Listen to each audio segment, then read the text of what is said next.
This is a blessed day. You all look lovely. We will begin our session as we normally do with our opening prayer by Reverend Rosalind Astwood. Let us pray. Father, in the precious name of your Son, Jesus, Yeshua, we thank you, O God, for this moment, this time, this season. We thank you, O God, for who you are. You are holy, you're mighty, you're righteous, you're powerful, you're loving, you're kind, you're compassionate. And God, we thank you for creating us as women.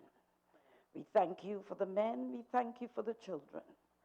And now, God, we thank you for this very historic day. And we invite you now, Holy Spirit, to have your way. Father, now we present every presenter and the presentations today. And we speak, oh God, that whatever is presented would be in alignment with your word. Father, for the building up of your people and the enhancement of your kingdom, we give you the thanks, oh God. We give you all the praise. And we thank you, Father, your name, in Jesus' name, amen. Please be seated.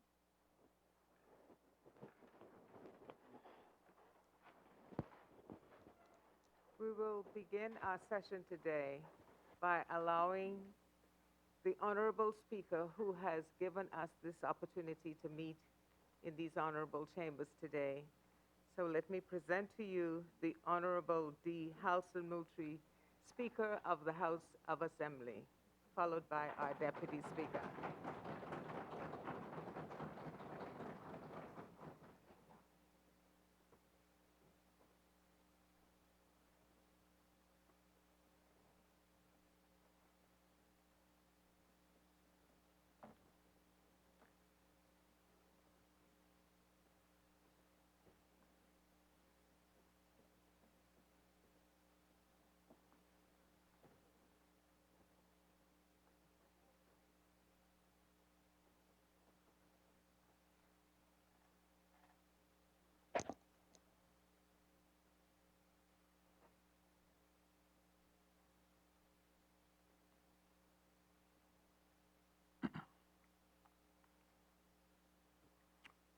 Good morning, everyone.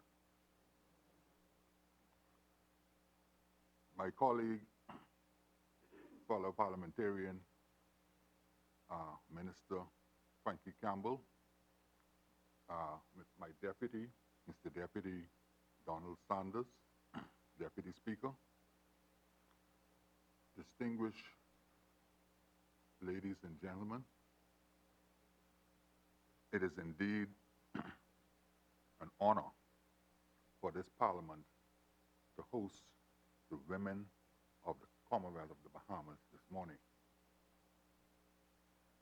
Today is an exciting day for the Parliament of the Commonwealth of the Bahamas.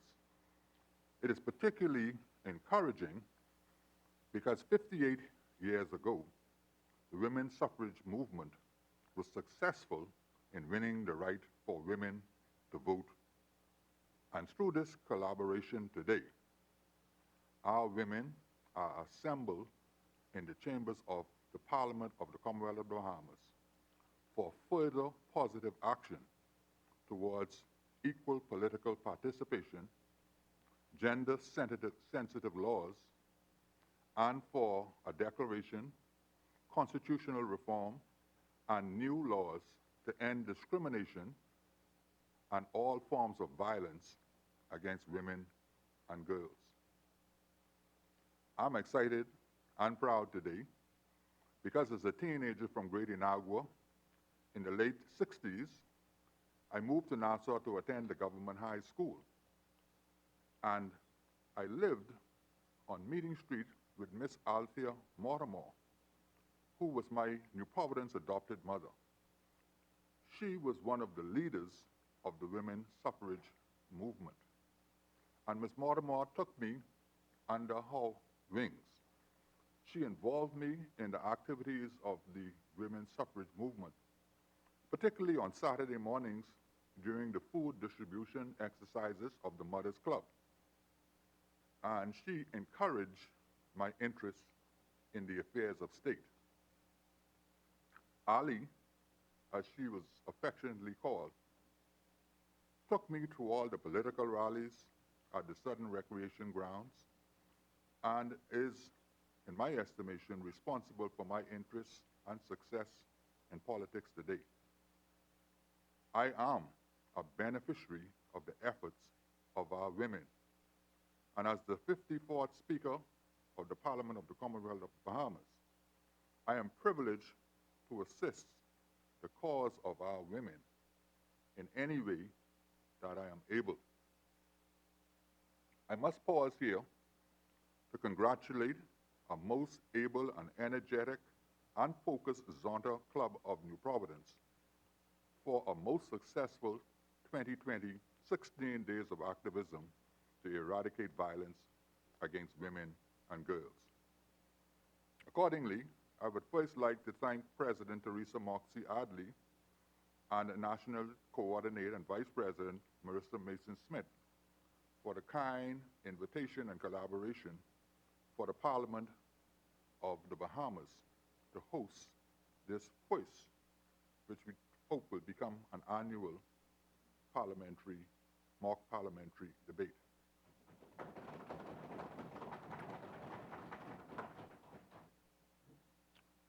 By fate, we have arrived at this point, and I see many women organizations supported by our men assembled in these hallowed chambers as agents of equality and justice and advocates of hope as we challenge ourselves and nation to end violence in all forms, especially violence against women and girls, and to stimulate our women to enter frontline politics and put action to all of the talk.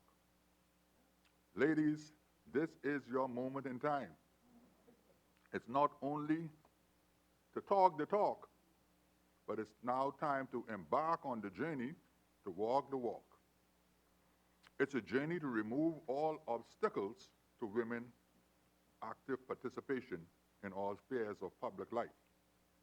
A journey to achieve a minimum quota of 50% representation in Parliament. A journey to establish gender-sensitive laws. A journey to eradicate all forms of violence against women and girls. And a journey, if I may adopt a portion of your resolution, for the full engagement of men and boys as strategic partners and allies as we move forward.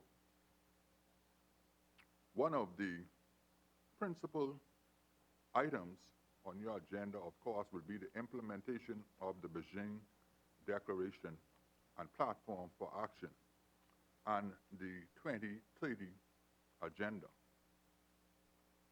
Zonta's 16 days of activism is timely for all of us. The good book tells us that my people perish because of a lack of knowledge.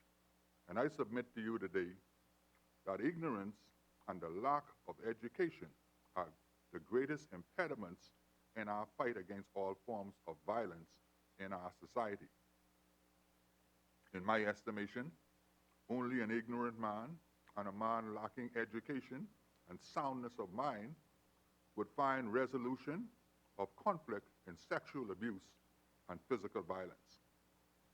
And likewise, women, as an ordained minister, one who tries to stay as close to Solomon's wisdom as possible, I would suggest to you today that only a foolish woman would provoke an ignorant man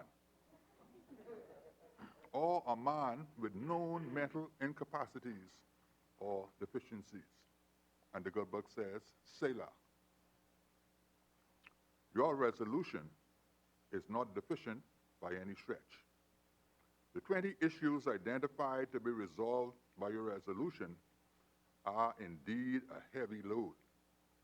It's a load that requires extraordinary capacity, self-motivation, focused determination, and resilience, and great sacrifice.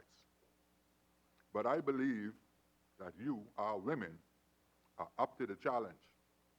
I believe you have the capacity, the determination, the motivation, and resilience. Those who went before you left a legacy and a proven track record. Now it is your time.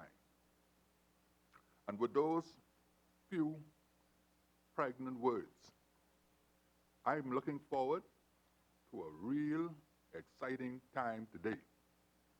I believe this Parliament has never looked so pretty. You know, I sit here,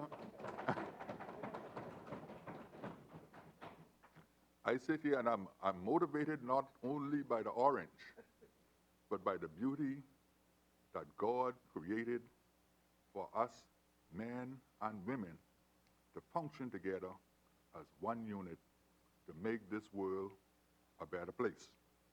And I thank you very much, and I look forward to a very, very exciting session this morning.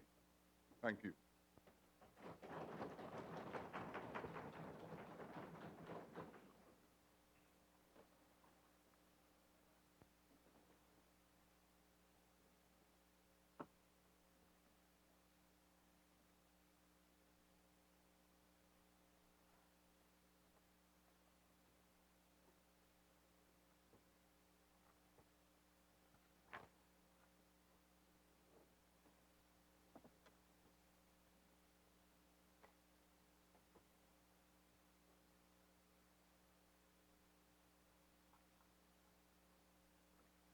Thank you, Mr. Speaker. We have a lot to do today, but before we begin our actual program, I think it is important to recognize the Honorable Minister Frankie Campbell. Whenever we look at what any particular ministry is doing, we have to always be cognizant of the fact that there is someone whose vision matches that with what the responsibilities of the ministries are. The Honorable Minister, who is in charge of social services, but most importantly, as a part of that, the gender aspect, the gender affairs aspect of his ministry, is what he has allowed his staff to truly run with. And in large part, that is one of the reasons we're here today. And so, Minister Campbell, we truly want to thank you for the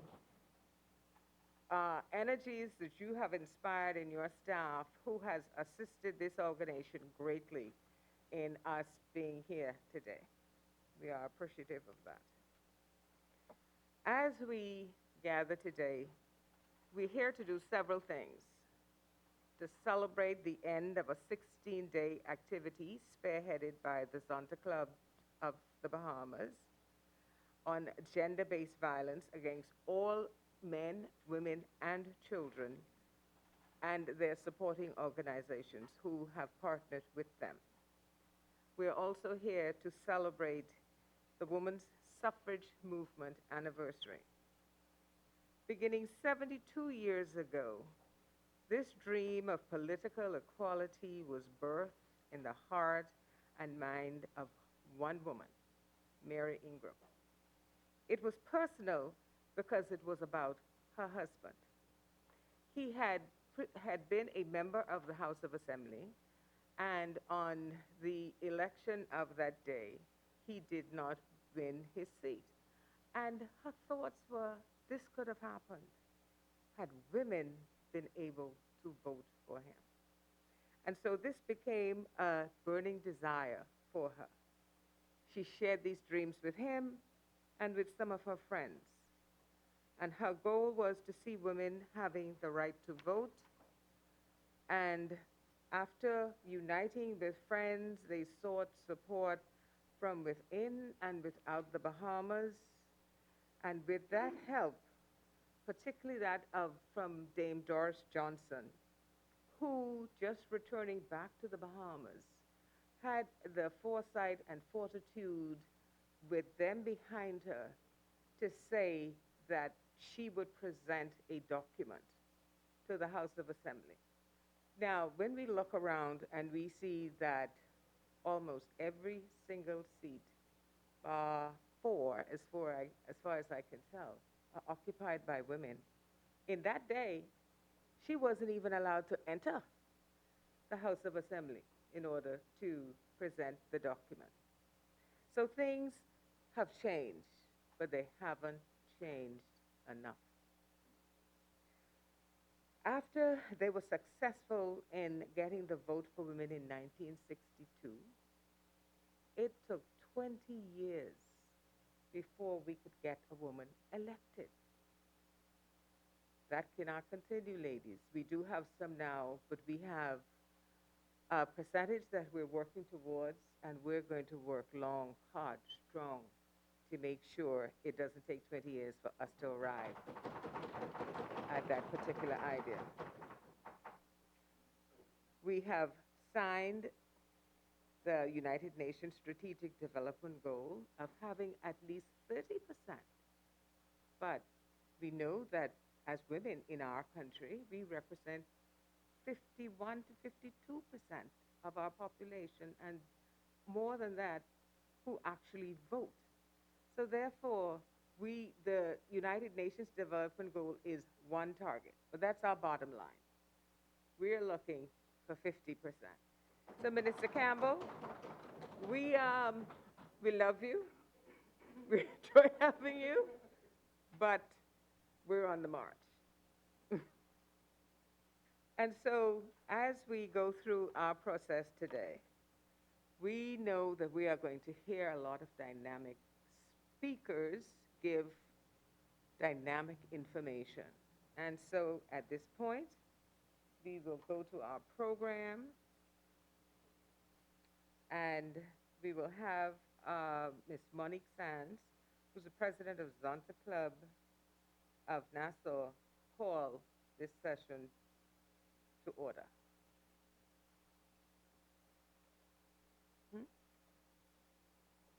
Oh, okay. Opening remarks by Marissa Mason-Smith, National Chair, Zonta, Bahamas National Advocacy. You have the floor and are recognized. Good morning, Madam Speaker, Honorable Madam Speaker. Today, I am honored to stand in this Parliament and to be a part of this august body in this special sitting for women in Parliament. This special sitting commemorates the women's suffrage movement on the 58th anniversary of the enhancement of the right for women to vote, as well as the 25th anniversary of the Beijing Declaration and Platform for Action.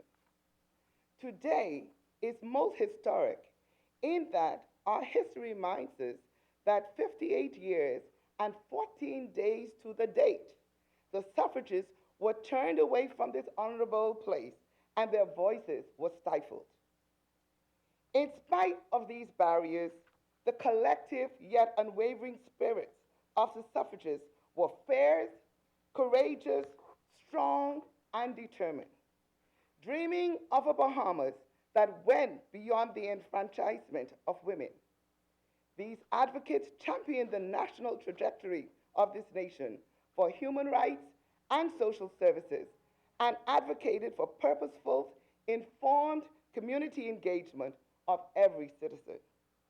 Their indomitable spirit continued to burn within our hearts, and today we celebrate and honor the suffragists for their invaluable contributions, which has cost this day.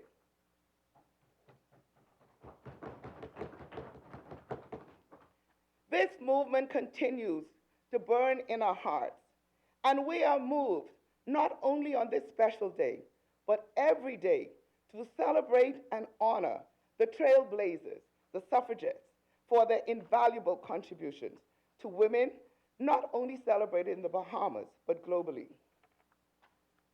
I now stand before you, honored Madam Speaker, to proclaim that as the first sitting of women in Parliament, and with the authority invested in me at this moment, it will not be the last. The women of the Bahamas are poised, prepared, and ready to take their seats as they so occupy today. They are also poised, prepared, and ready to create and influence even a better Bahamas for better seats, for future elections, and generations to come. On this day, we present a groundbreaking resolution in what will forever be coined as a historic sitting of this Parliament. Our key aim today is to spur national action, disrupt the conversation, individually and collectively, towards ensuring equal representation in Parliament and the elimination of gender-based violence in all its forms.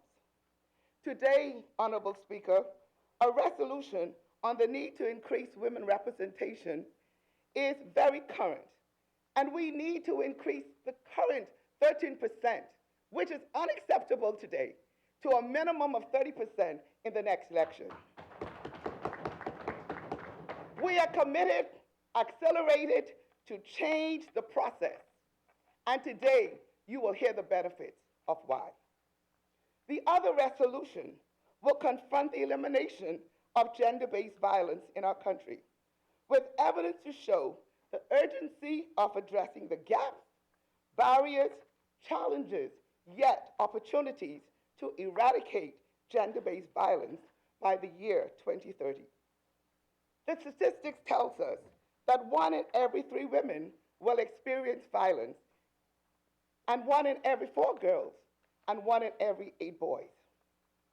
The statistics, as reported by the Bahamas Crisis Center, confirmed that 126 cases of domestic violence was reported over the 8-month pandemic period this year, 3 times an increase of 2019. Madam Speaker, through Zonta's mission, we seek to empower and advance the status of women. It is to be noted that the main tenets of Zonta is service and advocacy. As such, our organization has landed its own seat at the United Nations.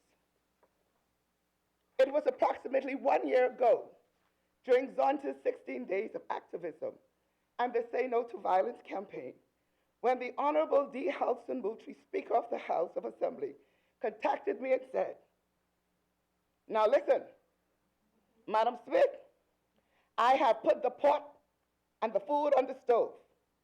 I now need you, Zonta, and the NGOs to turn the stove on, start cooking.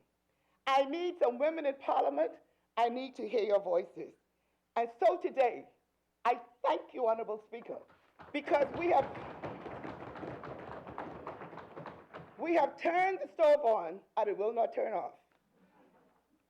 And so today, during this historical event, we will be celebrating and honoring various international conventions that have been signed on by our country and successive governments. Today, I celebrate that we have 2 Family Island representatives from Abaco and Eleuthera who are joining us today. I'm also pleased to say that through our 16 days of activism this year, Eleuthera went all orange, and they have transformed and changed that whole island. Everyone is orange. They're even giving away oranges.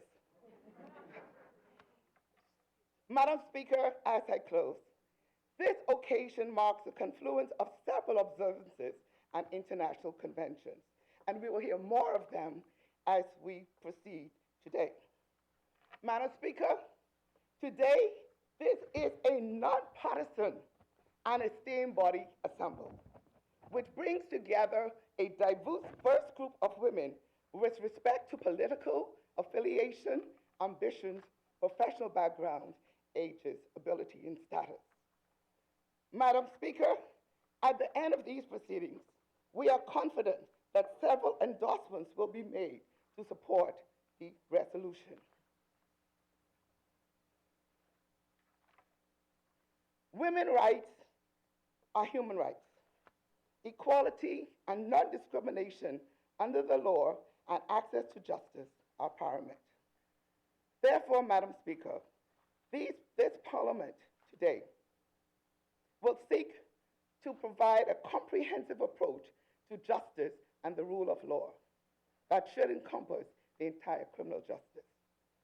Madam Speaker, I must acknowledge the Honorable Frankie Campbell today for his unwavering support and his team, Dr. Jacinda Higgs and team from the Department of Gender and Family Affairs, for their continuous work in this country and their invaluable contributions being made even today.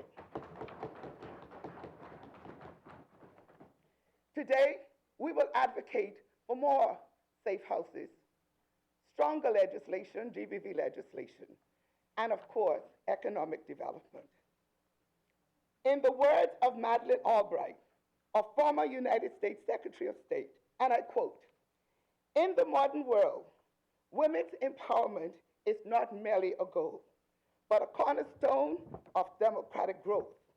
This is because women raise issues that others overlook, devote energy to projects that others ignore, reach to constituents that others neglect, and help societies move forward together." Madam Speaker, today's session will undeniably be a call to action. The women of the Bahamas are ready to let their voices be heard loudly. We will not be silenced, but together with one voice, one purpose, our future. See me. Thank you.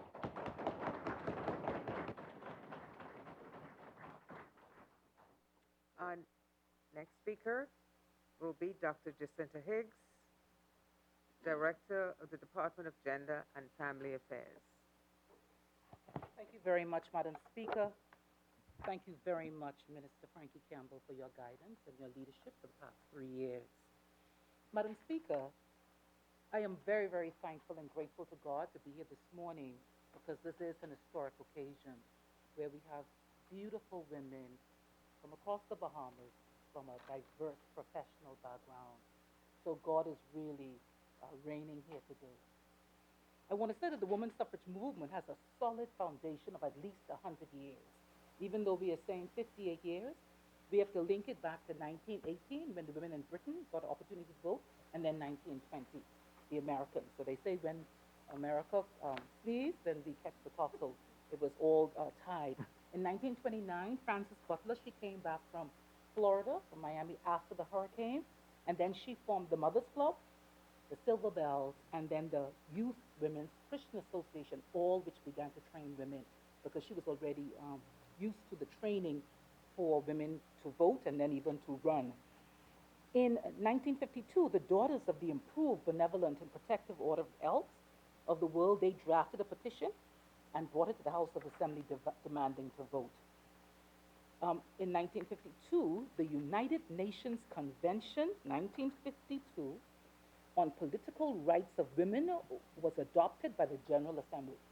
So that's how far back it said, women shall be entitled to vote in all elections as equal terms with men without discrimination.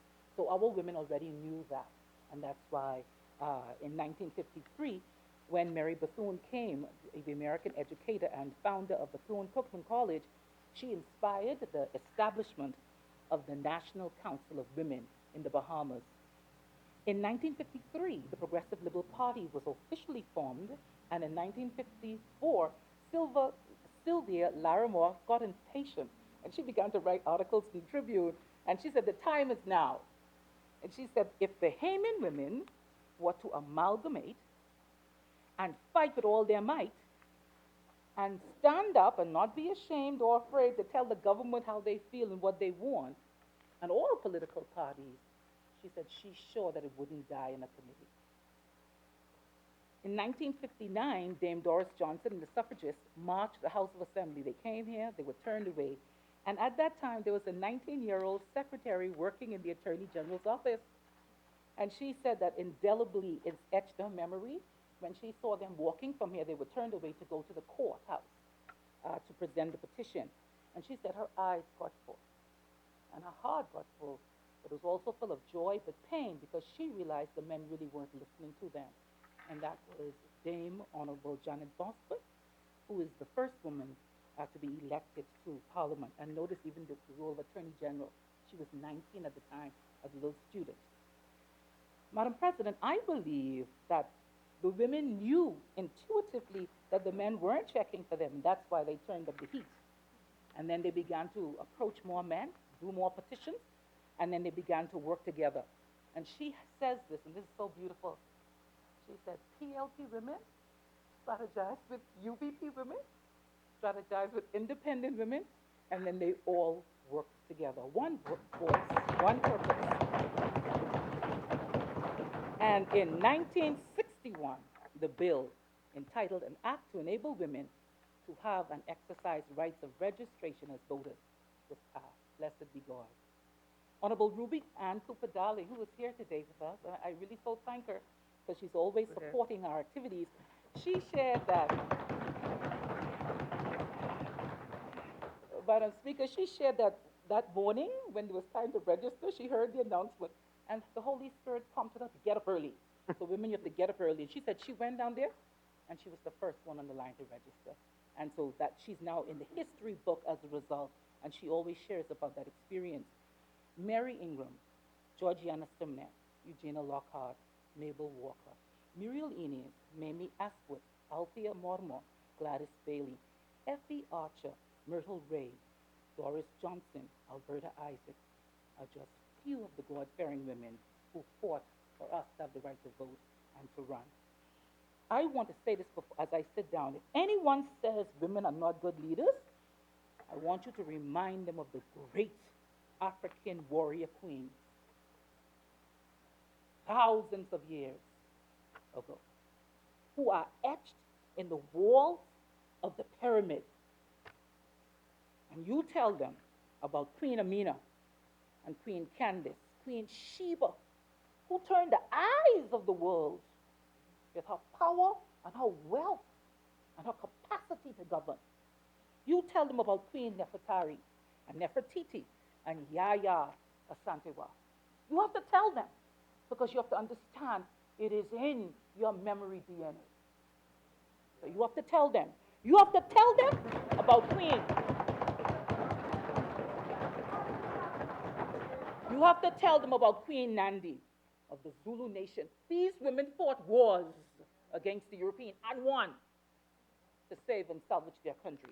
But then if they say, well, I ain't worried about that. That's Africa, I ain't worried about that. That's us now. That's our intergenerational DNA. But let's say they don't want to hear about that. And then he say, well, woman's place supposed to be in home. You tell them about the great women in the Bible. Tell them Dorcas was the one who led the war. When the man came to her, he said, I ain't going. Deborah. He said, I'm not going. Unless you what? Unless you go with me. And she went. So you tell them about Deborah, the judge, the wise woman. Tell them about Huldah, the prophetess, and Abigail, and Rahab, and Queen Esther, and Rebecca, and Rachel, and Sarah, and Leah. And you tell them about Miriam. So if they don't want to accept your African intergenerational DNA of ownership of leadership, then you tell them about your spiritual one. That's etched in the book of the Bible.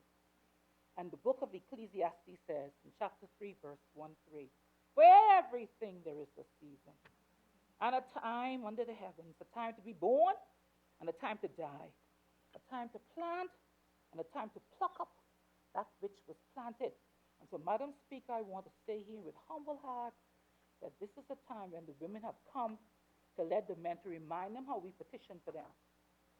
It was us who petitioned for them. Exactly. As Madam Lanisha Roll says, Cabinet Minister. We campaigned for them. And Madam, all we are asking is, as God made us from the side of them, that today is time. Today is the time that we want to let them know that we are asking for 13 seats out of the 39, which will give us our quota. And Madam, let me explain this because people understand it. 13, please, for the PLP, the FN was two leading parties. Ali McIntosh, God bless you, are here, but you always work with your women quota, and leader Orinthia Komalefe. We want 13 seats where only women can run. That's one of the quotas. Only women they can put there. So no matter who wins, there are different kinds of quotas now, because there are quotas here. It's 50%, and even if no woman win, if you win, you have to put them in there, just so you understand. There are different kinds of quotas. We just saying we won't run. We won't do our part. And so please, we are saying thanks very much. Our department minister took me to the most honorable Dr. Hubert Alexander Minute. And he said, Dr. Hicks, once you bring the women, we will accept them. I am guided from press, the Honorable Philip Davis, the leader of the official opposition. I heard him, and I heard them say they are willing. So women, it is time. Let us stand up and represent.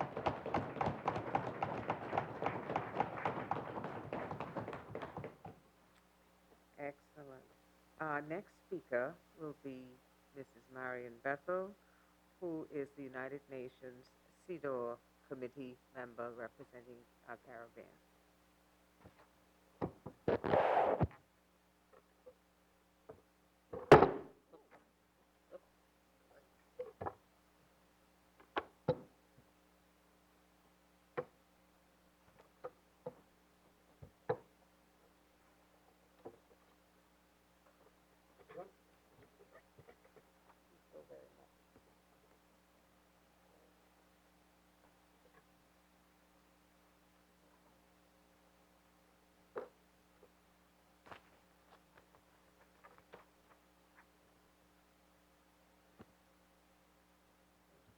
Good morning, Madam Speaker, and I thank you for your help.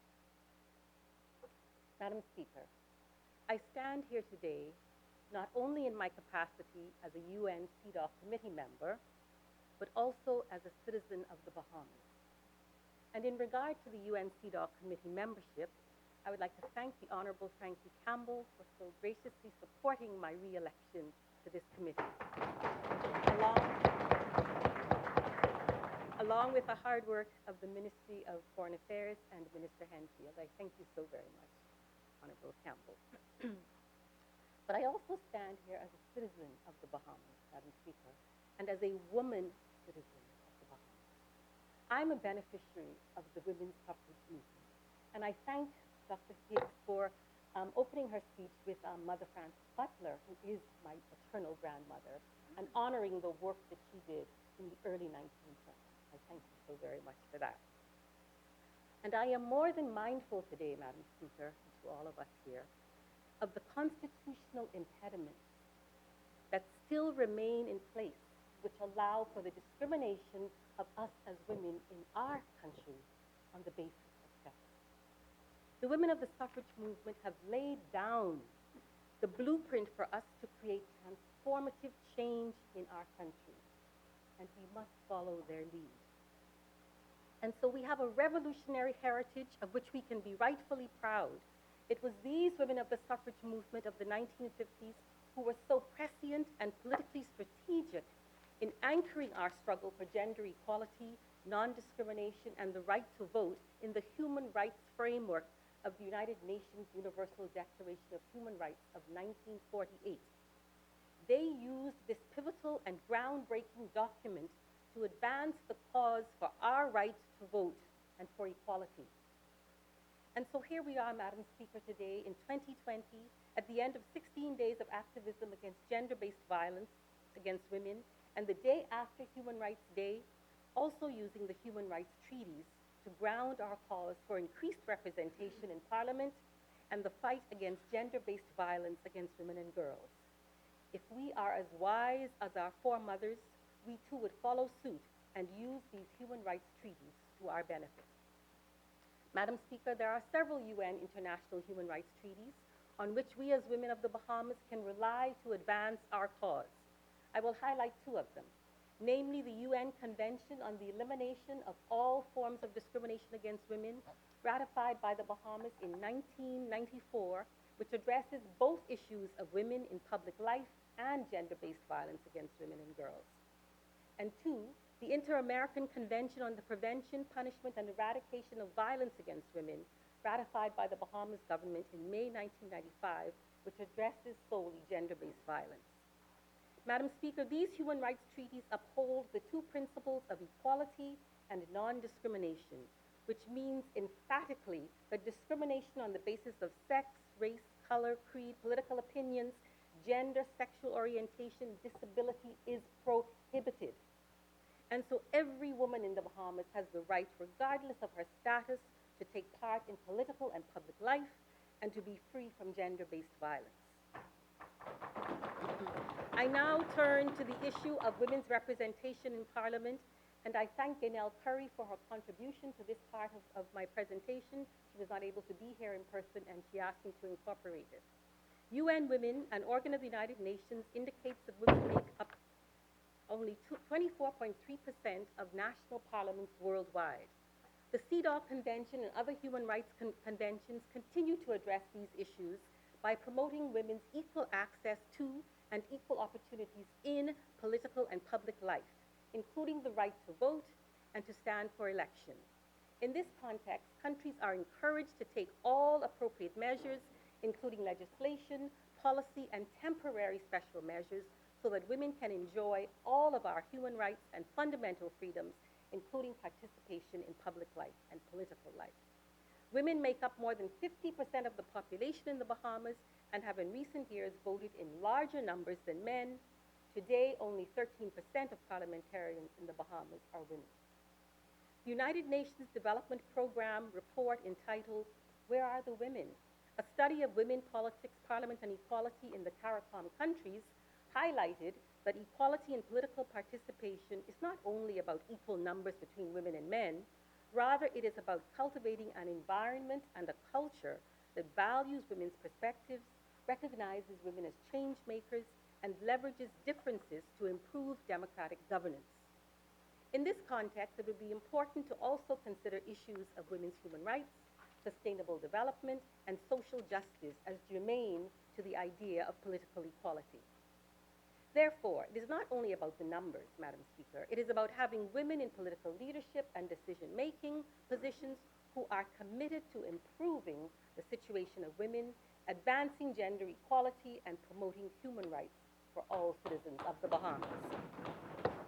The aim is and must be to ensure that national development in the Bahamas occurs in a manner that is inclusive, non-discriminatory, and sustainable. Madam Speaker, I now turn to the issue of gender-based violence against women and girls. Several international and regional human rights instruments provide that women and girls have the right to be free from gender-based violence, and they place obligations on state parties to prevent and punish such violence by inter alia enacting laws to criminalize all forms of gender-based violence, inclusive of marital rape and intimate partner sexual violence. A woman's right to live free from gender-based violence is upheld by all of these international agreements, international law, norms, and standards. The Human Rights Council, on which the Bahamas currently sits, in its Resolution 3219 of July 2016, expressed its outrage by the persistence and pervasiveness of all forms of violence against women and girls worldwide, including intimate partner violence, and emphasized that such violence is a violation, an abuse, and impairment of human rights, and as such is completely unacceptable. It called upon states to take effective action to prevent violence against women and girls. The Human Rights Council also expressed concern that violence in the private sphere, including domestic violence, is the most prevalent and least visible form of violence against women and girls, and that its consequences are long-lasting and profound and affect many areas in the lives of victims and our communities. It underscored that violence against women and girls is rooted in historical and structural inequality in power relations between women and men, and that all forms of violence against women and girls constitute a major impediment to our full, equal, and effective participation in society, the economy, and political decision-making.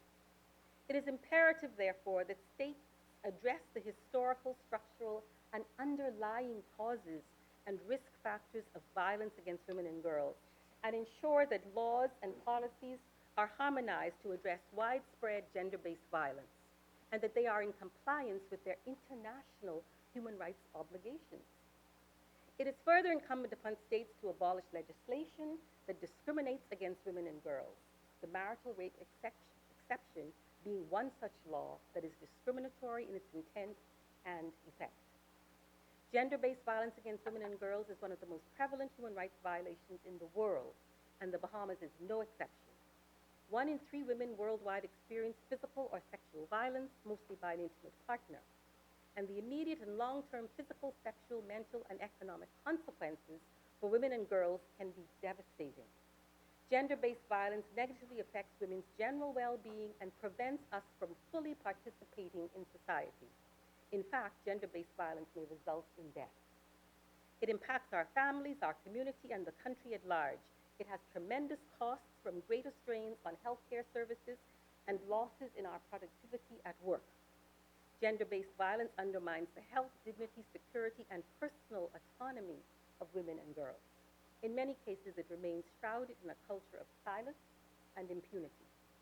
Survivors of gender-based violence can suffer sexual and reproductive health consequences, including forced and unwanted pregnancies, unsafe abortions, traumatic fistula, and sexually transmitted infections. At least 155 countries have passed laws on domestic violence, and 140 have legislation on sexual harassment in the workplace.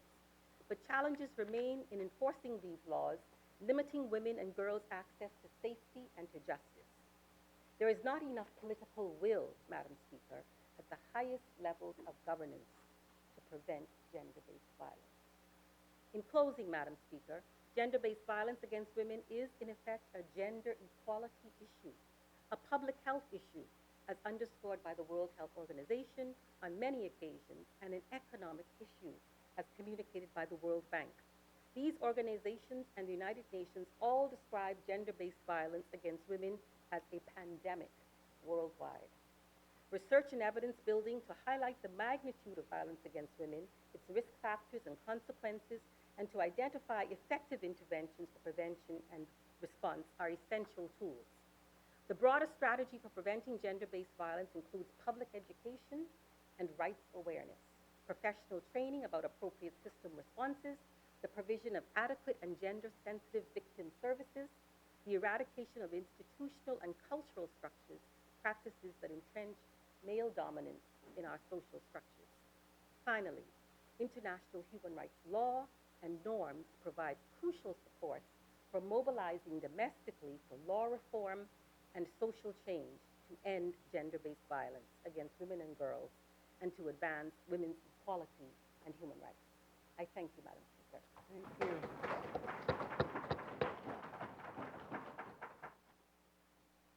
Our next speaker will be Anessa Abdullah. She will be talking to us about sustainable development goals. Today, on what was previously shared,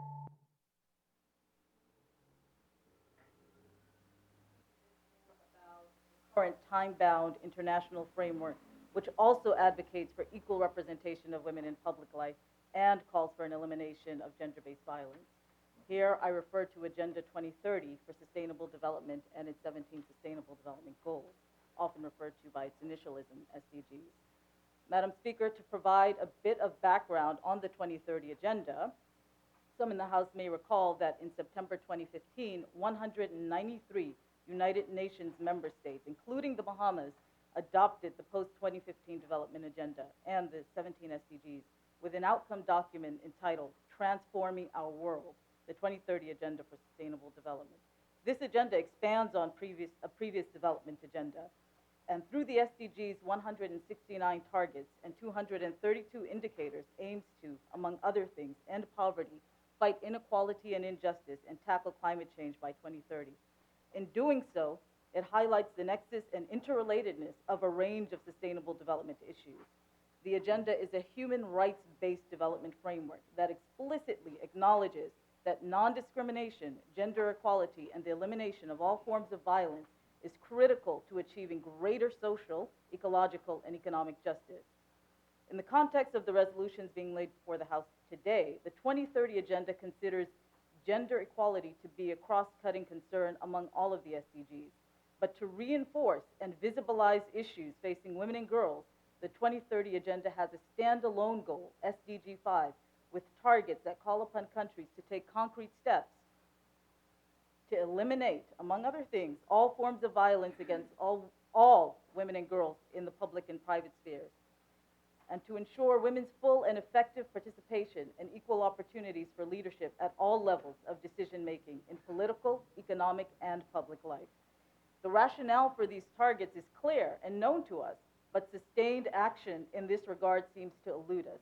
How many crises do we need to live through before we acknowledge that women are disproportionately and often negatively impacted? How many more studies need to be conducted by the University of the Bahamas to demonstrate that educational attainment alone does not rid one of deeply entrenched and harmful ideas about the roles of women and men in relationships in society? COVID-19 has magnified and foregrounded what many of us already know about GBV and care burdens placed on women. But who is going to prioritize these issues created by uneven and unfair expectations about the role of women in society? Surely not the beneficiaries of the status quo. So to reiterate what the speakers before me stressed, we need more women who care about these issues in this House. But in addition to more women in Parliament, Madam Speaker, I think it's important to note that while the 2030 Agenda was adopted by government representatives, it was created with the input of a vast array of stakeholders, including civil society representatives, members of the scientific community, international and regional organizations, and a host of other actors, showing that it takes more than a handful of people to create the framework for and to achieve meaningful, lasting change. In this context, Madam Speaker, the individuals who came together for today's sitting in Parliament capture quite well the whole of society approach required to achieve the Sustainable Development Goals at a national level. Madam Speaker, I'd like to close by drawing attention to a key principle undergirding Agenda 2030 for Sustainable Development, and that is the principle of leaving no one behind. This principle embodies the key human rights principles that Marion alluded to of equality and non-discrimination. And it's important for us to bear in mind as we seek to advance the human rights of all in the Bahamas, and of women in particular. As was admirably done here today, we must remember going forward not to omit the concerns of each other because of superficial differences, be it religion, disability status, socioeconomic class, immigration status, political affiliation, sexual orientation, or any other distinction. Women in the Bahamas are not a monolithic group.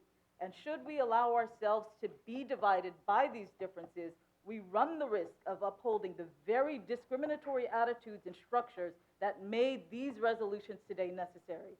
Finally, Madam Speaker, I think we're all agreed that it's crucial for the resolution's success that we not only appear to be committed to these issues on special occasions, rather we must remain visible. We must remain visible, vocal, and persist in our advocacy and public education efforts. Doing anything less is not a viable option if we intend to make any significant progress with addressing the issues under consideration today. Thank you, Madam Speaker.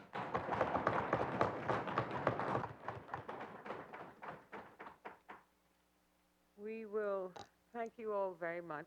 The information shared, I think, needs to be stated again and again and again, because one time alone is not going to do it, and we're not going to wait 20 years.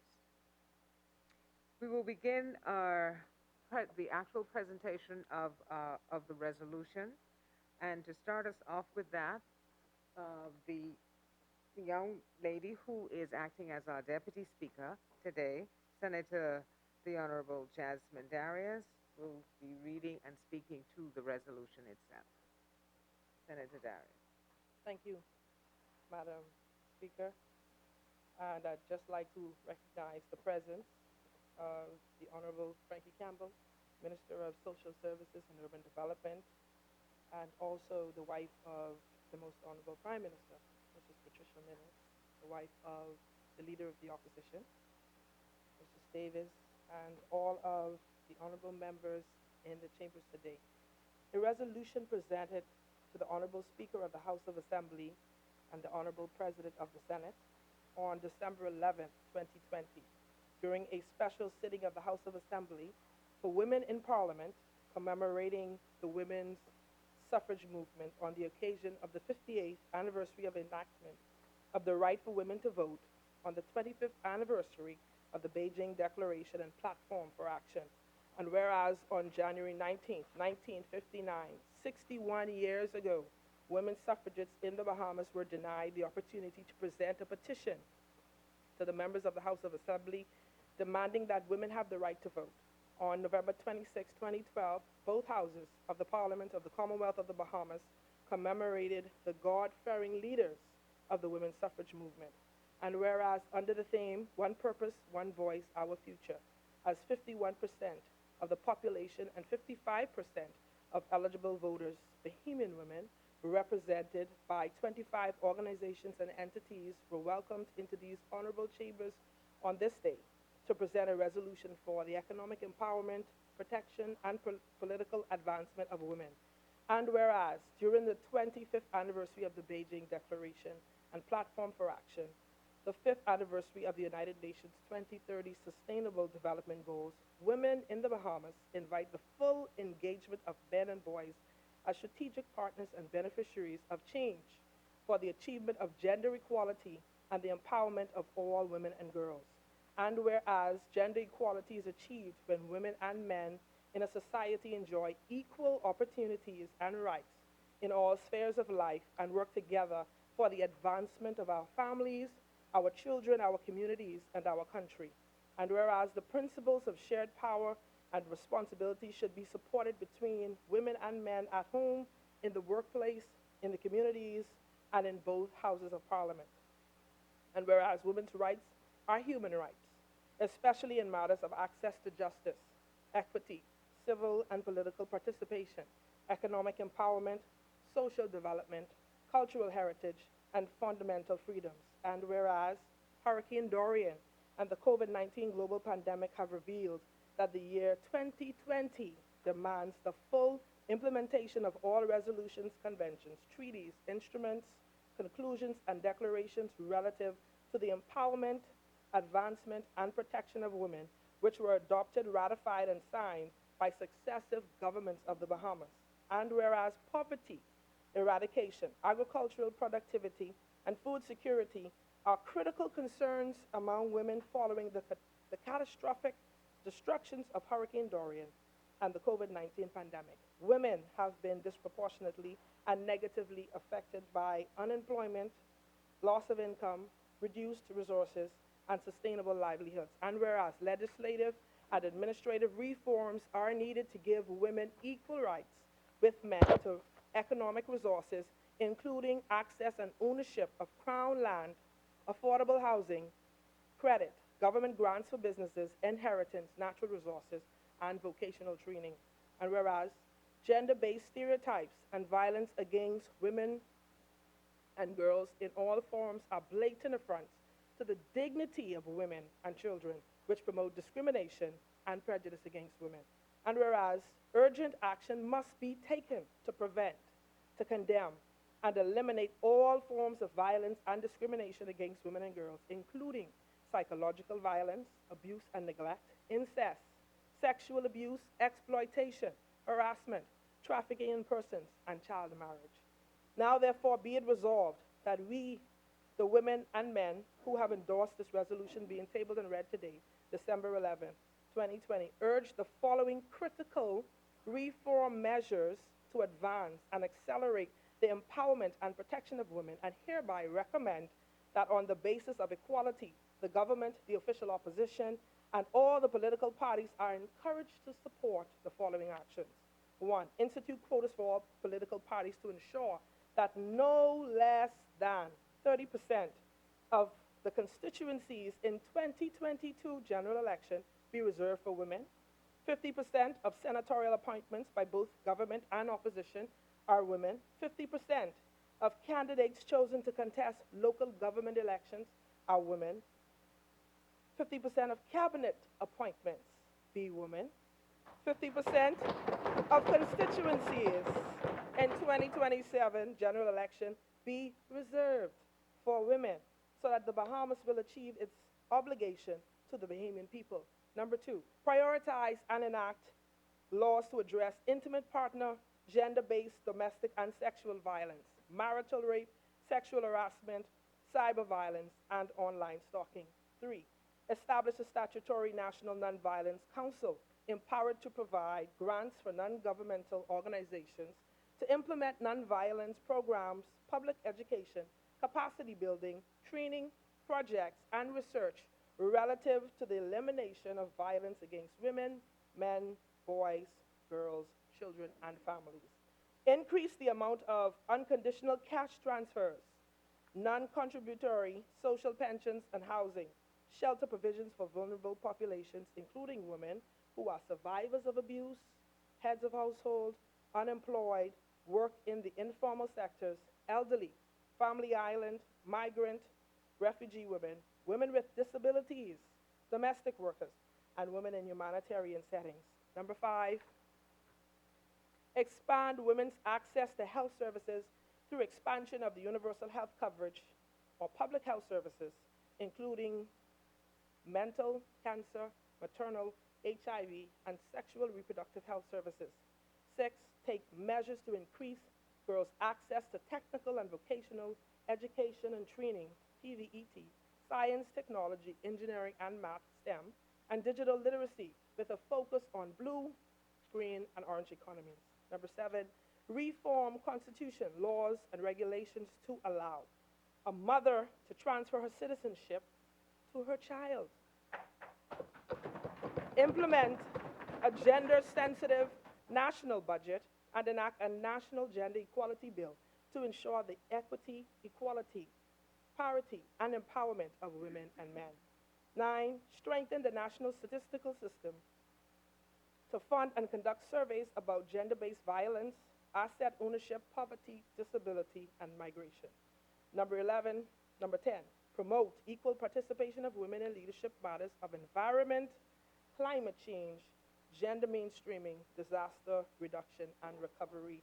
11, call upon the government of the Bahamas and all elected and appointed parliamentarians within their respective mandates and resources to ensure that no one is left behind in the implementation of as we present this resolution. 58 years ago, women like Mabel Walker, Georgiana Simonet, Eugenia Lockhart, Dame Isaacs, Mary Ingram, Doris Johnson, and thousands of other women reached across the political divide, racial and social, class, religions, affiliations, educational attainment as militant, persistent, but fearless and courageous women. They fought for women to become commissioners, justice of the peace, female jurors, women to be a part of local government boards. They taught us that in order to bring about significant change, we must know that what we are fighting for is bigger than any one party, and it is bigger than any one of us.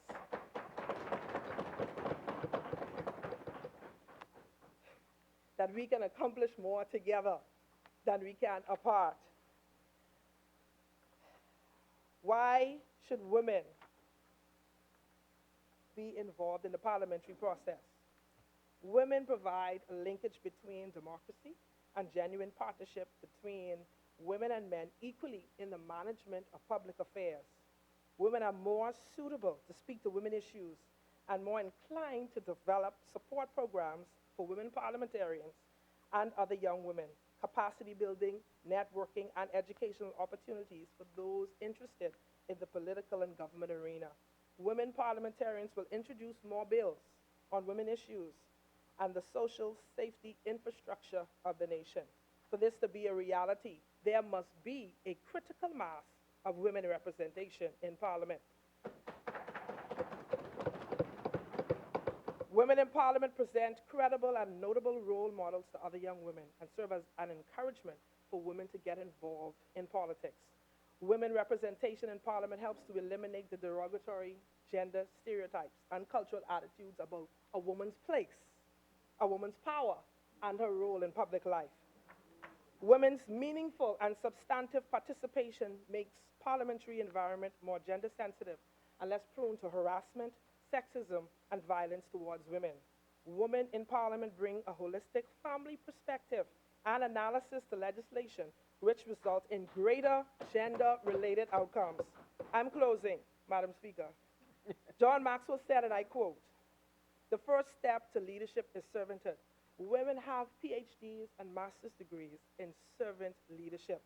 And servanthood, leadership embodies loyalty to the cause, commitment, devotion, dedication, and love. I strongly believe it is the female representation that will take the political pen or pencil and erase the age-old monopolies in our economy. It is the female parliamentarian that will not keep the political score, but will level the playing field that she operates from, not just as an intellectual, but also as an analytical, because she's thinking inter and transgenerational to present a posterity and a prosperity, a security for her people.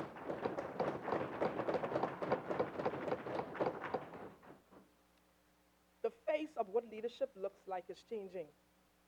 The face of what leadership looks like is changing. I believe we will begin to see more of that feminine influence, her navigational skills, her leadership capacity being seen in the government, in the sphere of influence. Nations, parliaments are now understanding and embracing, recognizing the value of caring and thoughtful female leaders, especially in crisis time. Nations are not just embracing the female parliamentarian, but also the female leader. The journey began 58 years ago, but the proof that the movement continues and that it is moving forward are all of the women that are standing here today. The question is not, have we arisen? The statement that we are making humbly today is, who's going to stop us?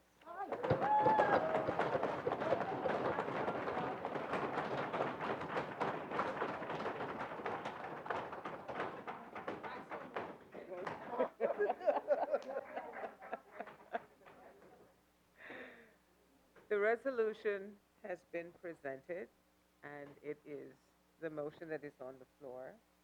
We will ask for a seconder. Who will second ours?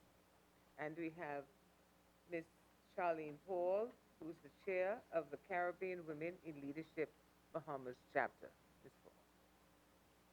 Madam Speaker, I rise to fully support and second the resolution made by Senator Jasmine Darius.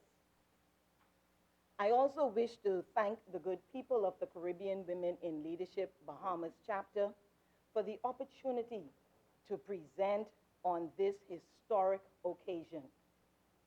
The resolution, in short, speaks to gender-balanced leadership and the protection of the most vulnerable, a fundamental duty of any government. My presentation today is largely based on promises that were also made by the Commonwealth Heads of Government, CHOGM, in the Ottawa Declaration in October 1991, almost 30 years ago.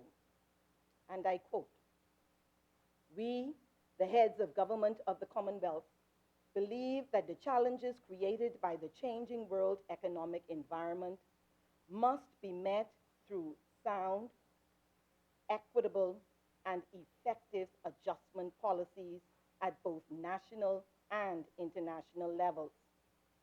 We endorse the broader approach to adjustment set out in the Commonwealth Expert Group's report, Engendering Adjustment for the 1990s, including its 3 general principles.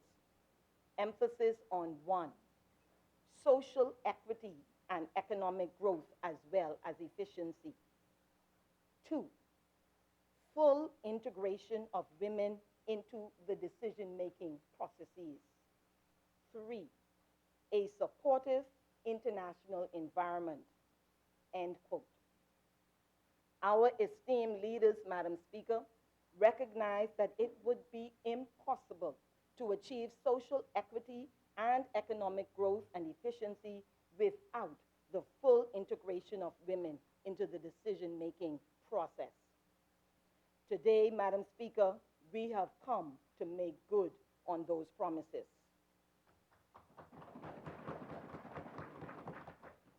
The World Economic Forum notes the political gender gap in the Bahamas and ranked us 141 out of 153 countries.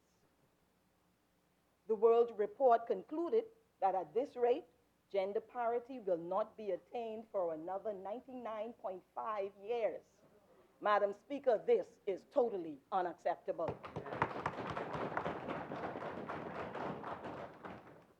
It is noted that the existence of a token woman or women, such as less than 15%, only creates a belief that the glass ceiling has been breached, and mobility for women into top roles is now possible. We, however, know this to be an illusion. Without intervention, there will be no mobility. In fact, here in the Bahamas, we have gone backward in terms of our political representation. In 2003, we had our highest representation of women in Parliament at 20%. Today, we are only at 13%. With Bahamian women making up 55% of the Bahamian electorate, it was advocated and anticipated that more significant percentages of women would be candidates and offer for Parliament. It was also noted that more women must be encouraged to support women candidates. Women, we must support each other. The Chogam Declaration also noted that structural adjustment cannot be sustained, development will be limited, and the cost of adjustment will continue to be borne disproportionately by women unless such policies and programs fully integrate measures to ensure gender equity.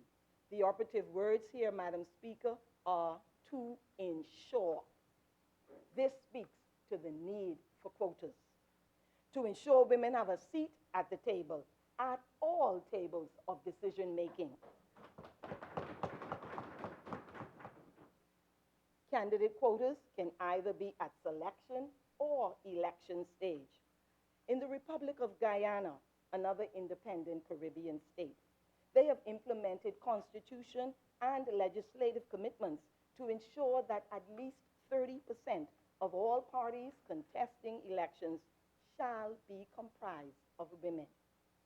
In a letter to the editor of the Jamaica Gleaner, titled "Put Gender and Governance Before Political Agenda," Civil Board member Lynette Vassell commented, "The time is ripe for transformative action and strong monitoring of the related commitments.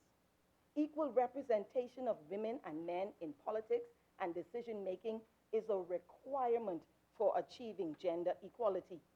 This is essential to true democracy and good governance in political and public life," end quote. We are not asking for any pie in the sky. We are simply asking for what is fair and what is right. This past September, the Jamaican election saw an increase in the number of women candidates from 26 in 2016 to 34 in 2020.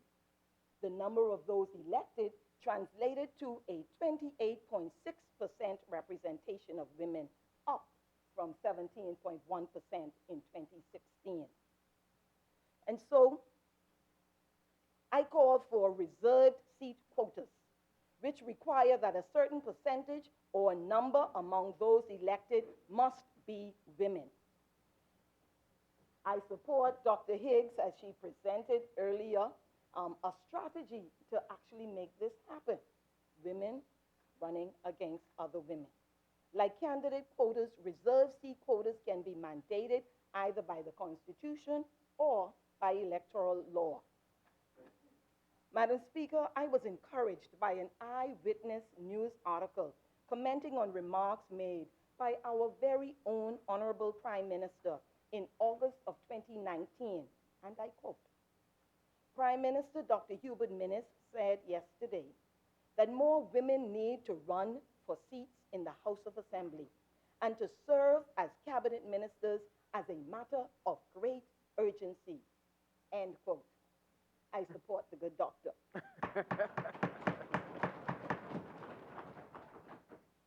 I'm further encouraged because all major political parties, as we have heard, here in the Bahamas have agreed to support more women candidates. And as chair for Seawell Bahamas, I especially commend these noble commitments. But I call for political parties to put their money where their mouth is and institute voluntary party quotas. We also look forward to more women making themselves available and answering the call when approached by these political parties. We have a large percentage of highly educated, professional women who need to step up to the plate and answer the call to national service on the political front lines. Your country needs you now more than ever. Adjustments to programs must be designed to ensure a more equitable sharing between women and men, not only of the cost, but also of the accruing rewards and benefits. So yes, we call for more equitable sharing of Crown land. Equal pay for equal opportunity. Women being given opportunity in non-traditional jobs. Too often women are relied on to do the work, but are not compensated as they ought to be. And Madam Speaker, that is not fair. And so, the Commonwealth heads also promised that to integrate women's interests more consistently into public policy, including the design and implementation of structural adjustment policies, must be through gender awareness throughout government, ensuring the full involvement of women in decision-making and operational processes. This can be accomplished through gender mainstreaming mechanisms in government ministries and departments, drafting, promoting, and monitoring laws and policies to ensure that gender equality issues are considered in all national policies. This can also be accomplished by adequately funding advocacy by women's organizations and NGOs such as Seawell and Zonta. Advocacy challenges and changes patriarchal mindsets.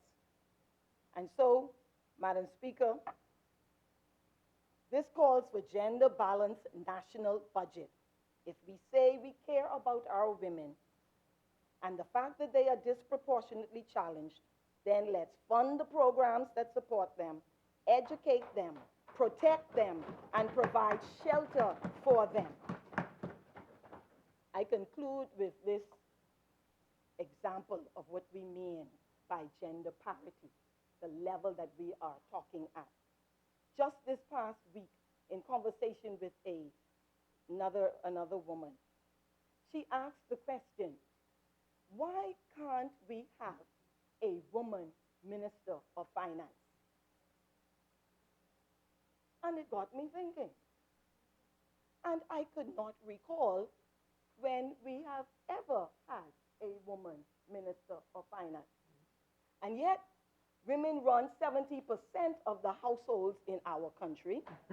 Women manage budgets for many of the corporations and institutions in our country. All the banks.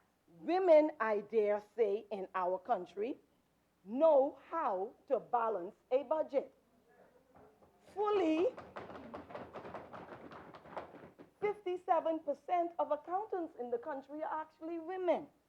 And so I say, and close with that question, why can't we have a woman minister of finance or any other cabinet post for that matter? Madam Speaker.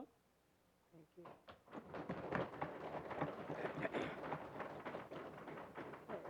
We will have a little adjustment in our schedule. We will now have a presentation by Mrs. Kay Forbes Smith on disaster and climate change. Thank you very much, Madam Speaker. My sister, Robin Lyons, yielded to me. You're already acting like we're in Parliament, right? So I appreciate that. Thank you very much. I have an engagement at the next building. Madam Speaker, I am particularly pleased today to join this very diverse group of women during this historic sitting of Parliament. I was born on December 8, 1962, 11 days after women first voted in this country. 58 years later, we are still in the fight. but I'm happy to continue that fight, very happy. As the Managing Director of the Disaster Reconstruction Authority, my contribution speaks to the importance of women's leadership in times of disaster and recovery. On the issue of resiliency, as an island nation in a region prone to hurricanes, we must be prepared when natural disasters strike.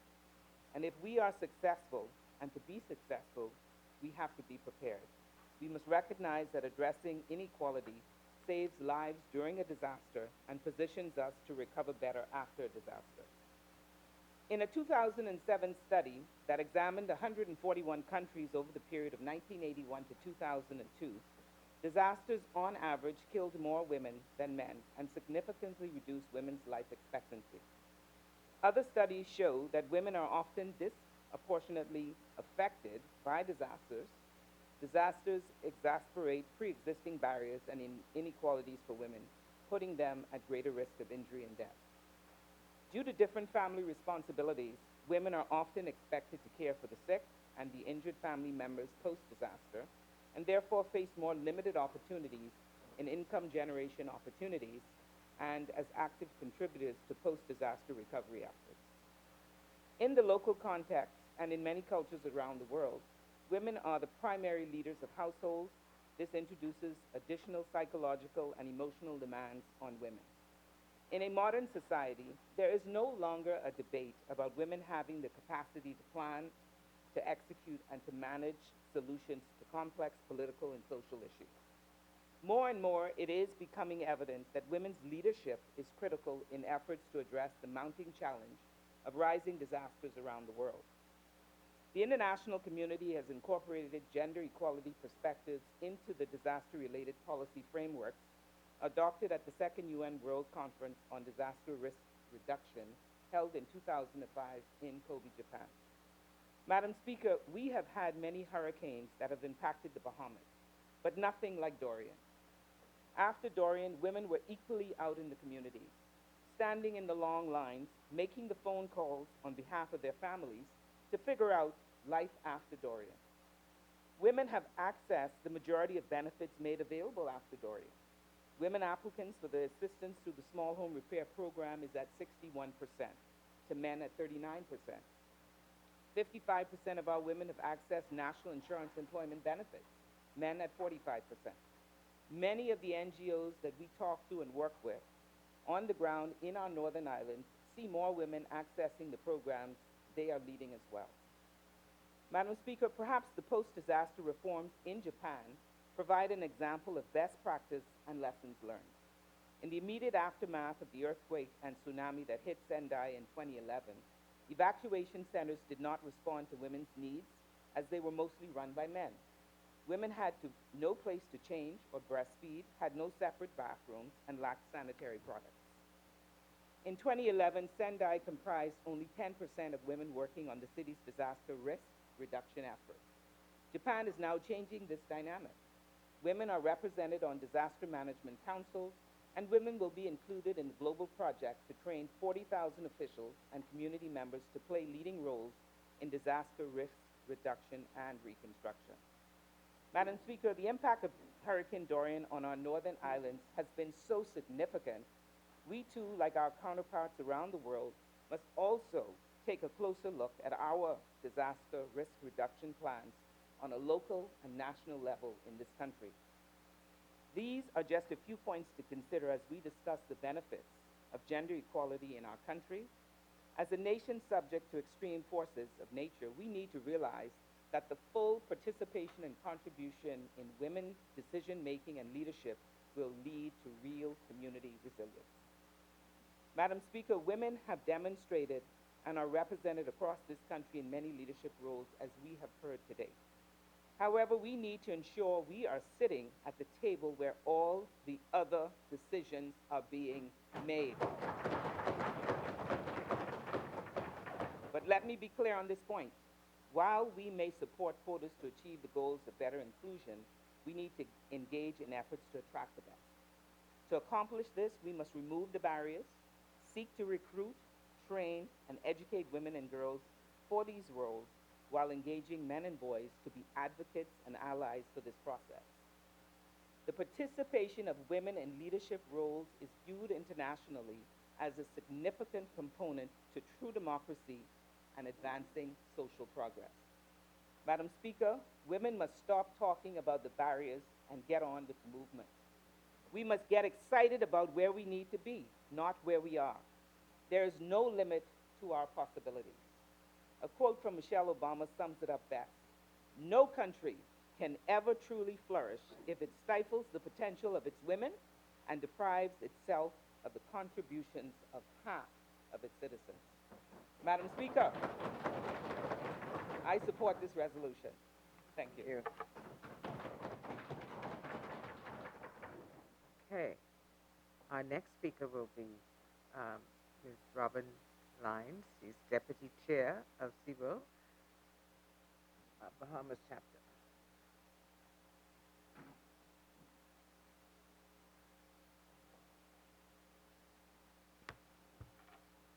Good morning, Madam Speaker. I have to watch the time because I'm told I'm long-winded, and so I have to be careful this We have morning. a red card. I have the red card? No, we do have I one. see it. Good morning again, Madam Speaker. Madam Speaker, I rise today to lend my full support to the resolution put to the floor this morning. I think, Madam Speaker, it is imperative for the progress of our nation, and it is long overdue. Today, Madam Speaker, I am really humbled to be assembled and counted amongst these distinguished women in leadership in our country. In the room today, Madam Speaker, we have those that have led, are leading, and will lead.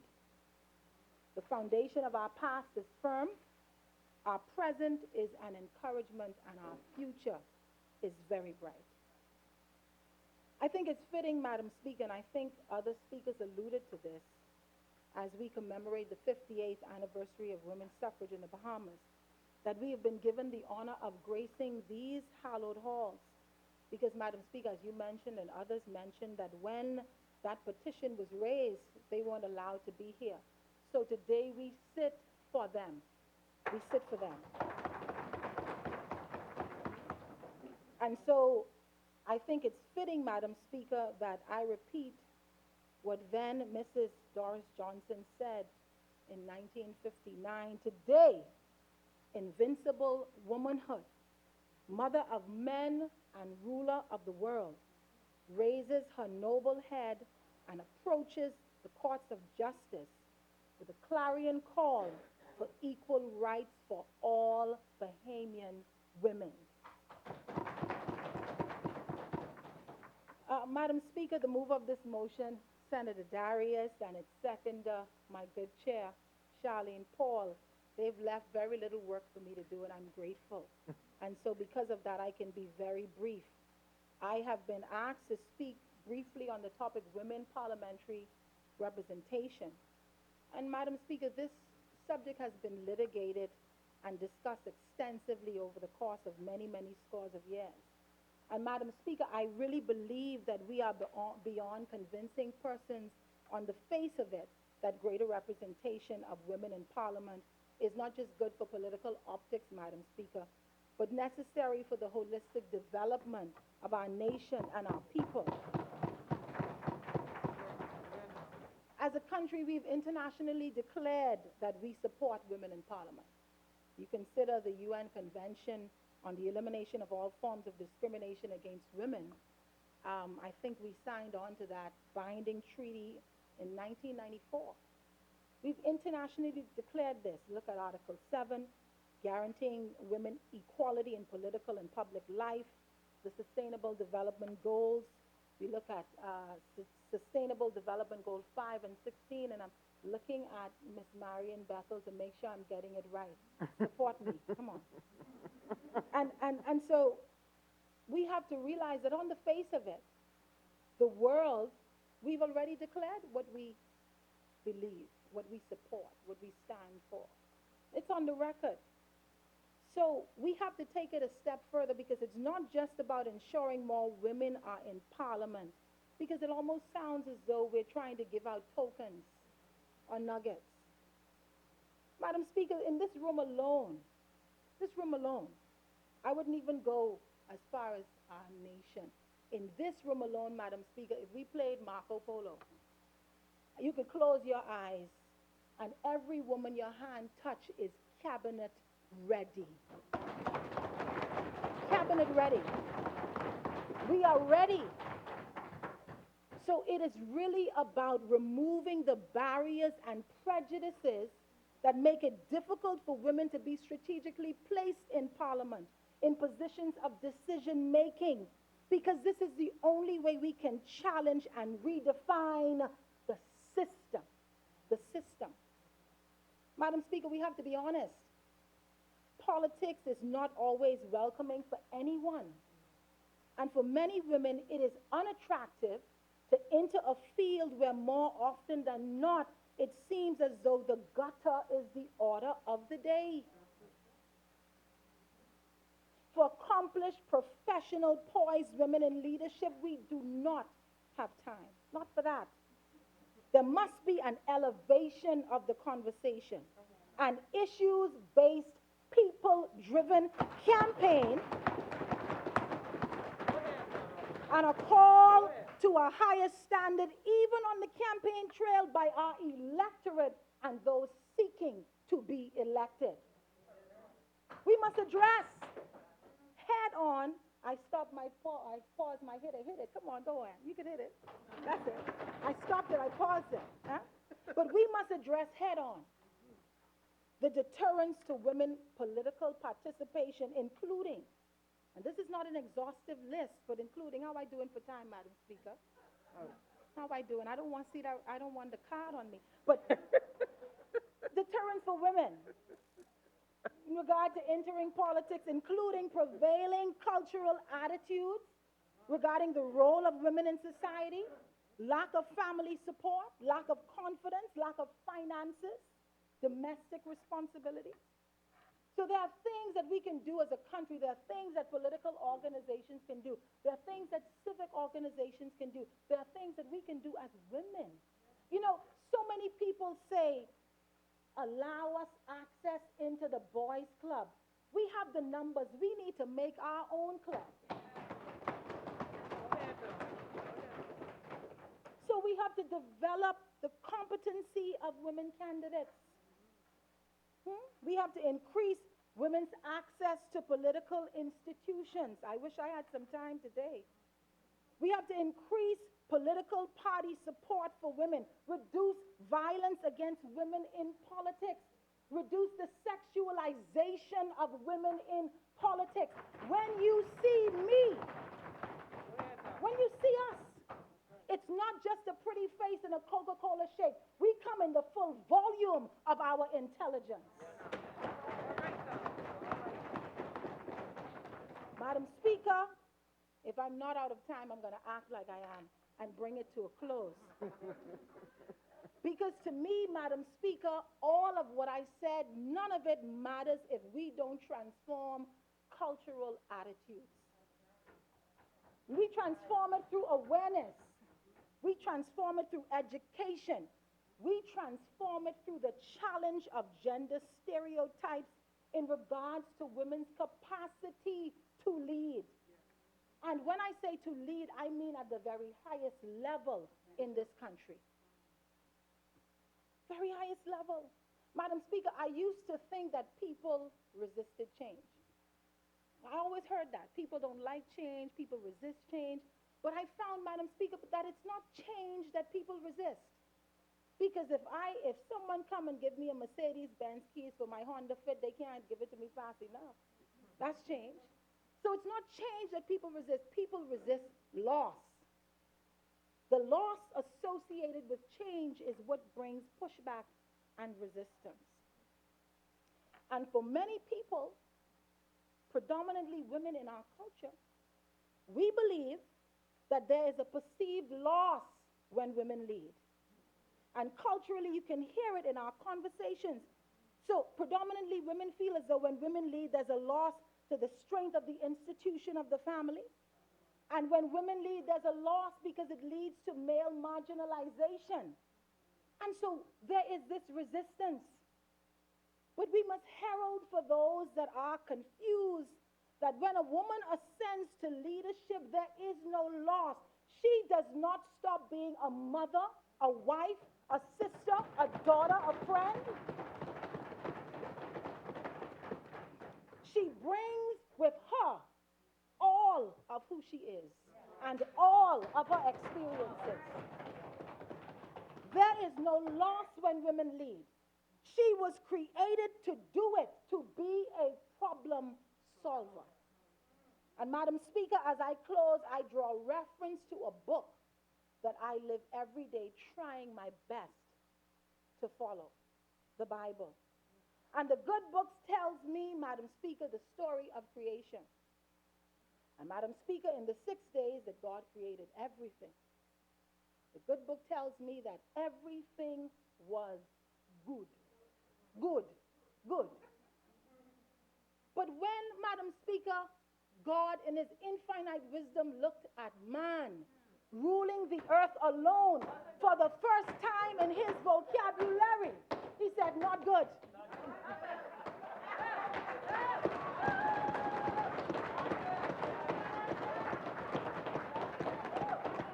For the first time. He'd never said it before.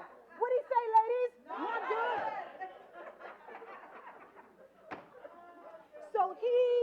So he created a specimen that was strong, resilient, powerful, intelligent, poised, beautiful, nurturing, and innate leader.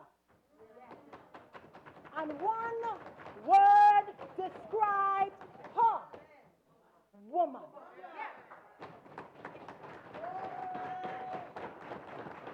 Madam Speaker, to deny her leadership on any level,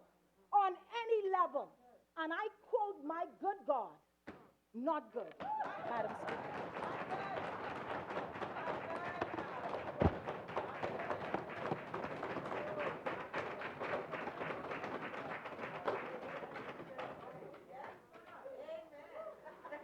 Next speaker.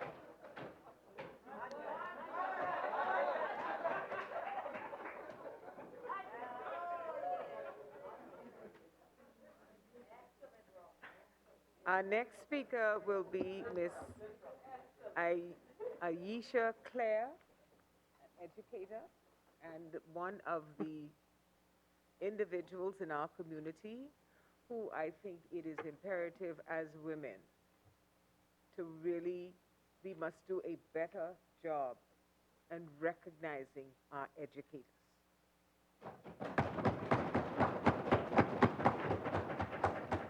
Thank you, Madam Speaker. That is a hard act to follow, but I'm going to do my best. For me, a better democracy is a democracy where women do not only have the right to vote and to elect, but to be elected. Michelle Bachelet. If you want something said, ask a man. If you want something done, ask a woman. Margaret Thatcher.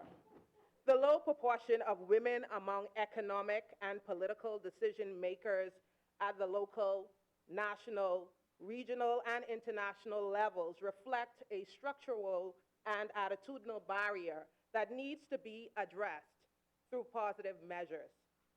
Governments, transnational and national corporations, the mass media, banks, academic and scientific institutions, and regional and international organizations, including those in the United Nations system, do not make full use of women's talents as top-level managers, policy makers, diplomats, and negotiators.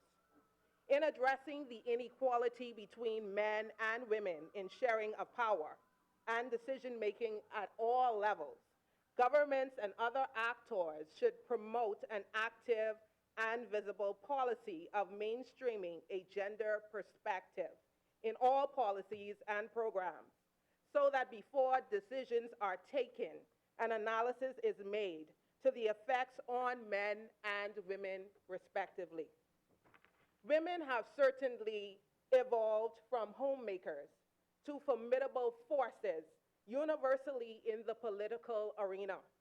From the Honorable Mia Amor Mortley in Barbados to the Honorable Jacinda Ardern in New Zealand, to the many courageous Bahamian women of our country who have fought, endured, stood, and are now claiming their places in these here walls and halls of Parliament.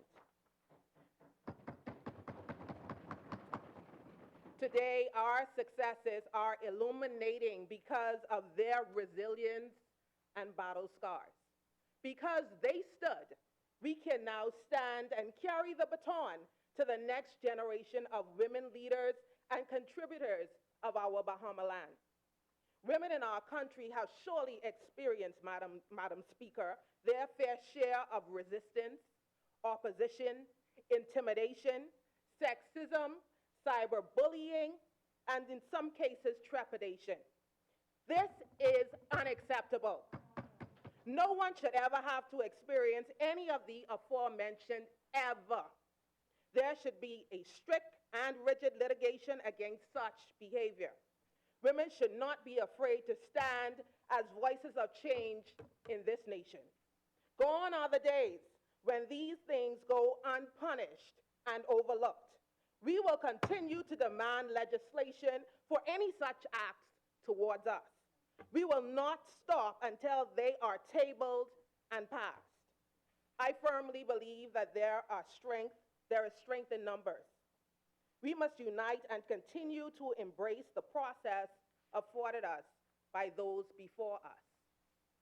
Despite the side of the aisle you sit, always remember, we are first. Women, I thank you.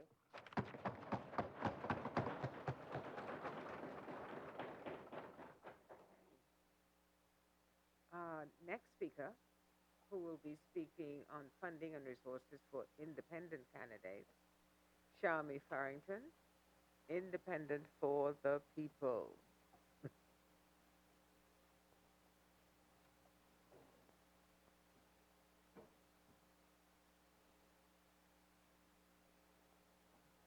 Thank you, Madam Speaker. Madam Speaker, my sister Robin Lyons and I are truly sisters in the spirit.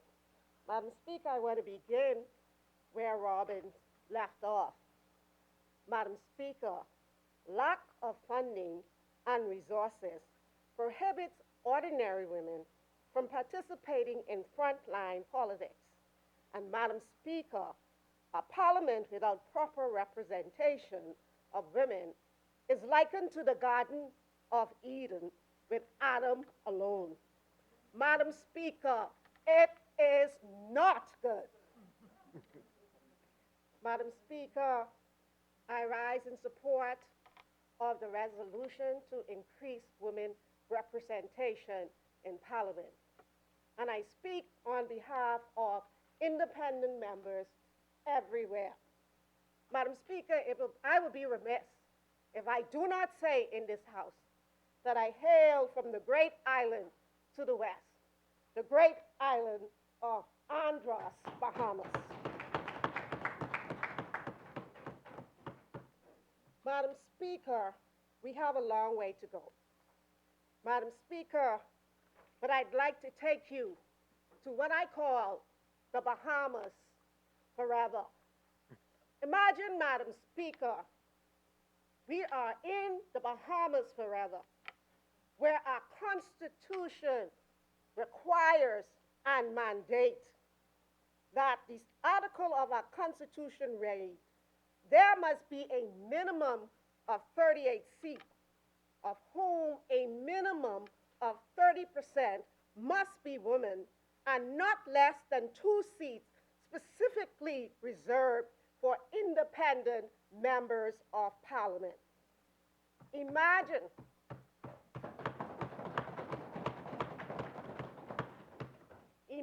Madam Speaker, if the Constitution read, there should be a cabinet for the general direction and control of the government, whose composition shall be not less than 50% women. This, Madam Speaker, will be true and meaningful reform.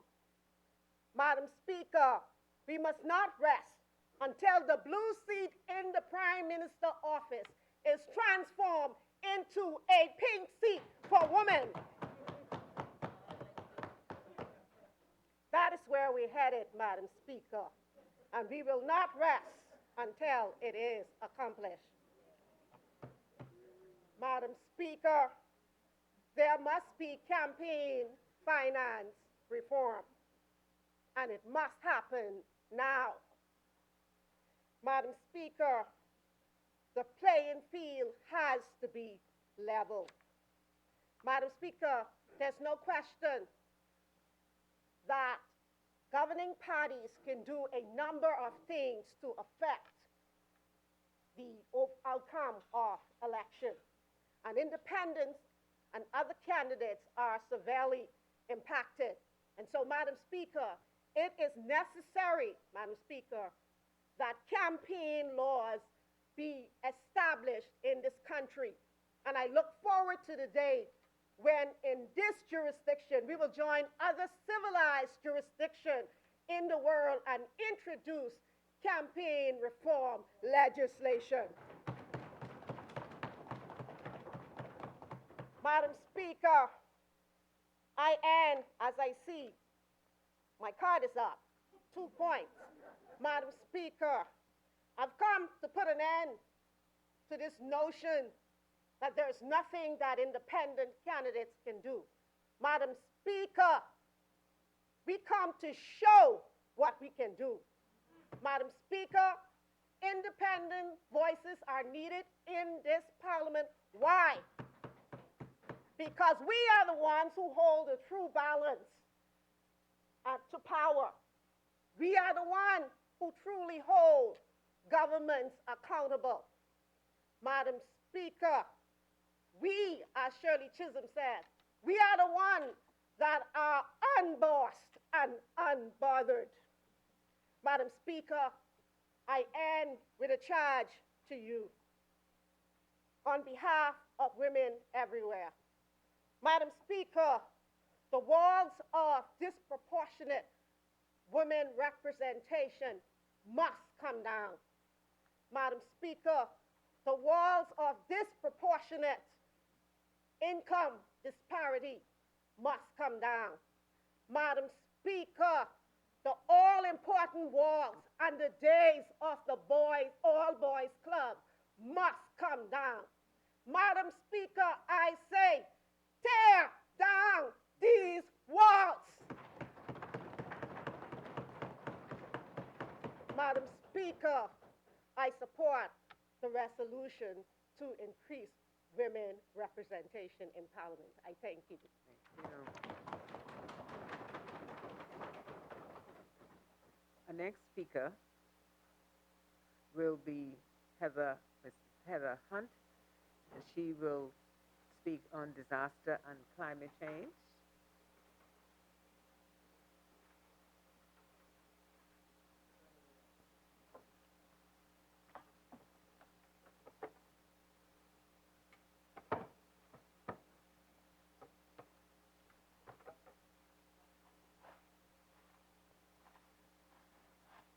Good morning, Madam Speaker.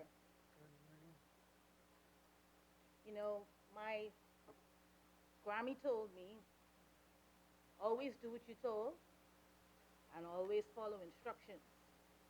So I was told 4 minutes and speak on topic, and I will endeavor to do my best, as my colleague, Senator Lyons, did.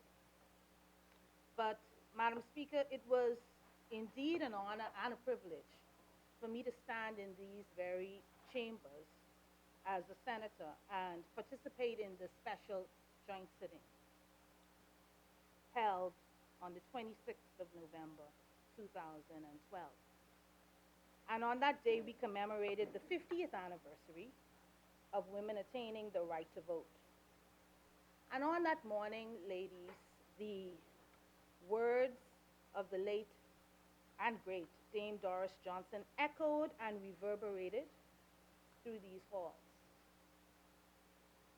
The same halls where her petition was refused to be heard so many decades before. And what a morning that was, where all the then serving female parliamentarians celebrated our Bahamian invincible womanhood in a joint reading of the speech of Dame Doris.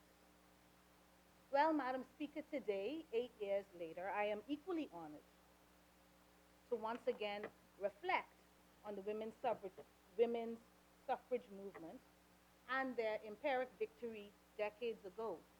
But not only to reflect, Madam Speaker, but to offer commentary now and speak about the future as we stand on their shoulders. Reflections, Madam Speaker, on what I believe is now the fight of our time. Madam Speaker, the resolution which I do stand to support speaks to the institution of quotas for all political parties. And I am getting to my designated topic. But I have the instituted quotas for all political parties. But Madam Speaker, I ask the question, are we prepared to come here just to commemorate? Have we come here to memorialize past events?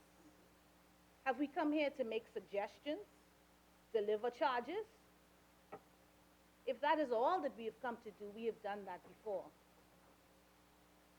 I say, Madam President, that what we are here to do today is to declare that we are prepared to act.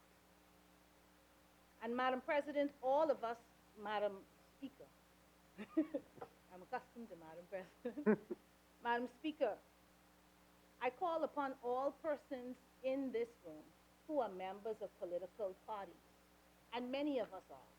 Many of us hold positions as council members, deputy chairmen, various committee chairpersons and chair ladies. It is time for us, Madam Speaker, to take the talk from out of this place and into our political parties so that we can see the action that we have called for today. Mrs. Paul, in her presentation, spoke to voluntary party quotas, and also Deputy Chair of the CWIL, Senator Lyons, spoke to removing the barriers. But I call upon each one of us now to put our money where our mouth is. Go to our leaders, go to our MPs, go to our council members, stalwart councillors, and get the constitutions of our respective parties changed. And that's going to be a political fight, probably the political fight of our life. But because of the effort, blood, sweat, and tears, and the pure grit of the suffragettes on whose shoulders we stand upon, it is something that we all here have to and must do. And I'm skipping all these pages because I have my red flag. Ladies, we are here assembled are the suffragettes of today. And I ask us all, what are we fighting for?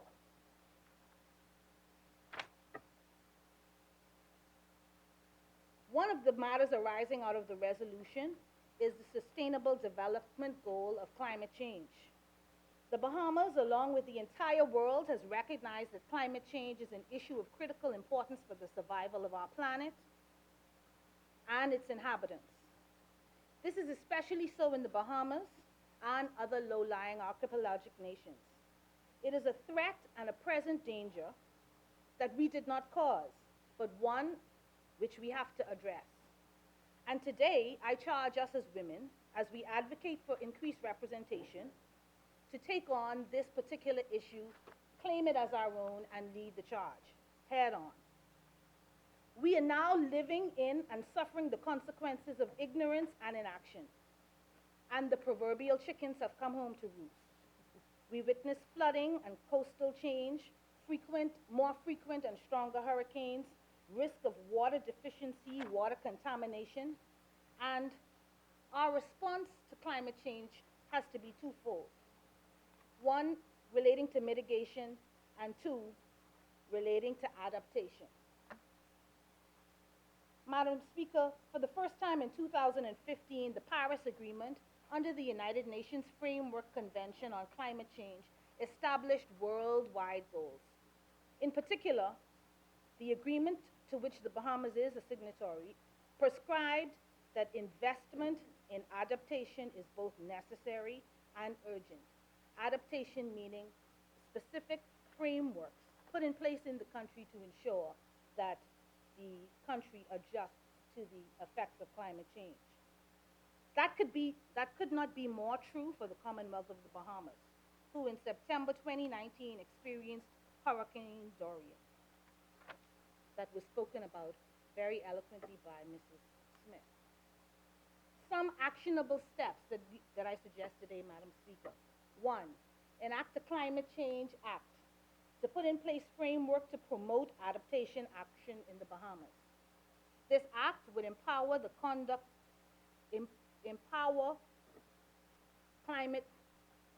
ministers to conduct climate change risk assessment, demand annual or regularly prescribed reports to the Parliament.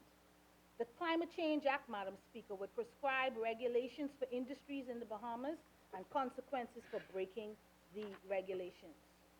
Madam Speaker, we need to raise awareness of the need for climate change adaptation in the Bahamas, improve evidence collection, increase the resilience of the vulnerable, poor, disabled, women and girls, and the elderly. And finally, Madam Speaker, we need to give focused attention on capacity building, putting financial resources of the government and accessing international financing that is available to climate change initiatives.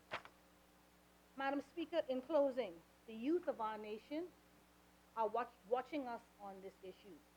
It is their future that we hold in our hands.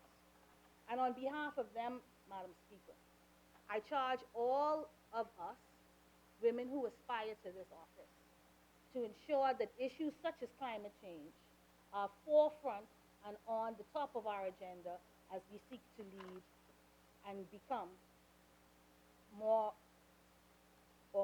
productive members of this chamber. Madam Speaker, in closing, I do wish to borrow words from the great Dame Doris Johnson in that historic speech of 1959, and ask that we all, and I quote, putting aside our grievances, we women raise our hearts and heads to loftier things. Our willingness and readiness to participate as full citizens in the affairs of our country. We women are ready, willing, and able. You must no longer deny us our rights. Good morning, Madam Speaker.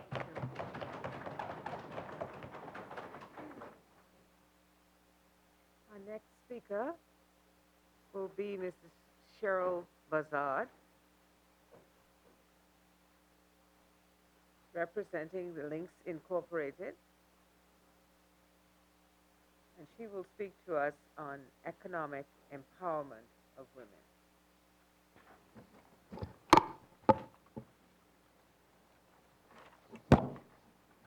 Thank you, Madam Speaker. In the musical Oliver Twist, one day the desperately hungry boys decide to draw lots.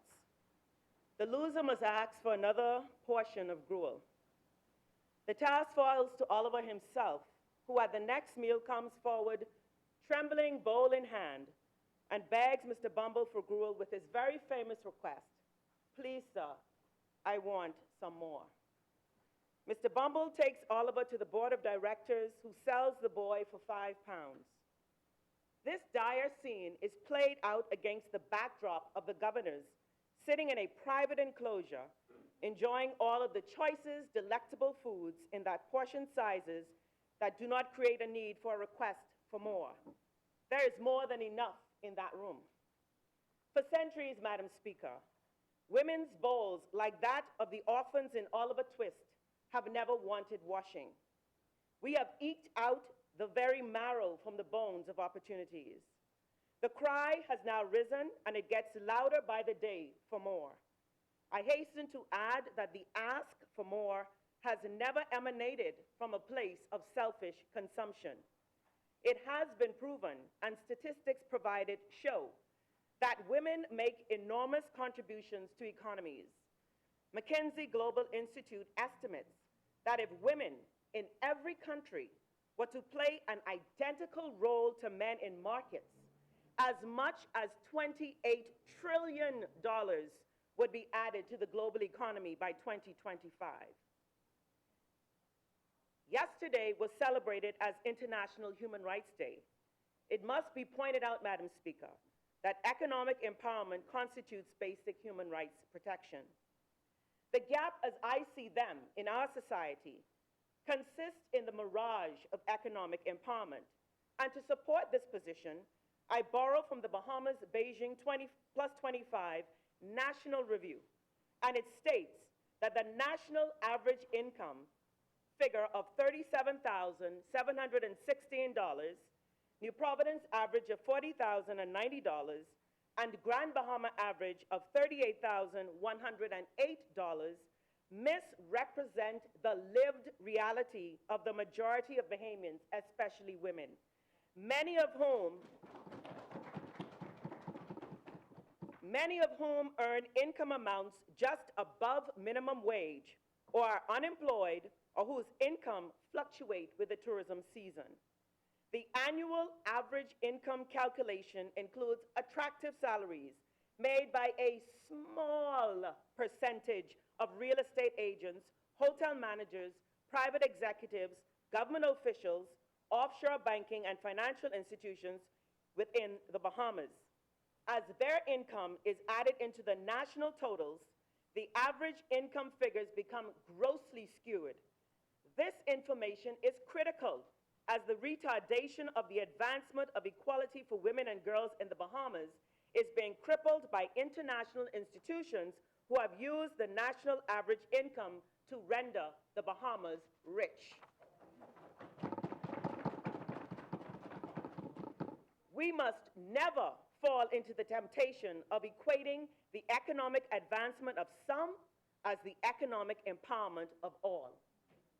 Remember that all have not crossed the finish line, and just as the Bahamas is unable to access non-reimbursable financing based on the sole consideration of the per capita GDP, there is still a high degree of vulnerability and variability in the levels of access to economic empowerment.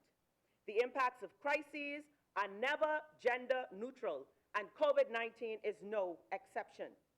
The right to work and rights at work, for example, gender pay gap, occupational segregation and career progression, as well as digital and financial inclusion for women, have not been one of the top 5 priorities for accelerating progress for women and girls in the Bahamas over the past 5 years. I adopt the 5-step solution proffered by the United Nations Women, which are: 1, direct income support to women by the introduction of economic support packages; 2, support for women-owned and women-led businesses by gifting specific grants and stimulus; 3, support for women workers, implementing gender-responsive social protection systems to support income security for women; 4, support for informal workers, providing social protection again and benefits to informal workers; and 5thly, reconciliation of paid and unpaid work. Enacting these policies will not only empower women, but will also benefit their families and communities. Madam Speaker, there are no more trembling hands extended with empty bowls. Today, invincible womanhood has now come for the keys to the kingdom. No more access denied. These conventions that we have talked about all morning have shone the light on darkened pathways, and governments who have bound themselves to the light must no longer plead blindness. Today, we have come as one, from diverse backgrounds, to strengthen our visibility, to raise a collective voice, to ensure collective representation. We have come to secure the keys, as we are fully cognizant, Madam Speaker, and fully aware that big doors can be opened by little keys. Madam Speaker, I support the resolution.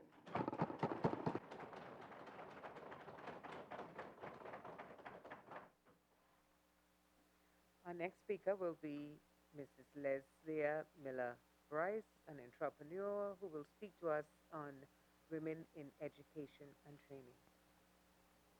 Madam Speaker, I believe that this may be one of the most memorable occasions where I have risen from my seat to speak. This is because I am not only rising on behalf of myself, but I rise on behalf of every woman in this country who never thought they would see the day that this many women would be seated in the halls of Parliament. I rise on behalf of those who came before us and paved the way to make these opportunities possible. More importantly, Madam Speaker, I rise on behalf of the young girls watching us today who will one day in the future pick up from where we left off and surpass our victories for the equality of women in this country. Madam Speaker, as I reflect on the resolution table today, I have mixed emotions. I am excited about the fact that we are taking the time to bring awareness to the injustices against women, yet I admit my slight disappointment that we are still faced with such injustices in 2020. In 2020, a woman should not have to worry about being paid less than a man while doing the exact same job. In 2020, we should not have only one female minister in our cabinet. In 2020, women should not be boxed into traditional roles and what's deemed gender-specific career paths. In 2020, women should not have to feel less than in a country where we make up the majority. That is why, Madam Speaker, I wish to use this occasion as an opportunity to speak to the importance of women being treated as first-class citizens in their own country. Long gone are the days when the women's role was solely that of a caretaker. We have broken the mold, Madam Speaker. The fact that a woman can be a successful entrepreneur, the fact that a woman can have economic independence, the fact that a woman can and should be viewed as equal to their male counterparts. As I stand here today, Madam Speaker, there's one key issue I wish to bring awareness to, and that's equality in education for all. The Beijing Declaration and Platform for Action states, education is a human right and an essential tool for achieving the goals of equality, development, and peace. Equality of access to and attainment of educational qualifications is necessary if more women are to become agents of change. Investing in formal and non-formal education and training for girls and women with its exceptionally high social and economic return have proved to be one of the best means of achieving sustainable development and economic growth. It is clear, Madam Speaker, that the time is now for us to speak up more, invest more, demand more, and to advance women and girls in the Bahamas, especially when it comes to education. We must take a stand, bring awareness to, and advocate for promoting an educational setting that eliminates all barriers, that impedes the schooling of pregnant adolescents and young mothers, making available non-discriminatory and gender-sensitive professional school counseling and career educational programs. We must design educational and training programs for women who are unemployed in order to provide them with new knowledge and skills that will enhance and broaden their employment opportunities. We must diversify vocational and technical training and improve access for and retention of girls and women in education and vocational training in such fields as science, mathematics, engineering, environmental sciences, and technology. information technology and high technology, as well as management training. We must increase training in technical and managerial skills to increase income generating opportunities. Madam Speaker, Audrey Hepburn once said, a quality education has the power to transform societies in a single generation, provide children with the protection they need from hazards of poverty, labor exploitation, and disease, and gives them the knowledge, skills, and confidence to reach their full potential. Today, as I look around this honorable place, I see the possibility of that transformation, the possibility of that protection of our future, and the possibility of our nation reaching its fullest potential. If we invest more in our women and girls, if we expose them to new opportunities, new industries, and new career paths, I believe that we can truly see our nation move forward, upward, and onward. Thank you, Madam Speaker.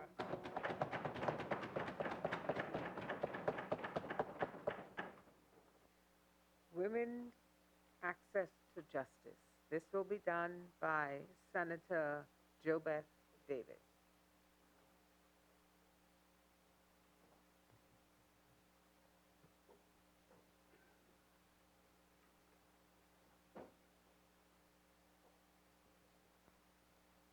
Thank you, Madam Speaker.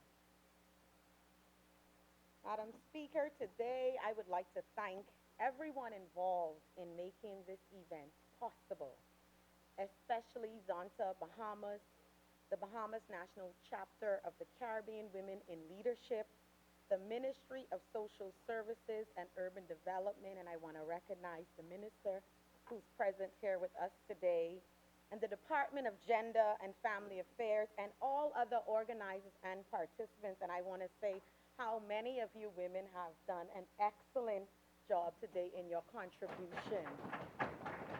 It makes me extremely proud, and it makes the job a little bit easier to join the movement in supporting the resolutions presented today. Madam Speaker, conversations like these are essential to raise an awareness of the central issues surrounding gender equality. We must continue to bring together all major stakeholders so that we can have concrete discussions about the way forward.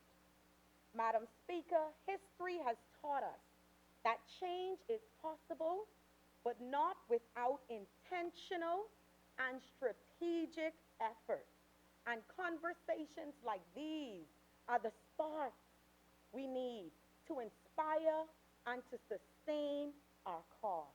And so once again, I commend all of you.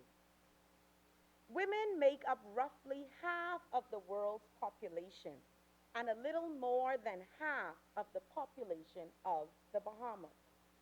So if we are serious about making substantive gains towards the Millennium Development Goals within our local context, we must aggressively work together to close the gap between men and women in all sectors of our economy and society. Inequality is injustice. Madam Speaker, Sustainable Development Goal 5 on women's rights and Sustainable Development Goal 16 on just and fair societies are inherently linked. The world cannot achieve its goals on economic equality and poverty reduction, access to healthcare, and all other lofty goals before us if we fail to deliver justice for women. Madam Speaker, we have major progress to make when it comes to simply providing access to justice for women. The vast majority of countries in the world have laws currently on the books that actively discriminate against women. Here in the Bahamas, we all know of the issues with passing on citizenship, marital rape issues, and the fact that we have not yet enshrined equal rights on the basis of gender within our Constitution. The fact that so many are comfortable coming out in opposition to women's rights and protection for women from discrimination and acts of violence is telling. Madam Speaker, this is a norm that we cannot accept. Just like the many people before us who persevered through the worst kinds of oppression, discrimination, violence, and obstruction at every turn, we must not stop working towards righting the wrongs until every woman and girl living within the Commonwealth of the Bahamas can take a look at our laws and feel respected and protected. Madam Speaker, but securing justice and access to justice for women is about more than getting laws written on pieces of paper. It is also about how we enforce and implement those laws. We do not talk about our ugly track record of violence against women enough. Harassment, assault, rape, and domestic violence are underreported and under-prosecuted. We all know multiple women who have been affected by these crimes. They are our mothers, sisters, daughters, friends, co-workers, and neighbors. Yet within the national dialogue, sexist rhetoric and victim blaming and shaming abound. Our formal response systems, while intended to investigate these matters, often leave many women feeling uncomfortable, unsatisfied, and re-victimized. Many people dealing with these matters often allow their innate biases to color their perception on these matters. It is a culture issue as much as it is a systemic one. Madam Speaker, considering the many hurdles we must overcome, what should be our priorities in the fight to get access to justice for all women and girls is the question. We must begin by getting women's voices heard at all levels, including in this very parliament that I am speaking in today. This is just not a matter of symbolic representation. There are practical benefits, as we have heard across the conversation today, when women contribute to gender-related policies and the implementation of said policies. It is simply a fact that when women are in a position of leadership, these issues tend to be more adequately addressed. It is through empowered women that the laws and systems that have perpetrated sexism will be removed and replaced with the regulatory framework that is reflective of the 21st century values. Madam Speaker, it's time to leave the Stone Age behind and embrace the reforms that will address how we prosecute and respond to violence against women. We need more women at the front line, for example, on the police force and within the rehabilitative system, and more resources invested into these systems to ensure that women placed in these positions have everything they need to succeed in securing access to justice for women and other marginalized populations, including the proper training to handle these matters. I personally look forward to the day when every Bahamian woman and girl can hold her head high and proudly proclaim that her country, her Bahamaland, has taken the progressive steps to ensure that her rights and her body are protected and she is empowered to live, grow, and succeed on every level of our society. Madam Speaker, and when her rights are violated, she will be sure that her government, her police force, her healthcare system, her social support systems, and her community will support her and see that justice is done. Madam Speaker, I end with the quote by Frederick Douglass to remind all of us that power concedes nothing without a demand. And so as we have done today, through Zonta, through CWIL, through the Department of Social Services and Gender Equality and Affairs, we have demanded control of the House of Assembly. And so it is evident what great things can happen when we make our demands known, women. And so I expect that as this movement goes forward, we continue to join forces, no matter the political divide, no matter any other differences that we may have, but we join forces on behalf of women and girls, and we stand together and demand that every opportunity any other male can get, that the women receive it also. I am. Thank you.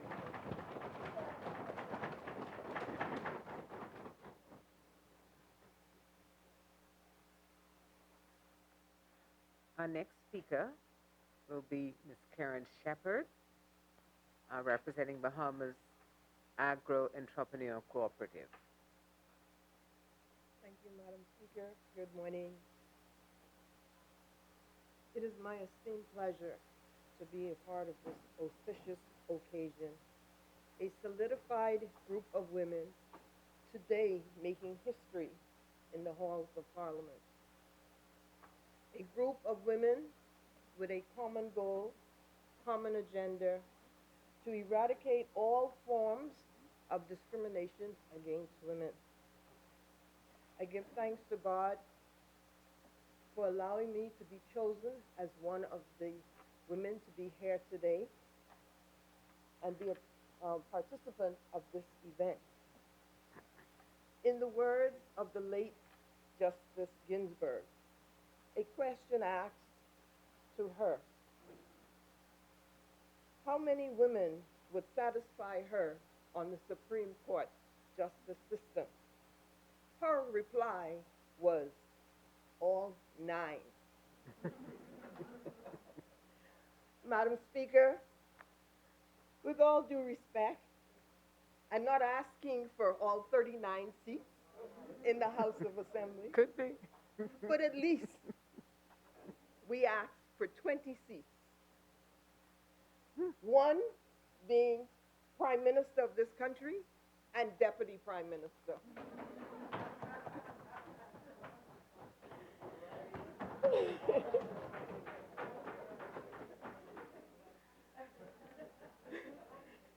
I would be remiss, Madam Speaker, if I do not acknowledge the presence of my father in spirit, the late James Shepherd, one of the founding fathers of this nation, who in 1967 was appointed the governing whip at the time of the change when the Progressive Liberal Party had won the election in 1967.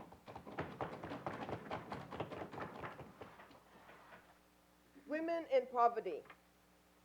After being hit with a double whammy, Dorian in 2019, coronavirus pandemic in 2020, our country has significantly illuminated the necessity of eradicating poverty in our country.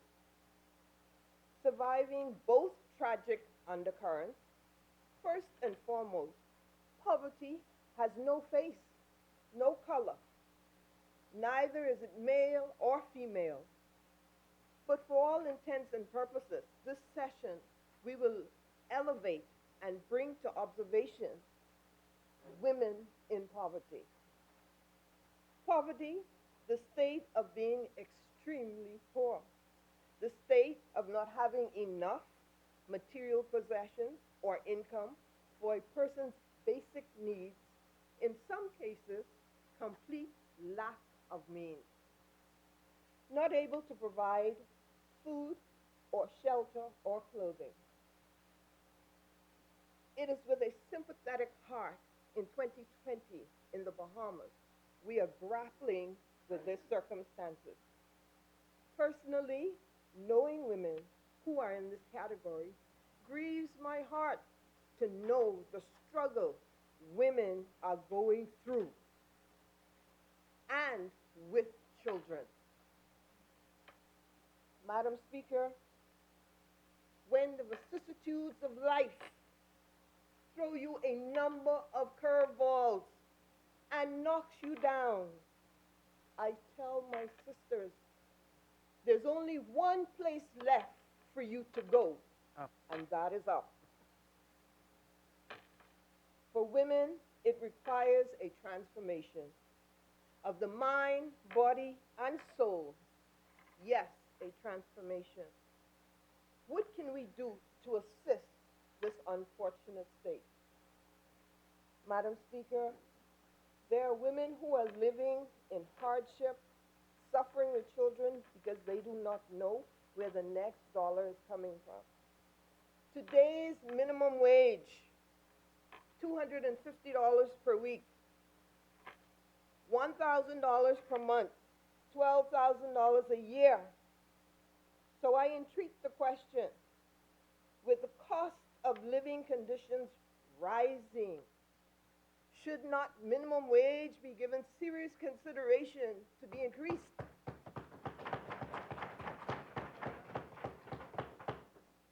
God forbid they're only working 2 and 3 days a week. She is only making it by God's grace, her family, and her friends. Madam Speaker, today, $250 doesn't adequately cover the basic needs and rent expenses and living utilities. Madam Speaker, we are in a desperate need for minimum wage to be increased and equal pay for women. Madam Springer, I bring attention to housing. Most women do not own their own houses today. And I brought with me a chart moving from one state to another, and a suggestion that maybe we can look at having a rent-to-own system where persons can be able to, if government is able to build, or if we can have arrangements where housing, rental units can be built and persons can do a rent-to-own system where at the end of the day, the monies that they've invested in renting can be owned eventually at some point.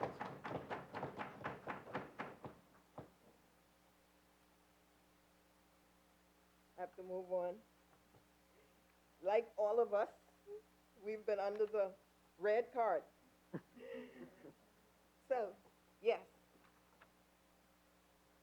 Madam Speaker, the wealth of a nation is the health of a nation.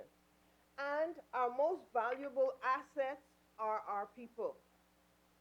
We have such talent, brilliance.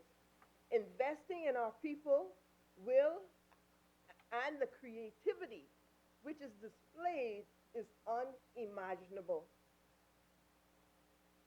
Food security.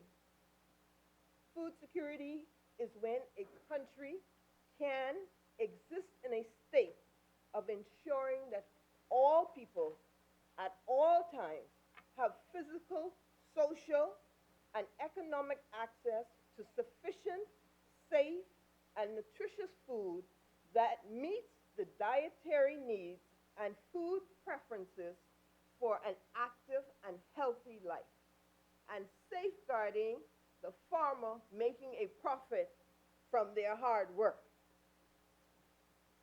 Farmers can use as many hands as possible. We have been given an opportunity in this country. Gotcha. We have given an opportunity in this country to chisel away at $400 million. My humble suggestion for us to create a farmers' work program. This program will take the form of the similar program where we have persons who are on cleaning the side streets, where we have persons who will sign up to be assisting the farmers in producing their crops. This program will serve as a two-pronged objective. One, the farmers will be assisted and we will be able to put people to work. The government can create a work program to fully advance agriculture in the future. The program will develop the industry by leaps and bounds. With respect to women, we can create a coconut factory depot. This factory will take the following concept. We have one product that can give us 5 different items.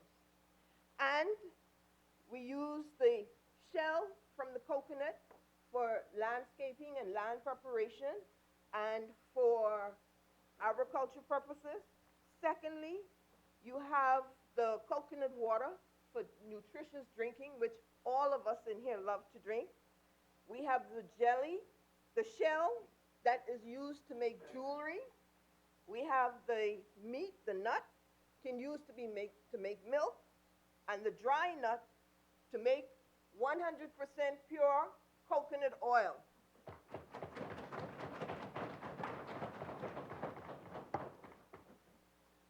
My suggestion with this is that if we create a coconut depot factory, it'll be designated for women to sustain themselves. And it cannot only be limited to just the coconut. This would be a way of breaking a poverty cycle. Not only will it break the poverty cycle, but it will transform the minds into business women. They can then purchase shares in this coconut factory depot and become owners of this coconut factory depot, or whichever product it is that they decide that they want to do. This is only an example. Madam Speaker, I would like to inspire other sisters, and thank you all, and I support the resolution. Thank you.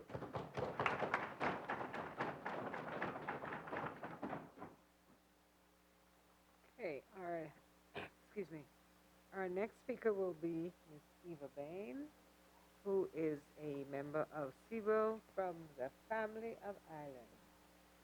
She will speak to us on women representation in Family Islands. Thank you, Madam Speaker. Madam Speaker, I'm grateful today for the opportunity to present and to be in the company of such powerful women. Madam Speaker, I support the resolutions today, but I stand in particular on behalf of our family islands. I rise on behalf of the strong, passionate, resilient, willing, and able family island women.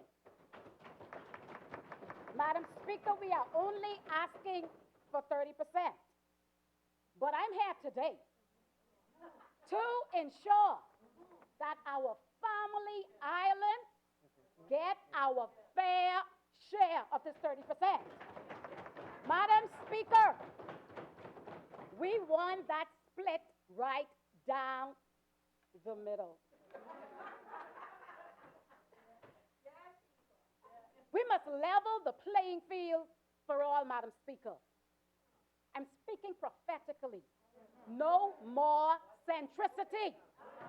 We must be all inclusive. We must ensure fair and equal representation, access to funding, training, and other necessary resources. Communication must be open and forthcoming. Madam Speaker, we are at a critical juncture right now in our family islands. Our family islands are crying out for help.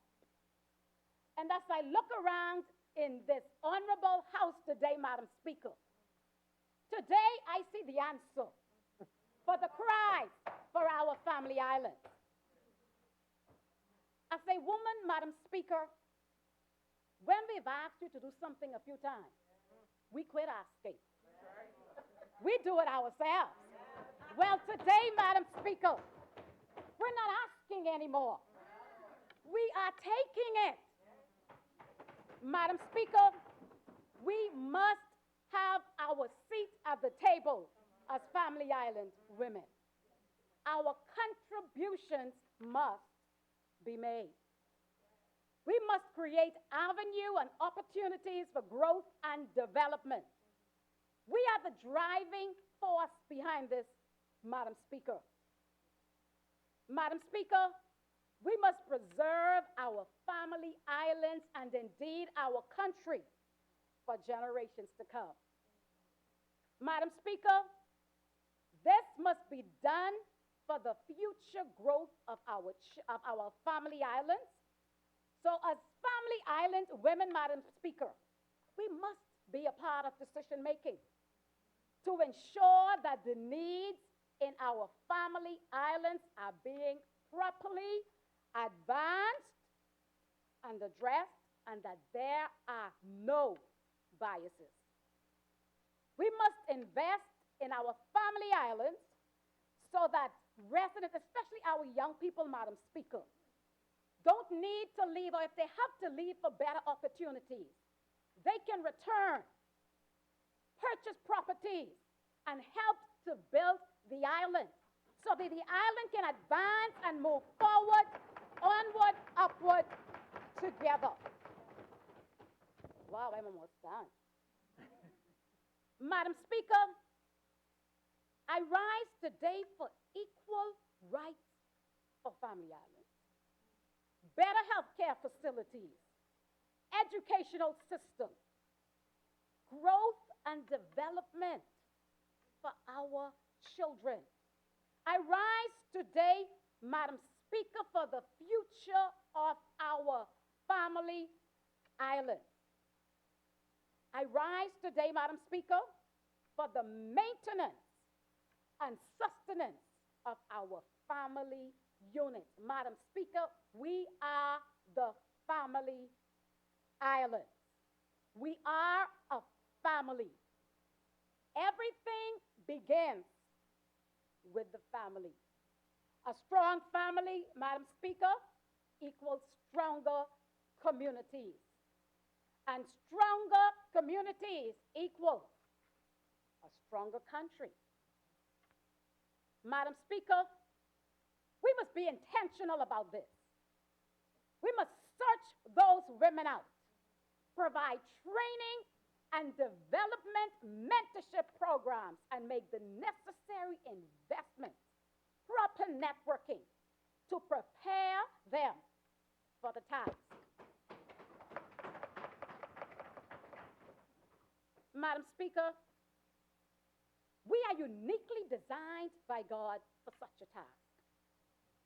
It cannot be done without us. We cannot be replaced, Madam Speaker. There is no real democracy without us. Madam Speaker, they say that we are too emotional to be leaders. Yes, we are emotional, Madam Speaker, but we are powerful. We are resilient, and we are the most influential creatures that the good Lord has ever made. We get the job done. Madam Speaker, as women of today, we wear many hats. And you think our ministers have a lot of work on their hands. As women, as mothers, as managers of our homes, Madam Speaker, we wear many hats. We are the Minister of National Security in our homes sometimes, Minister of Education and the teacher. We are the Minister of Health, Minister of Social Service, and the Minister of Finance, Madam Speaker. Madam Speaker, we can do this. We are able, and we are willing. Madam Speaker, I don't even see the red card, and I'm done. Madam Speaker, in my closing, I want to admonish the women in our family islands to rise up. See, Madam Speaker, I'm only going to say this to you. I don't wish to be the only elected female member of Parliament come 2022. I need company, Madam Speaker. I need company, Madam Speaker. And I'm saying this prophetically, Madam Speaker. There's no more limitations for us The glass ceiling has not only been shattered, Madam Speaker, the whole house has tumbled down. Madam Speaker, I support the resolutions once again, and I want to say to you, may God bless you. May God bless these powerful women in this honorable house today, the great women in our family islands, indeed our country and in the world, and may God bless the Commonwealth of the Bahamas. Thank you, Madam Speaker.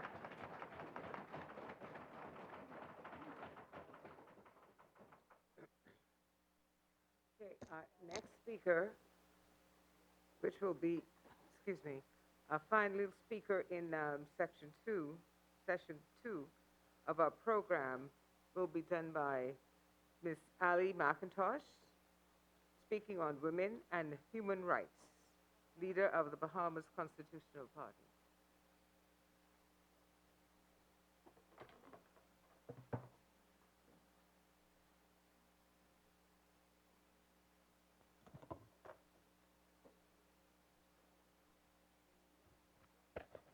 Good afternoon, ladies and gentlemen.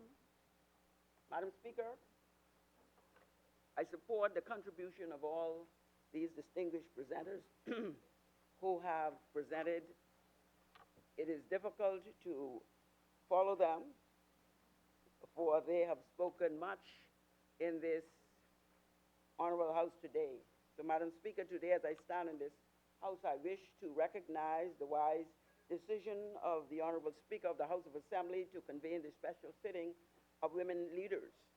And I wish to thank the Almighty God for giving myself and all these other distinguished presenters the opportunity who were chosen to represent the needs and aspirations of women in this community and support the agenda for women's empowerment across all sectors of Bahamian society, including equality of seats in this house and the highest office in the land.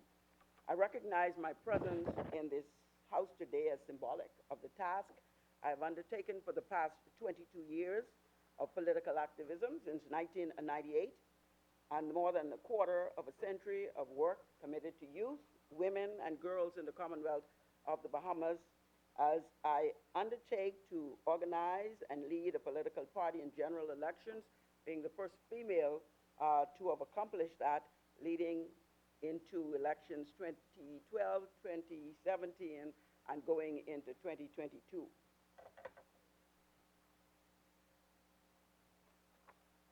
This work shared by me and other women in this regard have been facilitated by the work and sacrifices of generations of women before us, whose shoulder we stand on.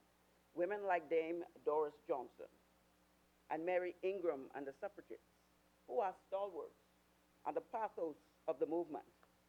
This resolution that we are discussing today provides the substantiation of those lofty ideals of the women who fought back then, and which we now recognize on this auspicious occasion. Their work and achievement is what we are celebrating today, 58 years later.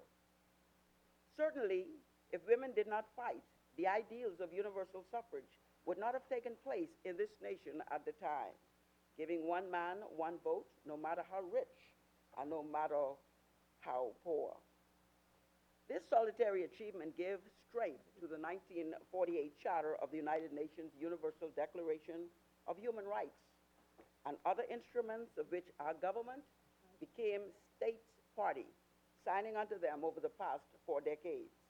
Including with those instruments are the Chapter 3 of the Bahamian Constitution, identifying the constitution and fundamental rights of each Bahamian, enabling them to live a free, prosperous, and empowered life. However, as the resolution so justly articulated, the 19 obstacles against the full empowerment of women, which must find its complete and utter disintegration as a result of these discussions and the passing of this resolution. Madam Speaker, Madam Speaker, women's rights are human rights and should be protected and are the responsibility of any good and caring government. It is noted that when women are downtrodden, the community is downtrodden. Equally so, when women prosper and is empowered, the community prospers. Therefore, the situation perpetuated in any nation regarding women will be the result of how the nation is perceived and thrives. Madam Speaker, the girl child today is the woman of tomorrow. And in order for that girl child to be developed to a full potential, she needs to be nurtured in an enabling environment. This enabling environment is why these distinguished presenters are all here today, because we have been brought up under the eminent mentorship of our mothers. Mothers quite like my mother, Pastor Dr. Jane White, my greatest mentor, who walked behind our founding fathers and sat in the middle of Bay Street with them outside this parliament to obtain the freedoms that we hold dear.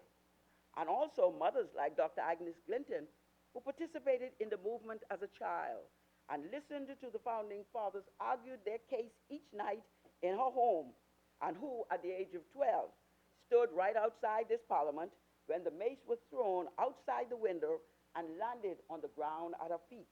She is in this building today. She, too, is my mentor. I have met scores of Bahamians who have told me the story of their mothers who were in the struggle, and certainly the untold stories of thousands more whose names history will never record or immortalize.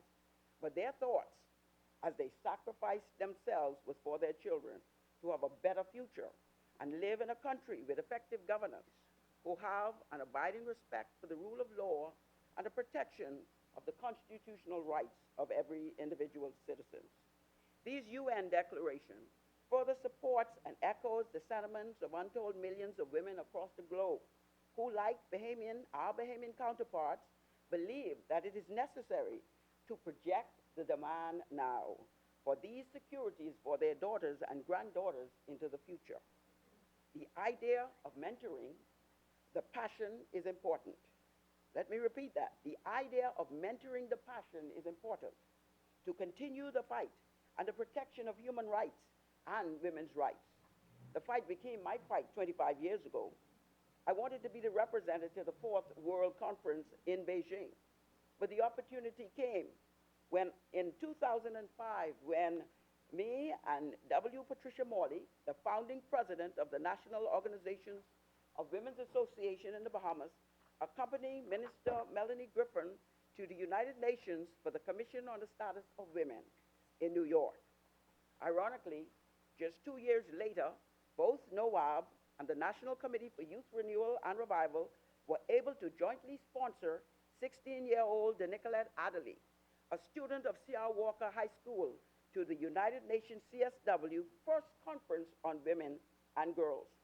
That experience alone has changed and augmented the life of the Nicolette Adderley, who is now a university graduate with a degree in engineering and continues to fight for women's empowerment. These experiences, Madam Speaker, speaks to the multi-level, multi- and trans-generational mentoring that must take place to impact the forward security for human rights in general and the empowerment rights for women and girls in particular.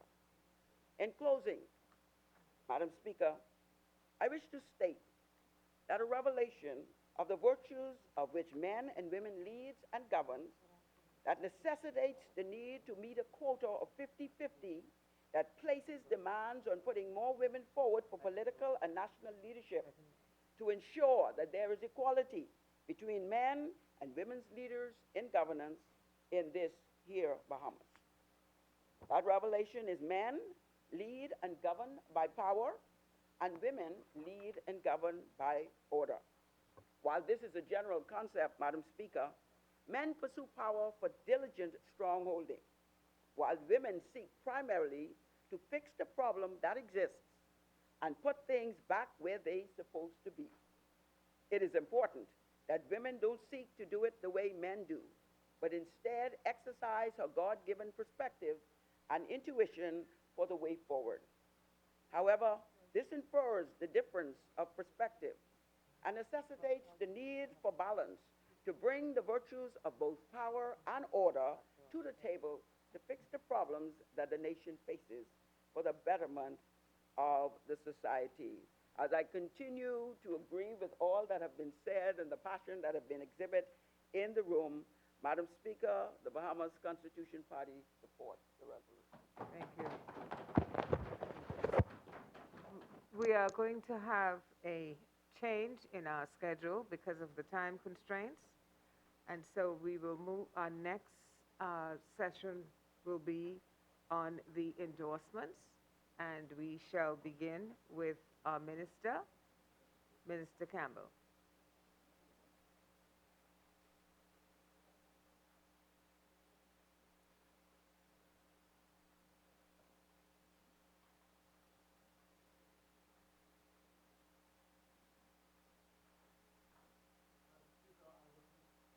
Asking to speak. I was just trying to make sure that we remain within the time frame, knowing that the media has another live coverage. Sir, That but said- we could not let you out without That said, saying having something. given me the opportunity, there is no question that my actions throughout the period that I've had responsibility for this ministry, that I support all and everything that speaks to and is related to the empowerment, equity, and equality of women and girls, including persons with disabilities. This is more than a job for me, Madam Speaker. Madam Speaker, I jokingly asked God for daughters when I was a young boy, so that when young men come to court them, I could say, help your father-in-law clean the yard and whatever. God gave me 3 daughters, 1 son. I want everything for those daughters that I want for anybody else's son. Madam Speaker, I support the quotas. I just want to give this admonishment. I don't want the quotas to be treated as tokenism. So I'm pleased that there is this move to prepare, to make competent women and girls who will sit at the table and make decisions. I have given all of my daughters my initials, FAC, Frankie Alfred Campbell. As a child, I dreamt that one day my name would be on a big, tall building, the FAC building, and I wanted all of them to be able to lay ownership to that, but not as a token. And so I admonish that the requisite preparation is put in place, that our women will earn a seat at that table where the quota is set. Thank you, and I endorse this. Okay, we will, thank you, sir. We will continue with our endorsements, and the next person on will be Mrs. Patricia Minnis, Office of the Spouse of the Prime Minister. Mrs. Minnis.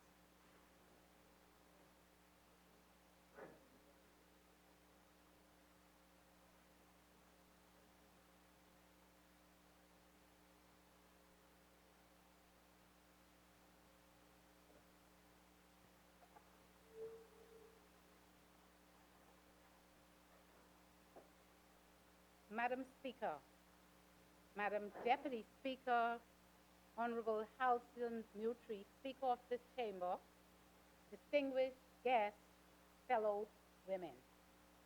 Madam Speaker, in a moment like this, when history is being made in the Bahamas and the character of the next generation of Bahamians may be shaped by the discussion being held in this honorable house, I feel a great sense of honor and responsibility to be at the table. I would like to thank the Zonta Club of Nassau and New Providence and all who play a role in convening this meeting. I especially salute the Honorable Halcyon Mutri for your insight, sir, and bold stance in the promotion of this historic event. I stand and join in support of the resolution placed before this body today. I commence by paying homage to the suffragettes who, with their tenacity and determination, paved the way for the many voices here today to be heard in this first Women in Parliament session. Today we join together, standing tall on the shoulders of all women of the suffrage movement who struggled and stood in solidarity against inequality for women and collectively overturned the status quo of that day. Today, women continue to face diverse barriers that impede their progress for various positions in life. It is imperative that such barriers be removed and facilitations be created to afford women an equal opportunity for advancement in all arenas. Opportunities that those who came before us can only dream, and opportunities that will enable our daughters to maximize their potential. We must endeavor to eradicate the factors that thwart equal representation of women in Parliament. To date, we have seen advancement in relation to empowerment, equality, and rights for women in the Bahamas. But despite the progress we have made as women, there is still much work to be done. Throughout our region and throughout the world, women are marginalized, and in many instances, we do not have equal rights or representation in law-making bodies as men. We heard that earlier today. We must bridge the existence gap and achieve gender parity in Parliament. It is my view that an increase of women in Parliament will increase the rate and the advancement of legislation for pertinent issues that directly impact women and girls. The resolution before us today is an excellent starting point towards enhanced engagement of women at the table of decision making.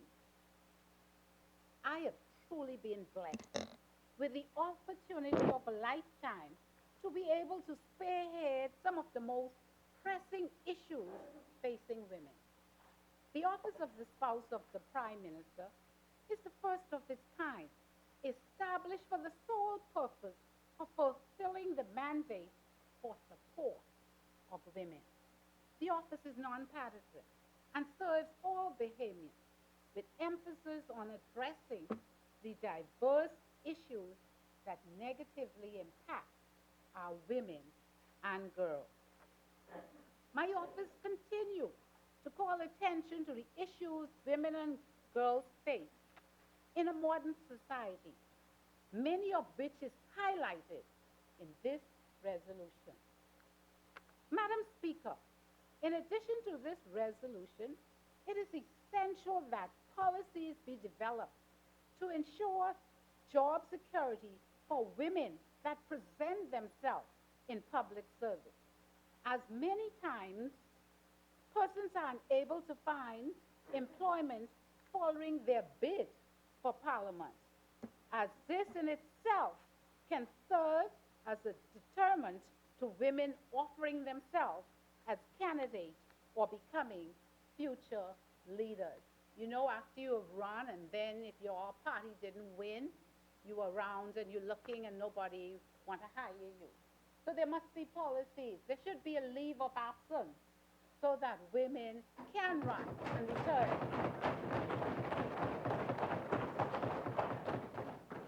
Madam Speaker, it is my life work to advocate for equality and empowerment of women.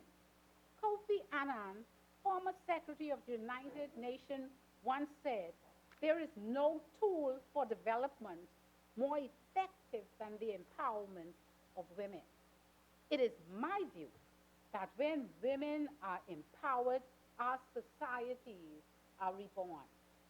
Therefore, I stand here today in agreement with the women of this August House and fully endorse the resolution that is set before us. I thank you, Madam Chair.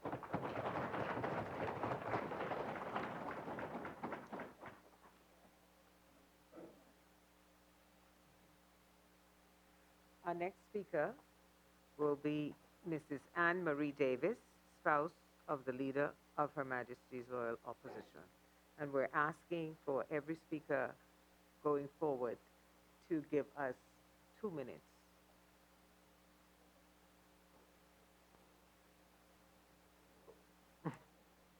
Thank you, Madam Speaker, for recognizing me. Good afternoon. I stand in this honorable place as a proud recipient of the legacy of the suffragettes, both local and international. And as I stand on their proverbial shoulders, I salute the transformational impact their social and political activism has had on the Bahamas. I thank the Speaker of the House of Assembly for his support and assistance in making this important event, though symbolic, possible. We are indeed inheritors of a glorious legacy of social justice, equality, and freedom. Hard-fought rights that we must never take for granted, but to fight to preserve them, even as we, as women, demand more rights and empowerment. Madam Speaker, I support this resolution within the context of the private and uneventful conversation between Rufus Ingram and his wife Mary in the wake of his electoral defeat in 1949 general elections. Mr. Ingram opined that had women possessed the voting franchise in 1949, the outcome of that election may have been very different. His wife agreed with him, acted on his opinion and advice, and therein was the rudimentary and informal beginnings of the universal women's suffrage movement. That movement not only led to rights of women to vote in 1962, but led to political leadership. I pay tribute to that movement and the personalities that made this journey and these important advancements for women of all walks of life possible. Yes, today we stand on their giant and fearless shoulders as our fight continues and their noble legacy is kept alive. So today, Madam Speaker, 71 years later, marks a continuation of that private conversation, but in a public forum with a formal format. In the spirit, initial intent, tone, and tenor of the United Nations Convention of the Elimination of All Forms of Discrimination Against Women, known as CEDAW, I encourage, and in particular Article 7, I encourage all political parties to constructively engage our women to participate more in electoral politics. I publicly support and advocate for women to represent at least 30% of the country's parliamentary representation in this place. Madam Speaker, on the other part of the resolution, which focuses on gender-based violence, I register my endorsement of this resolution by recommending that our government institutionalizes programs and training workshops as early as at the primary school level to sensitize our young boys about the evil forms of violence against and abuse of our girls and women. These forms of violence include physical, psychological, and emotional abuses stemming from harsh words and deeds directed at females. Such sensitivity training must be expanded to include the workplace and the NGOs. Let us commit ourselves, all of us, to building a national culture of gender civility, of cherishing and nurturing our girls and women as a Bahamian way of life. As I bring my parliamentary contribution to a close, together with my endorsement of this progressive and forward-looking resolution before us today, I leave this parliament, and indeed the country, with the following quote from Michelle Obama. It's my favorite. She's the former First Lady of the United States of America, on the importance of gender equality in achieving sustained national development. Michelle Obama said, "No country can ever truly flourish if it stifles the potential of its women and deprives itself of the contribution of half of its citizens. I thank you, Madam Speaker, Thank and you. I accept the resolution.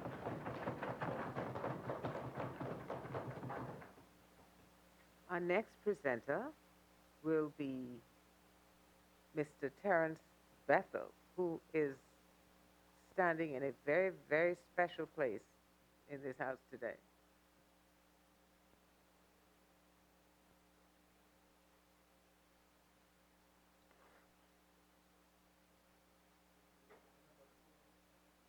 Uh, Mr. Bethel, I have been asked to remind you of your 2 minutes time frame.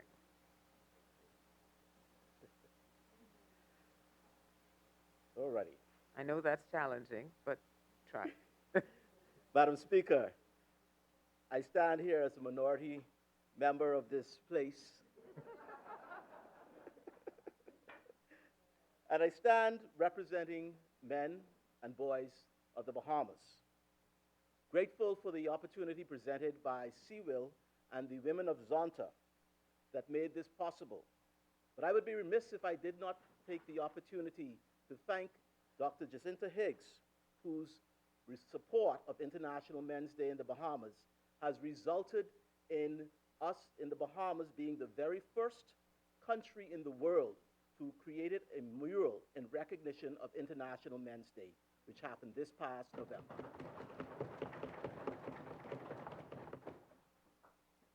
Moving ahead, I must say that the thing that I have found interesting is the support that the government itself, the leaders, have given to women in this country as in return for their contribution to universal adult suffrage and the achievement of majority rule. Since that day, women have been appointed in every area of this country. However, the population seems to be the thing that has to catch up. In other words, we need a cultural revolution. That cultural revolution is going to be because of the way we look at things and the way we say what we say. We have to give ourselves the opportunity to release some of those things that impede us. Things like gender roles. Women should and men should be a certain way. We need to release the things that may be impeding our progress by deciding that the things that we want for men and women must be equal in justice. If we want our country to move ahead, what we must do is recognize that there are still some issues regarding men where there needs to be some work as well. Certainly in the area of the ability to pass on their citizenship, but men and their children are often subject of parental alienation.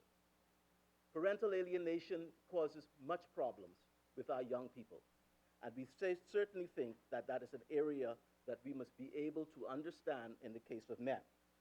So we in this chamber today must make it our effort to do the things that make a change. We must be the people who change the language. We must be the people who do the thing and not just talk the thing. Today is not the end. Today is a part of the journey that leads us to full gender equality, which is one of the 6 tenets of International Men's Day. Thank you. I offer my support for the resolutions at hand. Thank you. Our next endorser will be Mrs. Allison Maynard Gibson, representing Links Incorporated.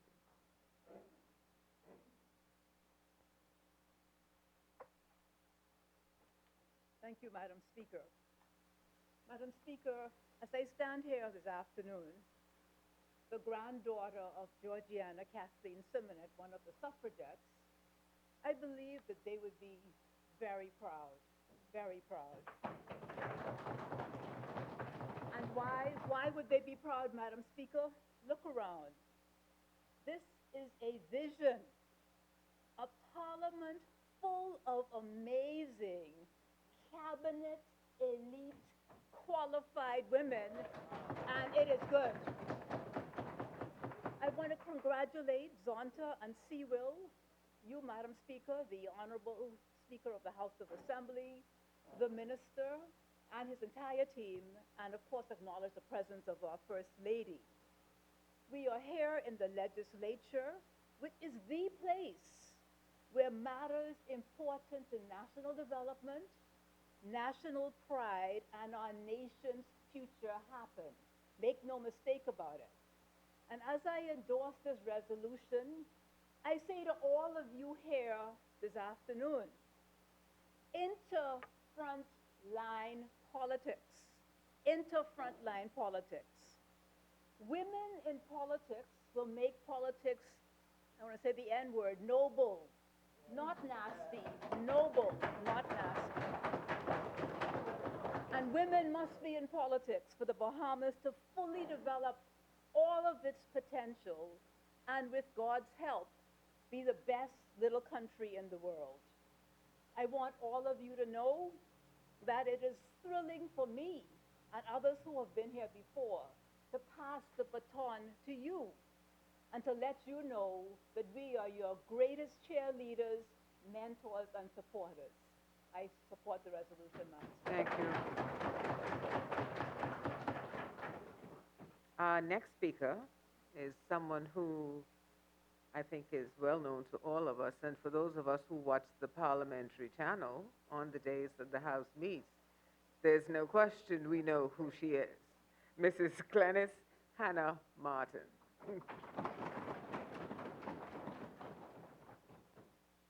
Thank you very much, Madam Speaker. I will keep my comments to 2 minutes because I think I take up more than my fair share in this anyhow as a norm. And I think it's more important for these voices to be heard. But I want to say that I was sitting there and I was getting messages from people who were surprisingly pleased because they were actually in awe of the array of intellect, the creative thought, the passion, the keen articulation, and the bold spirit that was exhibited in this house today. And I just want to say, ladies, today you just did some damage to the stereotype. Y'all damaged that today. Y'all damaged that today. And I just want to, just in closing, Dr. Higgs spoke about the history of women, those giant women, those warriors, those generals in the armies, those great thought persons and economists and leaders of their nations. And somewhere along the line, the perception got a bit skewed. So I want to say this to you, and a lot of that has happened in our history. I think that we must begin by understanding that the history may not be fully understood, number one. Secondly, that we are talking about a human rights premise. And in this premise, it is about the rights of women, it's about the rights of our children, it's about the rights of people living in poverty, it's about the right to access education, the right to access health care.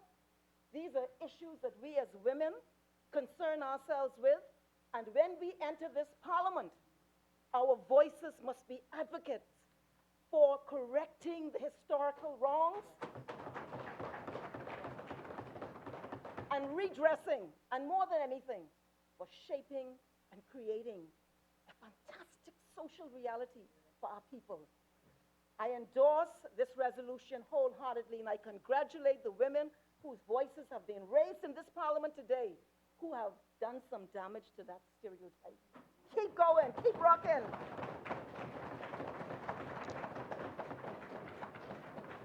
Thank you.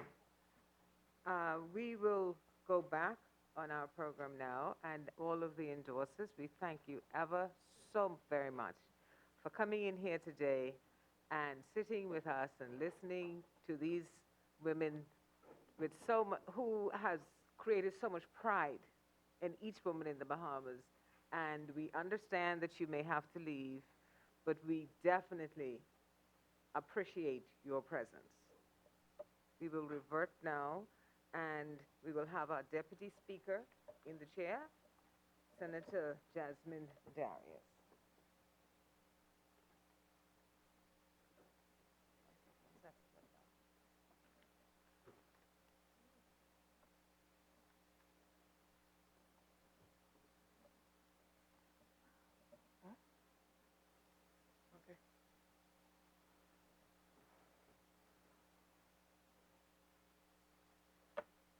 We now move to the third session, gender-based violence. The chair recognizes Senator, the Honorable Lisa Boswick-Dean, who will speak on women and violence against women. Good afternoon.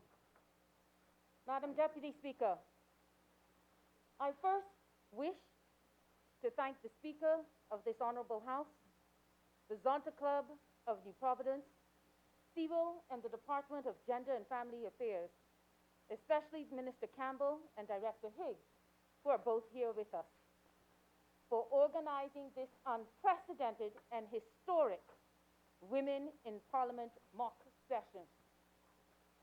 I am honored to sit in this Parliament with such a cadre of distinguished leading Bahamian women to debate the promulgation of laws to significantly impact the empowerment and safety of women in our country.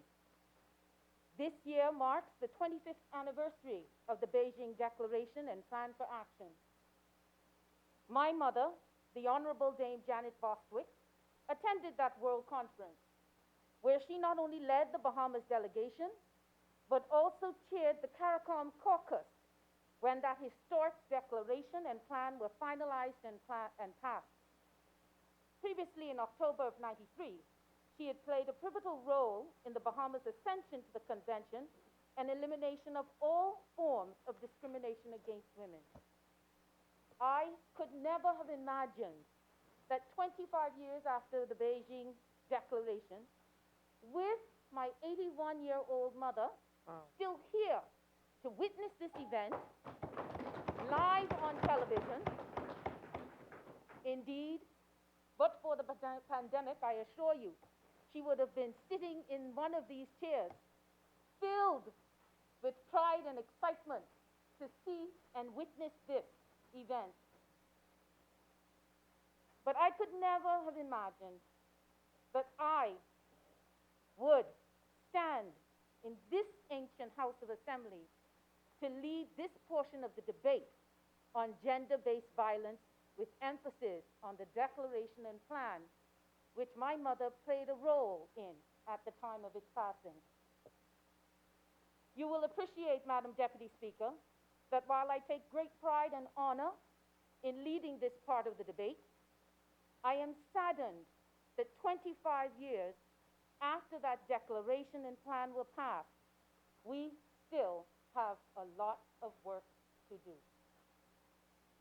And so, Madam Deputy Speaker, I now hereby move a resolution to prioritize and enact laws to address intimate partner, gender-based domestic and sexual violence, marital rape, sexual harassment, cyber violence, and online stalking.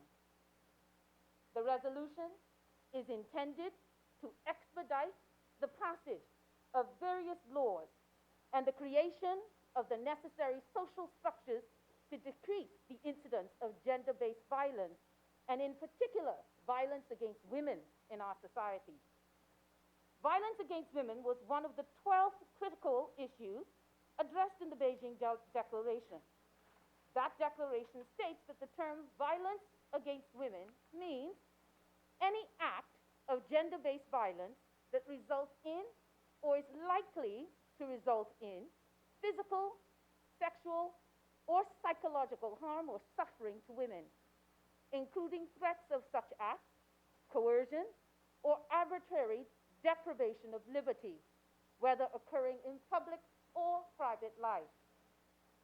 Over the past 25 years, this definition of violence against women has been expanded and honed by other international treaties, conventions, and instruments, such as the Council of Europe Convention on Preventing and Combating Violence Against Women and Domestic Violence, known as the Istanbul Convention, and the Commission on the Status of Women, CSW, agreed conclusions in 2013.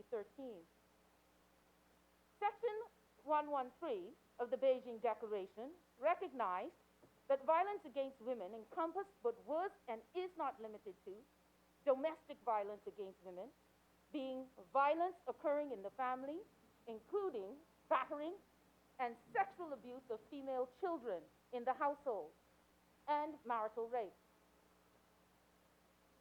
It includes violence against women in the general community, including but not limited to rape, sexual abuse, sexual harassment and intimidation at work, in educational institutions and elsewhere, trafficking in women, and forced prostitution.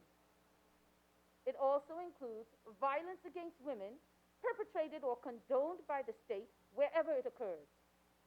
This includes assaults of women in the custody of the state. That is, in the custody of immigration, police, or the prison.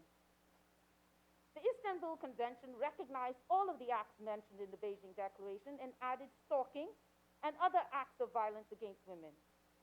The CSW conclusions recognized cyber-stalking, cyberbullying as acts of violence against women, in addition to all other violent acts which had been previously identified in other agreements. The Beijing Convention also recognized that refugee women, women migrants, women in poverty, destitute women, women in institutions or in detention, female children, women with disabilities, elderly women, and many other groupings of women are particularly vulnerable to violence.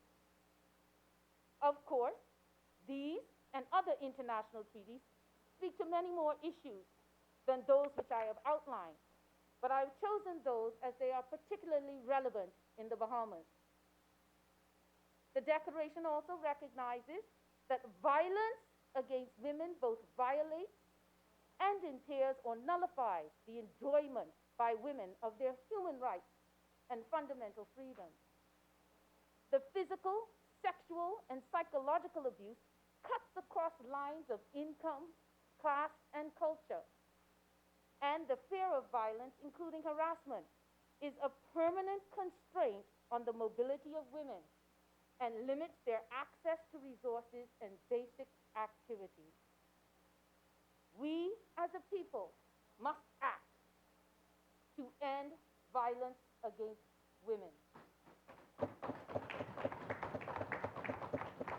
While we have made some advances by way of the implementation of the Domestic Violence Protection Orders Act, the Child Protection Act, the Persons with Disabilities Equal Opportunities Act, the Sexual Offenses Act, and the Trafficking in Persons Prevention and Suppression Act, the red card, we still have a considerable way to go. Sadly, the Bahamas still has one of the highest rates of rape in the region, and during the COVID pandemic, incidents of domestic violence and the killing of females have both been on a rise. It is imperative that we take steps to protect and uplift our women and girls. We therefore call upon the government of the Bahamas to immediately take the following steps. Present and pass the draft gender-based violence bill. Establish the gender-based violence authority.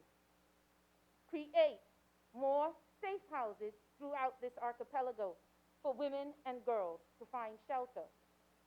And put in place protections and a safe means for females in the custody of the state, especially migrants and immigrants, to report acts of violence against them while in custody. We are advocating for a streamlined process that handles all complaints of violence against women and children, and forceful dispensation of the law where persons admit or are found guilty of acts of violence against women and children. For example, we find it unacceptable that a man who pleads guilty to punching a woman, his girlfriend, in her face, choking her, and pulling her hair because she refused to unlock her phone and pushed him, to only be sentenced to a fine of $150, which he paid immediately, or 14 days in prison. This is no deterrent for the perpetrator, while it most certainly is a deterrent for the victim and for any others who would go through such an ordeal. It will deter them from making reports and going through the hardship and the stress of seeing it through to its conclusion, only to have the courts give the perpetrator not even a slap, but a tap on his wrist.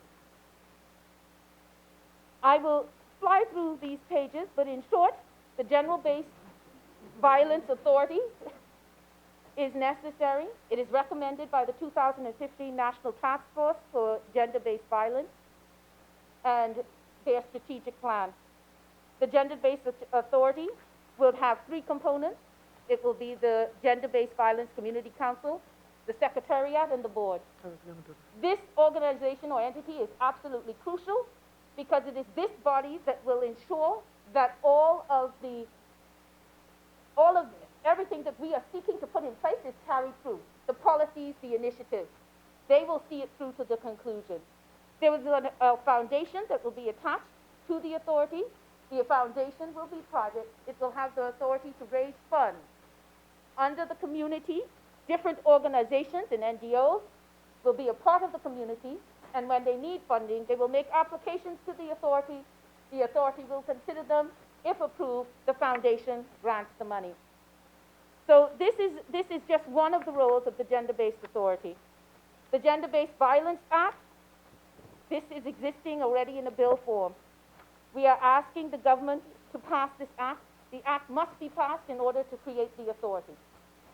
The act provides for, it changes the domestic orders that are available, protection orders, so that they are available even to women where a crime has not been committed, but they require protection. The draft bill is a very strong document, but we would ask some consideration of additional amendments to it. We would ask that it be certain that it includes offenses with respect to cyberbullying and cyber stalking, as recognized by the other international conventions. With respect to the creation of shelters, there is a dire need for safe houses in the Bahamas. Follow the record. No. And we were asking that the government assist us in doing that with public-private partnerships. And Madam Speaker, as I said, the Bahamas is ceded to CEDAW, and we are asking that we pass this resolution, and I so move.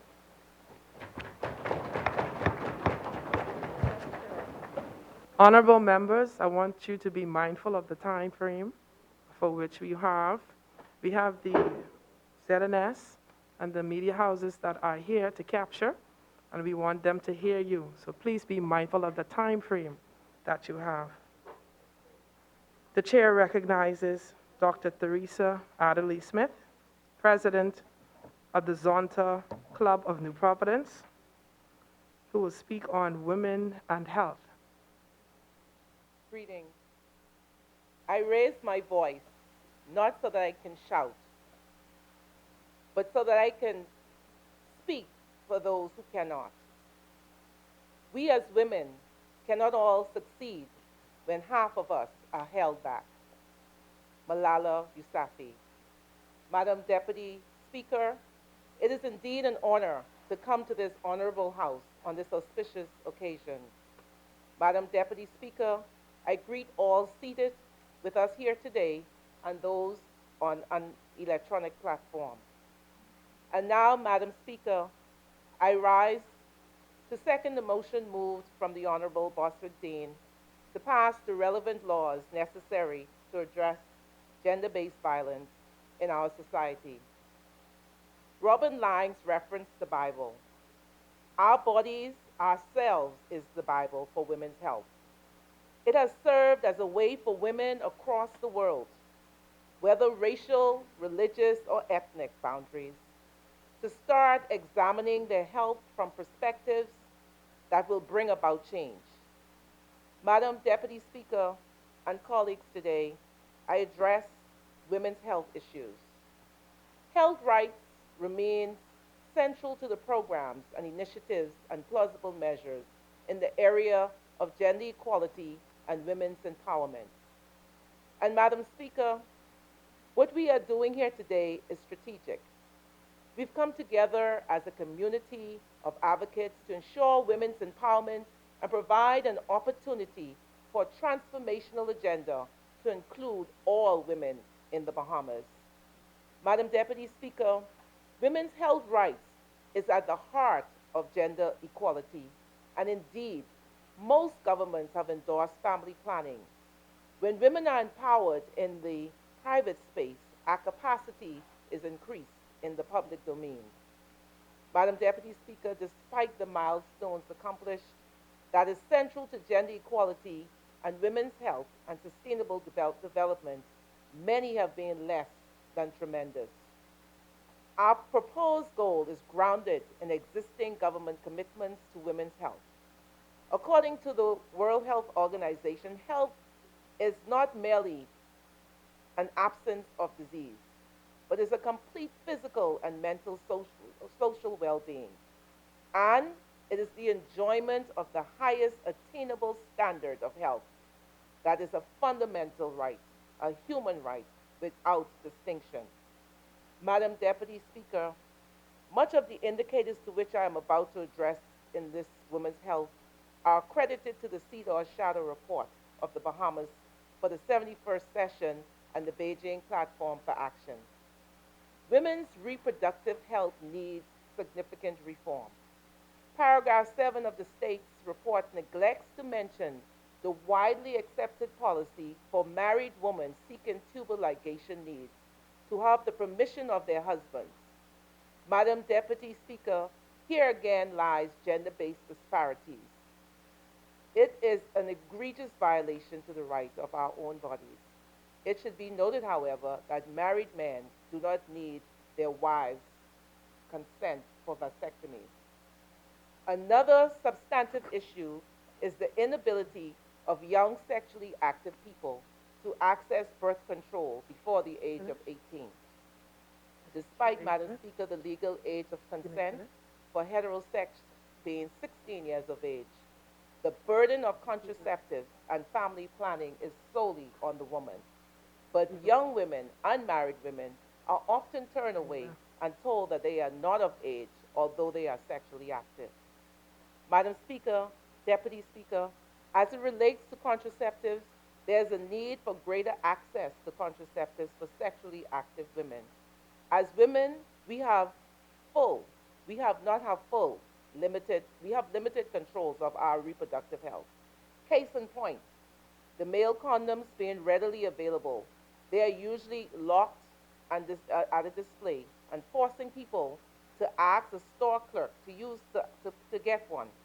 Female condoms, on the other hand, are not readily available. So what does this mean?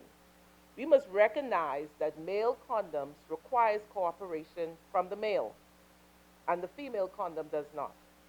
We need to make our own decisions of whether we are going to use condoms and not rely on the male counterpart. Madam Deputy Speaker, although the Bahamas has had a significant decrease in HIV/AIDS, HIV/AIDS continue to be a major issue in the Bahamas for women. It was recently reported that there are a number of organizations with programs aimed at prevention as well as treatment for the support of HIV/AIDS. This comes mostly as a result of not need, but the direction of these international bodies. Madam Speaker, why is this so important? This also means that these services are aimed at key populations like men who sleep with men and sex workers, and women are excluded from the HIV prevention programs as they are deemed low risk. But yet, Madam Deputy Speaker, some 48%, that is 1,500 women compared to 1,600 men, are living with HIV/AIDS in the Bahamas. It is critical that the government address this inequity through its own programs and funding, as international organizations may have their own agenda. Madam Deputy Speaker, sexual education is not mainstream, nor is it widely understood and supported. Madam Deputy Speaker, although sex education is delivered in some schools, the programs are abstinence heavy and can be unrealistic for some youth. course, content depends on the person who's delivering the content, and it can become biased. It is not a practical tool empowering our citizens. So, what initiatives are set up to focus on breast cancer among Bahamian women? Paragraph 24, 21 of the state report does not address the critical fact that research has shown that Bahamian women have the second highest rate of BRCA gene mutations in the world. The women with BRCA gene mutations are at a higher risk of getting breast or ovarian cancer. Health, Madam Deputy Speaker, is more than the absence of disease. What is required is further prioritization of those commitments and development of more comprehensive strategies to deliver these contents and these commitments over a period of time. Some acceptable steps. Women and girls must have access to health services to include mental, maternal, HIV, and sexual reproductive health services. Madam Deputy Speaker, it is recommended that gender-specific public awareness and health promotion campaigns embrace reproductive health services, and that too be strengthened. Likewise, Madam Deputy Speaker, gender responsiveness training for health services providers must be provided. Madam Deputy Speaker, a more comprehensive sexual education curriculum should be adopted in every school, and women's rights must be included to give consent for their own tubal ligation.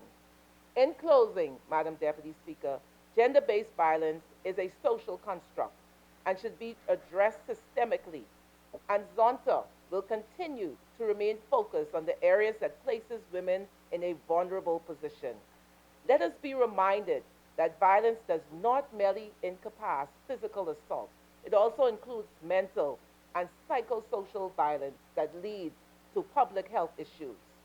Ours is an opportunity to move not only forward toward a rich society and onward to a powerful society, but upward to a great society. As president of Zonta Club of New Providence, I am encouraged. Zonta observes the work of all represented through the country. We support and appreciate each of you. When we help another, we serve another. Women Health, thank you, our partners, our sisters. And for the third time, Michelle Obama quoted today, there is no limit to what we can do. As women, we can accomplish. Thank you.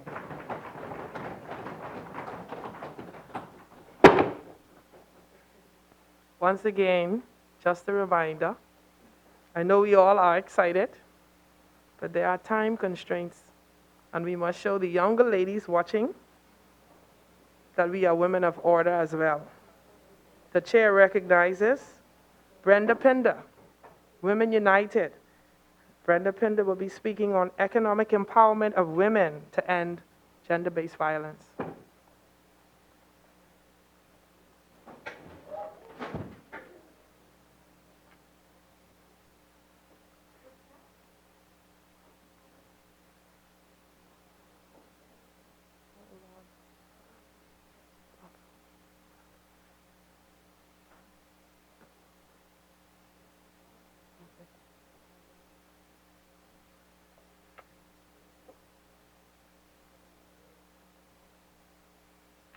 Madam Deputy Speaker, it's an honor and a privilege to stand in this honorable house this evening. I rise on behalf of the incredible women throughout the length and breadth of our Bahama land, the nation where God lives. As the grandniece of the late C.R. Walker and Mabel Walker, one of our suffragists, I pay homage to these honorable women for their contribution as we celebrate 58 years of the suffragist movement. We, the women of the Bahamas, stand once again in solidarity, in unity of strength, and with one voice, advocating on behalf of Bahamian women everywhere. I stand in support of the resolutions that have been tabled before this honorable house. I speak directly to gender-based violence, which in any form is harmful to mental, physical, and financial health. It interferes with personal development, value of self, quality of life, respect for sanctity and dignity of the lives of others, as well as how one relates in relationship to responsibility, trust, and power. Poverty is a risk factor associated with gender-based violence, which also often intersects with and reinforces gender inequality. One of the most persistent findings is that murders, like other crimes of a violent and predatory nature, are strongly associated with social inequality and poverty. Therefore, it is imperative that our government promote gender equality through fiscal policies if they are truly interested in reducing the disparity that currently exists. Most measures pay for themselves in the long run without additional cost to government, with an added bonus of a larger workforce, which leads to higher economic activity and growth, and in turn generates additional tax revenue for the country. Studies undertaken by the International Monetary Fund and the World Bank noted that fiscal policy choices that address gender equality, such as investing in education or infrastructure, developing better sanitation facilities for women, increase growth and reduces poverty and inequality. Gender parity has a fundamental bearing on whether or not our economy and society thrives. Developing and deploying one half of Bahamian available talent has a great impact on the growth, competitiveness, and future readiness of the economy and businesses nationwide. According to the World Bank report, globally, women's labor force participation fell from 51% in 2000 to 48% in 2019. Women are economic actors who produce and process food for their families. They spend 3 times longer on unpaid care work than men, devoting 1 to 5 hours more a day to unpaid domestic work. Women's participation in the labor force market has installed financial disparities are increasing. Madam Deputy Speaker, as I close, I would like to reiterate that when governments implement fiscal policies for greater gender equality, it boosts economic growth and leads to better development outcomes. It contributes to reducing income inequality and boosting economic diversification, and in turn supports economic resilience, which benefits everyone. It is time to go beyond ensuring equal access to recognizing and evaluating women as agents of economic growth, stability, and sustainability, and for men to work with women to accelerate progress towards gender equality. Like the Beijing Platform for Action, we, the women of the Bahamas, imagine a world where every woman and girl can exercise her freedoms and choices and realize her rights, such as to live free from violence, to go to school, to participate in decisions, and to earn equal pay for work of equal value. A Bahamas where fathers are confident that their daughters are safe and can maximize their fullest potential. A Bahamas where mothers do not have to worry and that their sons will be lost to violence. A Bahamas where inhabitants and inheritors are confident that they will be safe to maximize their fullest potential without fear of form of violence. Thank you, Madam Deputy Speaker, and may God bless the Commonwealth of the Bahamas. Thank you.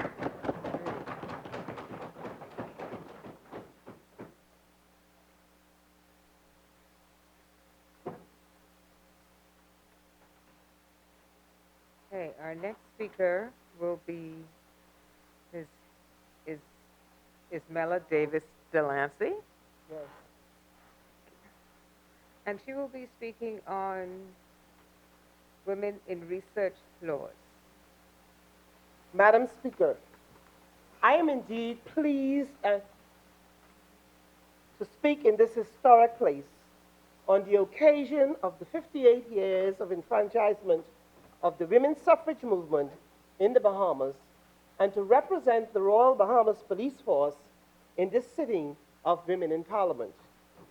Kofi Annan, former Secretary General of the United Nations, noted in 1999 at the Interagency Conference for a World Free of Violence Against Women, that violence against women is perhaps the most shameful of human rights violations and the most pervasive. The World Health Organization recognized that 1 in 3 women worldwide would experience some form of physical and or sexual intimate partner violence or non-partner sexual violence in their lifetime. The record suggests that 38% of women, my apologies, the record suggests that 38% of murders where women are victims are committed by their male intimate partners. As an organization, we are cognizant of the pain and shame victims face. Hence, we have revised our policies and procedures to respond appropriately. The Royal Bahamas Police Force is one of the agencies responsible for providing statistics to the Department of Gender and Family Affairs. The comparative statistics for 2015 through 2019 are laid for your viewing. In the Commissioner's Policing Plan 2020, Priority 4, we address gender-based violence and protecting people at risk. Through the medium of training, we propose to ensure that our officers are trained and sensitized. In 2017, we partnered with the Pan American Development Association and conducted seminars of gender-based violence for officers in Nassau, Grand Bahama, and the Family Islands. In 2018-2019, the in-service training section of the Police College put on a number of courses with segments focusing on domestic and gender-based violence. Furthermore, next week, Tuesday, December 15th through 17th, a series of domestic violence and gender-based seminars will be held.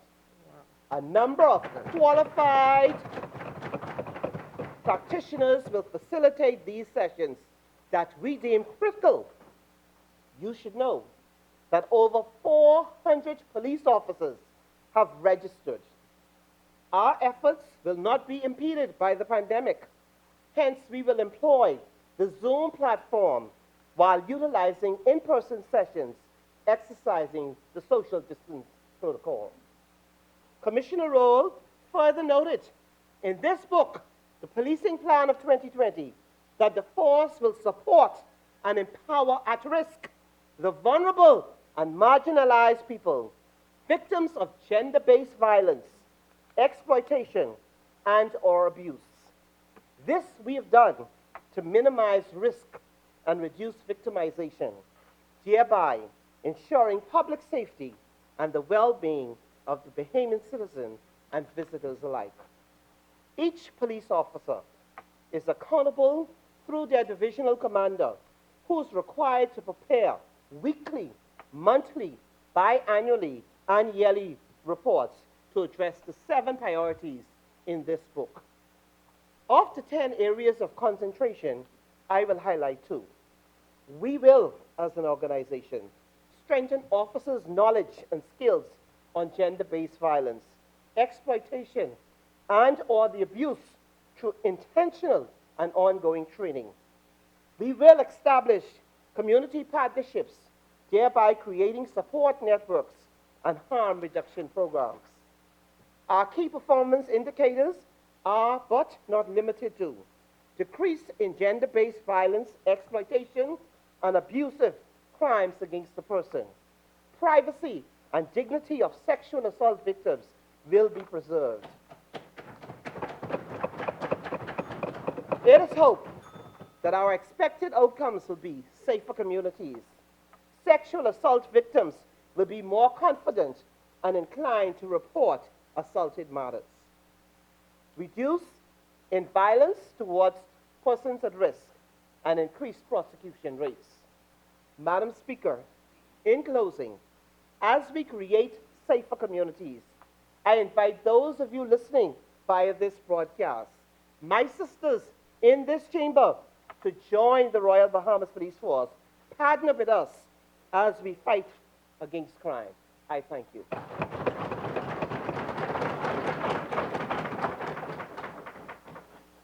Thank you so very much. Our next speaker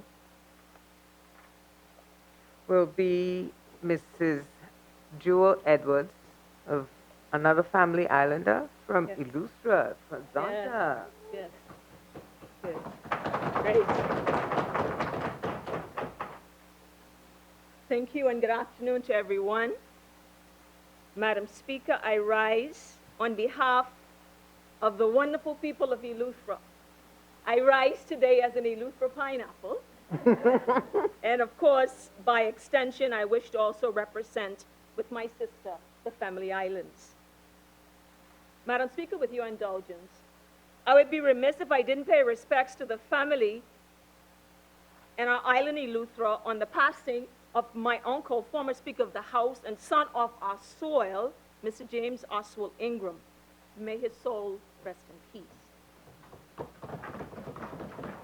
I rise to speak on the increasing need for us to be more intentional with our focus on gender-based violence and gender inequality in our family islands. I stand as a strong proponent to see increased funding for the family islands relative to gender-based violence and gender inequality. Madam Speaker, it is not happenstance that I stand to represent Eleuthera and, of course, by extension, the other family islands. Eleuthera, as we know, is derived from the Greek word meaning freedom. I am aptly reminded today in the words of Mr. Nelson Mandela, world leader. He said, "Freedom cannot be achieved unless women have been emancipated from all kinds of oppression." Madam Speaker, we are aware that gender-based violence transcends all social constructs of our society, work, home, parliament, community, education, the church. But I say it doesn't have to stay that way. I know if Dr. Maya Angelou were here today, she would implore us. I did what I knew how to do, but now that I know better, I will do better. And so on behalf of my great people of Eleuthera, and of course by extension the family islands, I say, we can do better. I decree and declare today that we will do better. That I decree and declare today that change is now. Yes. I know in Eleuthera and the family islands, and I'm very sensitive to time, we need more shelters, more safe houses. We need more programs, more women involved in non-traditional jobs, and I want to applaud One Eleuthera Foundation, who is leading the way in providing opportunities. Yes, and providing opportunities for women in non-traditional training, be it electrical engineering, carpentry, hydroponics, horticulture. We need more educational awareness programs for women, youth, and men. Madam Speaker, we want to send a distinct clarion call from the pink sands of Eleuthera, from the pineapple fields of Eleuthera, and by extension, the family islands. And we want to make sure women are economically equal to men, and we are lobbying for income equality. Madam Speaker, if we are really serious about this, it takes all of us. Madam Speaker and my colleagues, it is my hope, my earnest expectation, and my prayer that we will do our part to eradicate and minimize gender-based violence, that we will not just tolerate those persons, that we will not allow them to be suffering in silence or alone, that we will challenge ourselves to mobilize, to collaborate, to bring synergies together, organization by organization, individual by individual. And so, Madam Speaker, in respect to time, and as I take my seat, in the words of former Secretary of State, Dr. Madeleine Albright, she was the first female United States Secretary of State in the U.S. history. She said, "It took me quite a long time to develop a voice. And now that I have it, I am not going to be silent." And so, Madam Speaker, on behalf of my wonderful people of Eleuthera and extension the family islands, we rise today in support of the resolutions, and we say, may God continue to bless this wonderful Commonwealth of the Bahamas. I thank you. Thank you. Wow. amazing. Section 3, where's... Okay, next speaker, where are we going? Erin Brown, Disability Inclusion Consultant, and she will speak on accelerating the needs of persons and women with disabilities.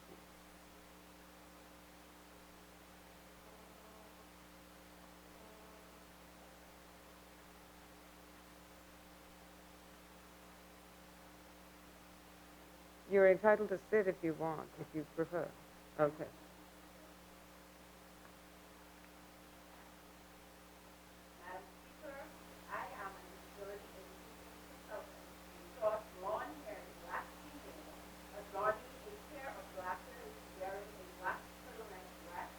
My pronouns are she and her, and I identify as a limb different individual. My introduction is purposeful, Madam Speaker. On this day, a day after Human Rights Day, and 8 days after the International Day for Persons with Disabilities, we lift our voices for girls, for women and girls within the length and breadth of the Bahamas in a space which remains inaccessible to women and girls with disabilities. And during another national broadcasting session that do not meet the IRCA content regulation regarding closed captioning in television programs. This form of introduction provides access and inclusion to members of our community who rely on audio description to receive fine details from imagery to necessary information via audio-visual platforms. This includes our persons who live with blindness, low vision, or visual impairment. Access and inclusion is a human right. It must not be limited. It should not discriminate. And as the Bahamas has pledged, adopted, and signed on the Convention of the Rights of Persons with Disabilities, the 2030 Agenda for Sustainable Development, and enacted Person with Disabilities Equal Opportunities Act of 2014, we must now action towards the fulfillment and mainstreaming of the rights of all persons with disabilities. Women with disabilities are less likely to be leaders or prominent decision makers. Women and girls with disabilities are discriminated against from infancy. They face 10 times more violence than their non-disabled counterparts, who may eventually experience violence-induced disability. These experiences not only affect organization priorities, it impacts the gendered experience of disabilities that are overlooked by the unique barriers and risks women with disabilities face. 2010 census reveals that over 10,000 persons live with a disability in the Bahamas, about 2% of our nation's population. 7.3% have no formal education, yet inclusive education remains unattainable. 12% live with limb loss or differences, with no access to adaptive devices. 72% do not have health insurance, yet many clinics, public medical facilities across our nation remain inaccessible. 10% live alone in homes with no access to universal design.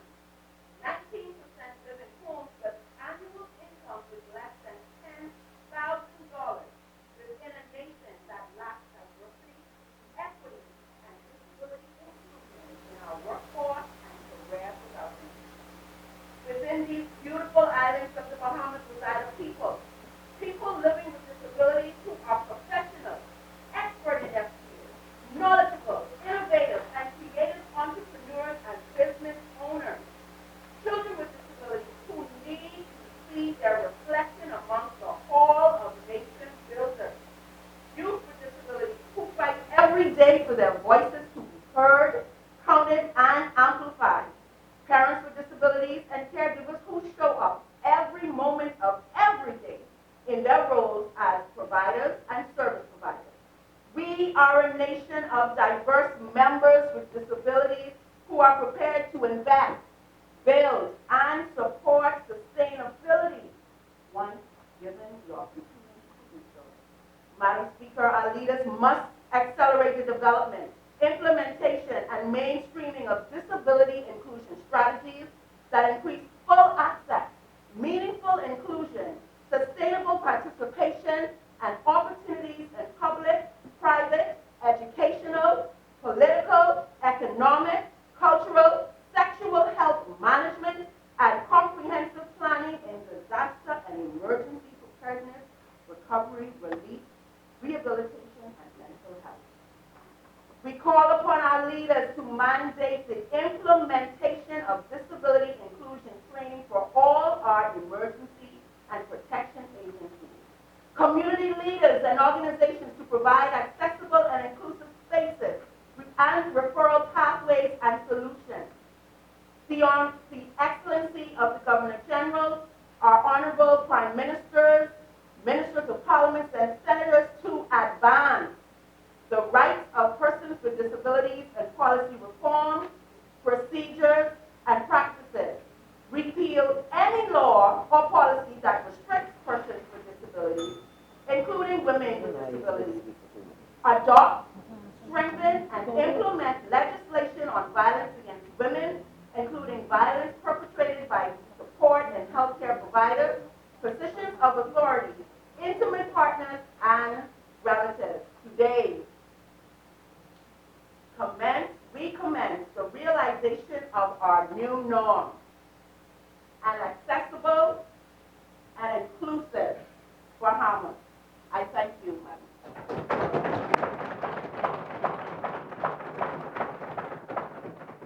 Our next speaker will be Naisha Tyler from the University of the Bahamas, speaking to us on discrimination of migrant women.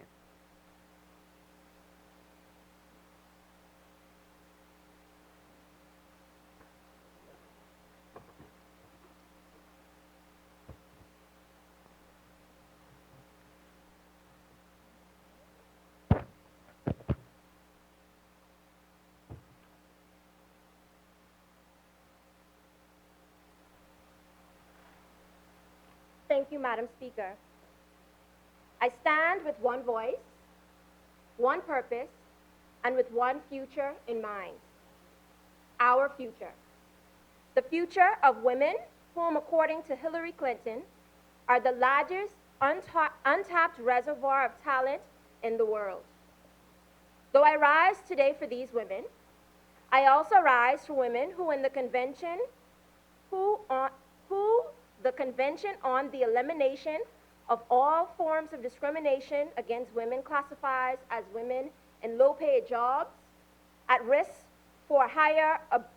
higher risk of abuse and discrimination, and those that may never actually acquire eligibility for permanent stay or citizenship, unlike professional migrant workers.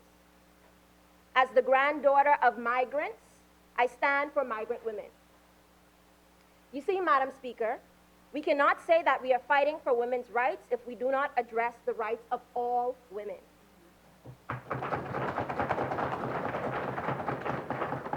Our efforts to eliminate violence against women and girls are immovable if we forget the little Haitian girl that was sexually abused by her uncle and later her father, the Cuban woman flown to the Bahamas that is experiencing marital rape, or the Jamaican, Filipino, or Chinese subject to violence in the workplace with no access to resources available due to the stigma attached to being a migrant in this country, documented or undocumented.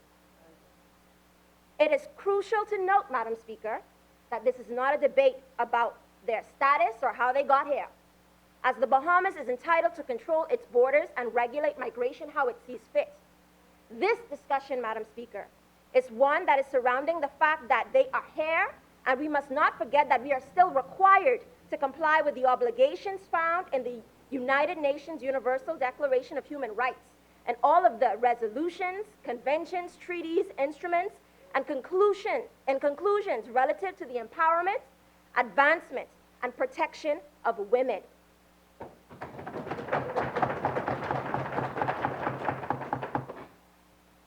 Therefore, this fight applies to every single woman and girl in the Bahamas, Bahamian or not. Human rights, Madam Speaker, are human rights, and we can no longer dance around that fact.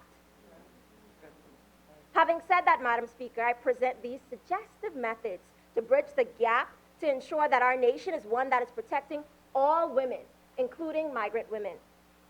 I propose the implementation of gender-based violence liaisons or mediators in embassies and consulates that already exist and cater to migrants from their respective countries. These mediators will be able to provide cultural sensitivity and specificity needed for the reporting of gender-based violence among migrant women, as well as provide a sense of support to increase the likelihood of migrant women reporting gender-based violence. And in turn, receive access to resources and the justice they too deserve. Further to our efforts, the Bahamas' Ministry of Social Service and Urban Development, Migration Department, Department of Gender and Family Affairs can also serve as a hub for educational tools and resources by providing gender-based violence kits to migrant women that already seek these services. Lastly, Madam Speaker, I suggest the mobilization of gender-based violence sensitivity training, not only for law enforcement officers, but for those in human resources, in healthcare, governmental agencies, and nonprofit organizations, equipping all involved with the necessary skills to improve the overall standard of care for all women affected by gender-based violence. Madam Speaker, we must realize that although the race may be one of strife, we must persevere to the end. The race to eradicating gender-based violence is not a 100-meter dash. It is a relay that requires all stakeholders to focus on the mark, keep your stride, receive the baton, and run the race. Thank you. Woo!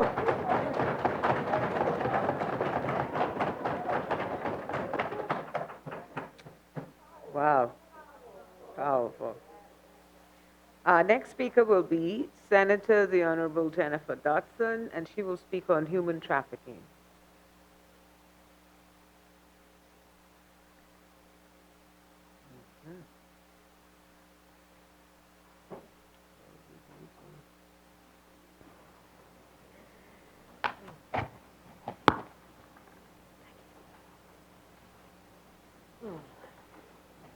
Good afternoon, Madam Speaker, and it is indeed a pleasure to stand here today to speak to you all on human trafficking, which is a part of gender-based violence. Ruth Ginsburg says, "Women belong in all places where decisions are being made. It shouldn't be that women are the exception." We know that CEDAR and the Beijing Platform and the Sustainable Development Goals set the foundation for our topic today. And as Margaret Thatcher said, and I know all of us are familiar with this, if you want anything said, ask a man. If you want anything done, ask a woman.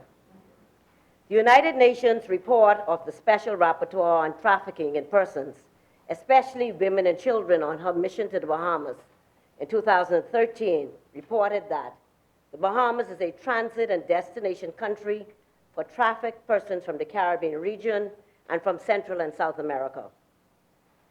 Due to its geographical location, its proximity to the United States of America, and its porous coastal borders spanning about 100,000 square miles, the Bahamas is a major transit country for migrants attempting to enter the United States. Criminals and migrant smugglers have taken advantage of the migration fluxes to lure and deceive victims, promising to take them to the United States, but actually taking them to the Bahamas, increasing their vulnerability to trafficking and exploitation, as well as to criminalization by authorities for irregular entry into the country.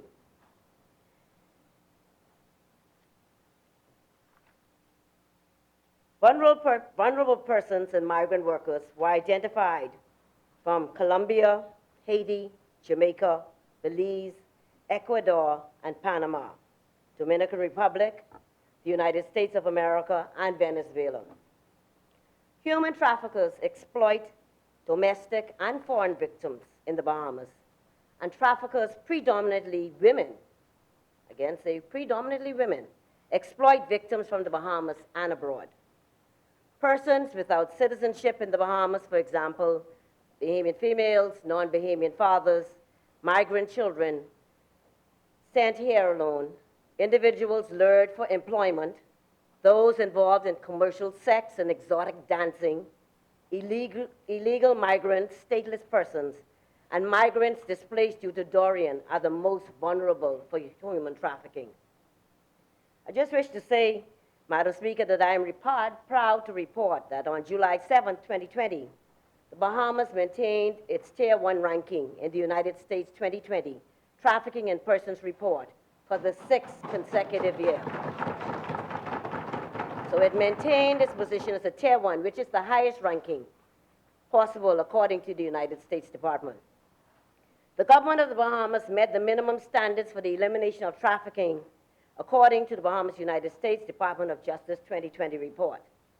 The Bahamas has a Trafficking in Persons Prevention and Suppression Act 2008 as a recruitment, transportation, transfer, harboring, or receipt of persons by means of the threat or use of force or other forms of coercion, of abduction, of fraud, of deception, of the abuse of power, or of a position of vulnerability, or of the giving or receiving of payments or benefits to achieve the consent of a person having control over another person for the purpose of exploitation. In essence, the act makes sex trafficking and labor trafficking, a crime. In this report, the State Department noted that the country recorded the lowest number of trafficking investigations in the past 6 years, with just 2 sex trafficking cases initiated this past year. The report also highlighted a decrease in the identification of victims.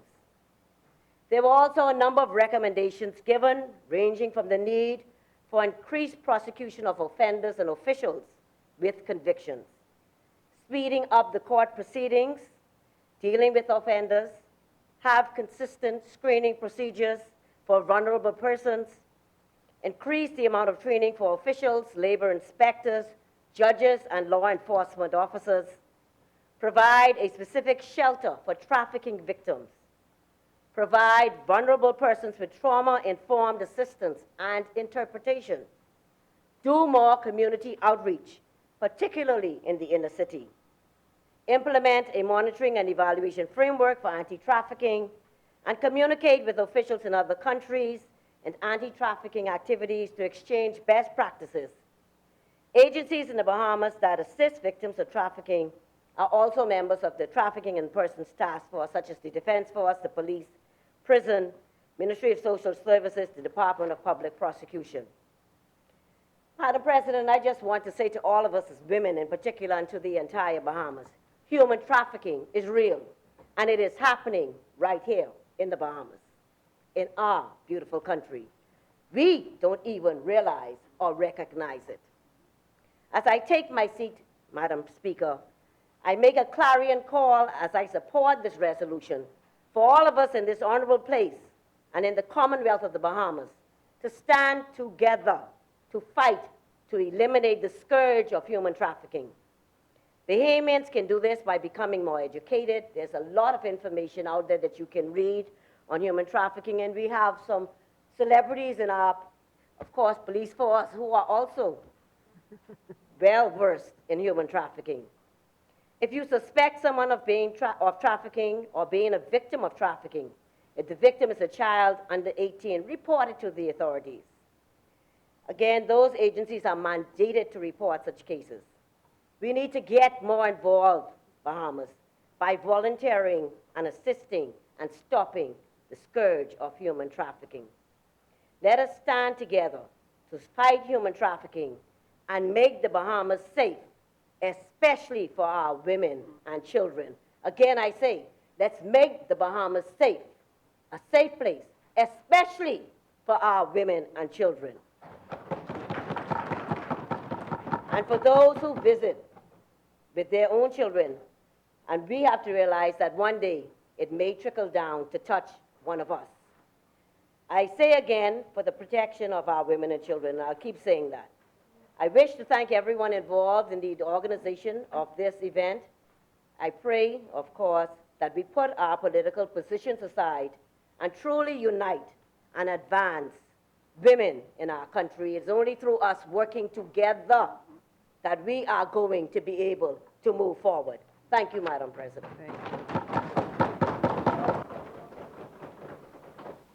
Our next speaker will be Ms. Sharon Martin, National Congress of Trade Unions of the Bahamas, who will speak on Say No, workplace sexual harassment. Madam Speaker, time is a tyrant in this place, so I subject myself to use up the time that the Honorable Family Island member Bain did not use, if you don't mind. Madam Speaker, may I forewarn you that I came to this honorable house today with one intention, and that is to be disruptive and to cause trouble. Good trouble. I learned from the life of a much-beloved former U.S. Senator John Lewis to intercede with what is called good trouble. So I started hanging around with some other disruptive women and women who know how to cause good trouble. Senator John Lewis said, "Our struggle is not the struggle of a day, a week, a month, or a year. It is the struggle of a lifetime. Never, ever be afraid to make some noise and get in good trouble, necessary trouble." Today, my two takeaways, Madam Speaker, are to, one, to bring awareness that like all gender-based violence, violence and harassment in the world of work is an unacceptable behavior. My second takeaway is to appeal to the members of this honorable House, as well as workers and employers' representatives, to become strong advocates for the newly adopted International Labor Organization, Convention 190, and its supporting recommendation, 206, as a means to protect workers and other players in the world of work. There are workers in the Bahamas, job seekers, interns, job applicants, person in training, domestic workers, workers on break, using sanitary facilities, who are on work-related trips, or, as I quote from Agenda Item 29 of the Third Committee of the UN's General Assembly, as when working alone, when working in male-dominated places, when working outside the normal working hours, or when working in the same place where they live, who are constantly subjected to violence and harassment.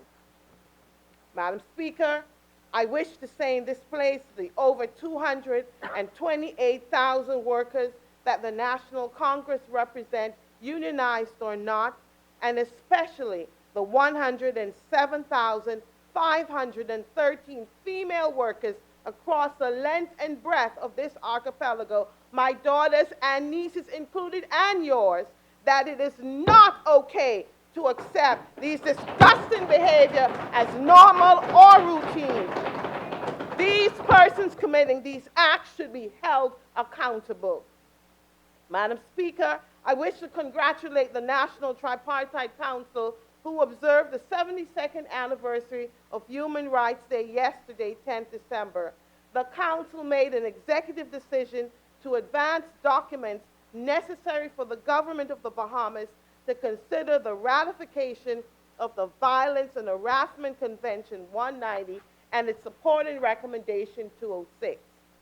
The leaders of the labor movement of the Bahamas, Presidents Bernard Evans and Obie Ferguson, and the first female chairman of the Bahamas Chamber of Commerce and Employers Confederation, Crystal Rutherford Ferguson, supported the executive decision and publicly reinforced it by affixing their signatures in the fitting place to wrap up the 16 days of activism against gender-based violence. Madam Speaker, it is necessary for me to highlight and bring this information to the forefront because the support of the social partners and civil society is paramount to the success of the convention being ratified and codified into our national laws. Madam Speaker, it was quite an electrifying moment in June 2019 at the ILC conference as a delegation from the Bahamas, along with the global community, witnessed the adoption of the Violence and Harassment Convention number 190 and recommendation 206. I stood there in that place in Geneva.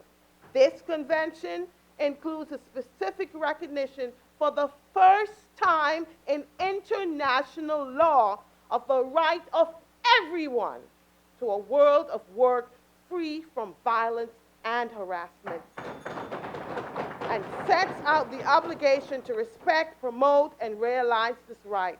Convention 190 and Recommendation 206 are the first international labor standards to provide a common framework to prevent, remedy, and eliminate violence and harassment in the world of work.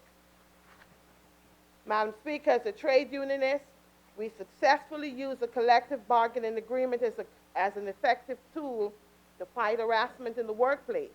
In the majority of industrial agreements, there are clauses on how to treat sexual harassment in the workplace. However, a ratified convention, along with a compendium of ratified international convention local laws, will include further measures to protect victims, witnesses, and whistleblowers against victimization or retaliation and access to compensation. Madam Speaker, in closing, I support the resolution placed on the floor of this honorable House as it represents the way forward in the context for appropriate and effective remedies, safe and fair mechanisms, and procedures in the cases of violence and harassment in the workplace. Madam Speaker, good Trump, good Trump. Okay, our next speaker will be Ms. Candy Gibson, families of all murder victims, and she will be speaking on increasing protection mechanisms and shelters for women. Protocol has already been established. A pleasant good day to each and every one of you.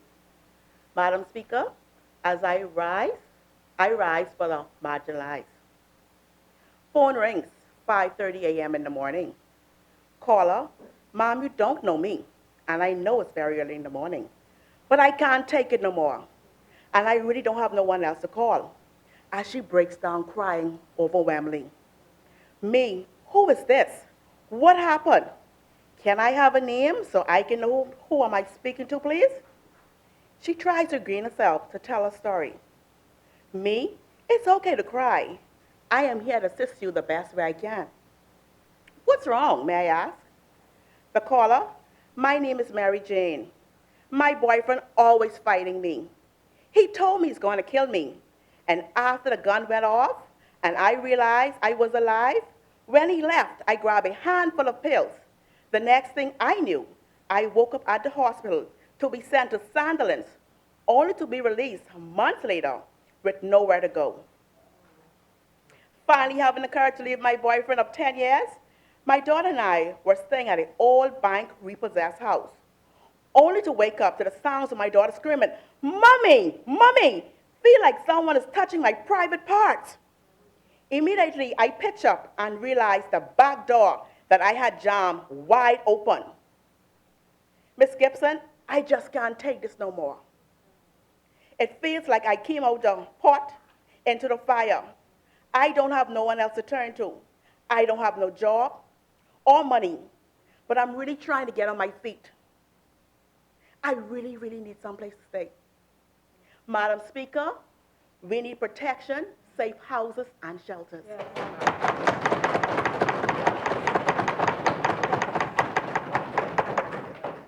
On lockdown Sunday, my name, Candy Gibson, is tagged in the public domain again. It never stops.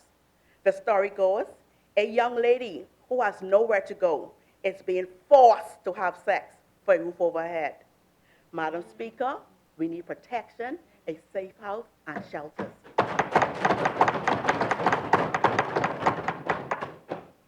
hello, COVID-19 hotline. I would like to get permission to be on the road. Moments later, I pulled up into a yard, clothes and personal hygiene scattered all on the ground. The common law husband puts out his common law wife with the kids, and he keeps his child that he has with her.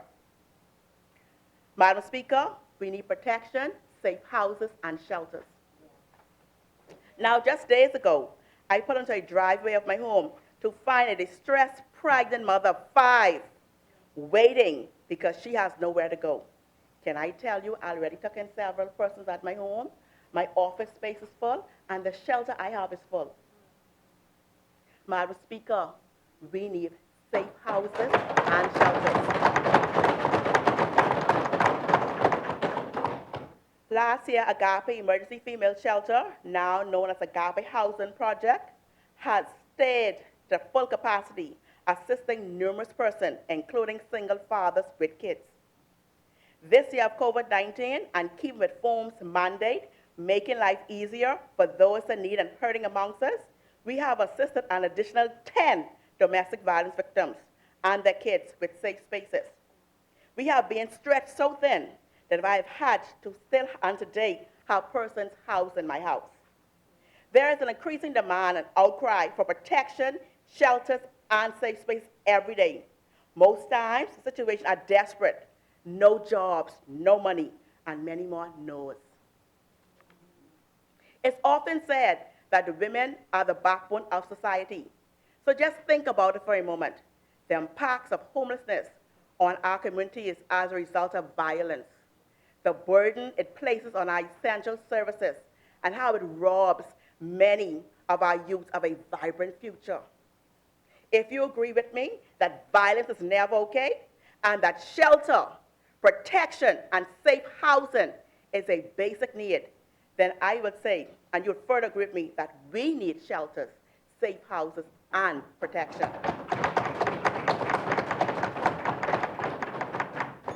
The stories I present to you today are real, and there are hundreds and potentially thousands more just like them in the Commonwealth of the Bahamas. Keeping each other safe is not just your responsibility, but it's our responsibility. So as I take my seats, ladies and gentlemen, Madam Speaker, we need protection, safe houses, and shelters. Thank you.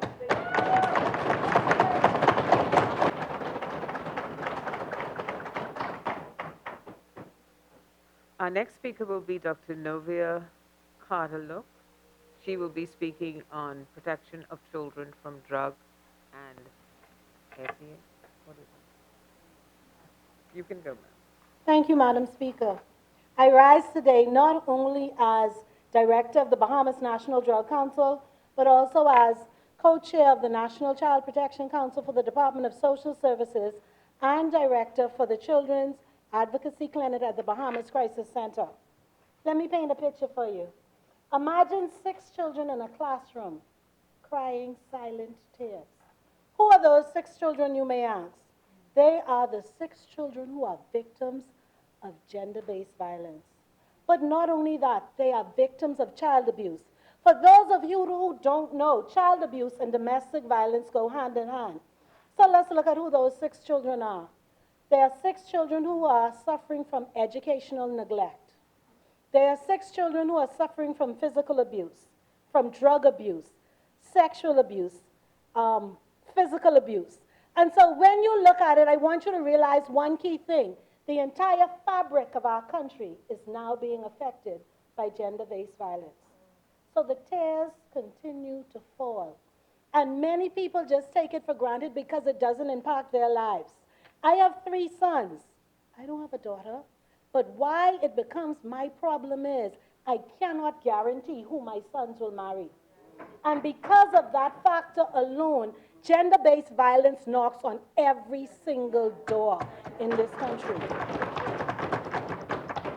In 1991, the Bahamas government signed on the Convention for the Rights of the Child. And this document serves as a foundation of human rights for our children. It's almost as if the government of the Bahamas made certain promises to our children. So I stand as a child advocate, and I stand for certain things. I stand to create a Bahamas that is free from drug abuse. I stand to create a Bahamas where our children do not have to fear violence against themselves. I stand for a Bahamas where education is free and all of our girl children avail themselves of that opportunity. But more so than anything else, I stand for juvenile justice. I stand for the young man that rapes his sister, that we make sure he receives intervention services. Juvenile justice in our country is something that we must consider. For one key reason, and I want all of you to hold on to this, violence is transgenerational. And so when social services talks about a child, and I call someone in education, education says, I know that family. When I call somebody else in the Ministry of Health, they know that family. And so it's incumbent upon us no longer to work in silos, but for us to fight together for gender-based violence. So let me make sure you understand the impact, because the impact does affect our national development. We're now looking at increased crime. We're now looking at post-traumatic stress disorder. We're now looking at depression. But more so, and a new growing trend we've seen in our country is, we now have a breed of young men that are angry. And these men now look to perpetrate crimes. These young men now are not taking advantage of the education system. And so when we talk about gender-based violence, realize one key factor. With one voice, all of us must stand. Because now we are united in one purpose. And that one purpose is to recreate the Bahamas that we want. What is it going to call for? Education. More training. More education. What else is it going to call for? We need an observatory. Simply because what goes on in education is in one silo. What goes on in social services in the other. The Bahamas government, the Bahamas government has one good thing going for us, in that the Royal Bahamas Police Force, the National Child Protection Council, the Department of Social Services and Urban Development, this red thing, all of that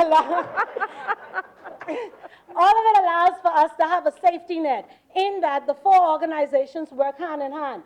Once social services gets a call, the Royal Bahamas Police Force is automatically activated. Then in turn, the SCAN unit, Ministry of Health, we're activated, and automatically the Bahamas Crisis Center comes into play.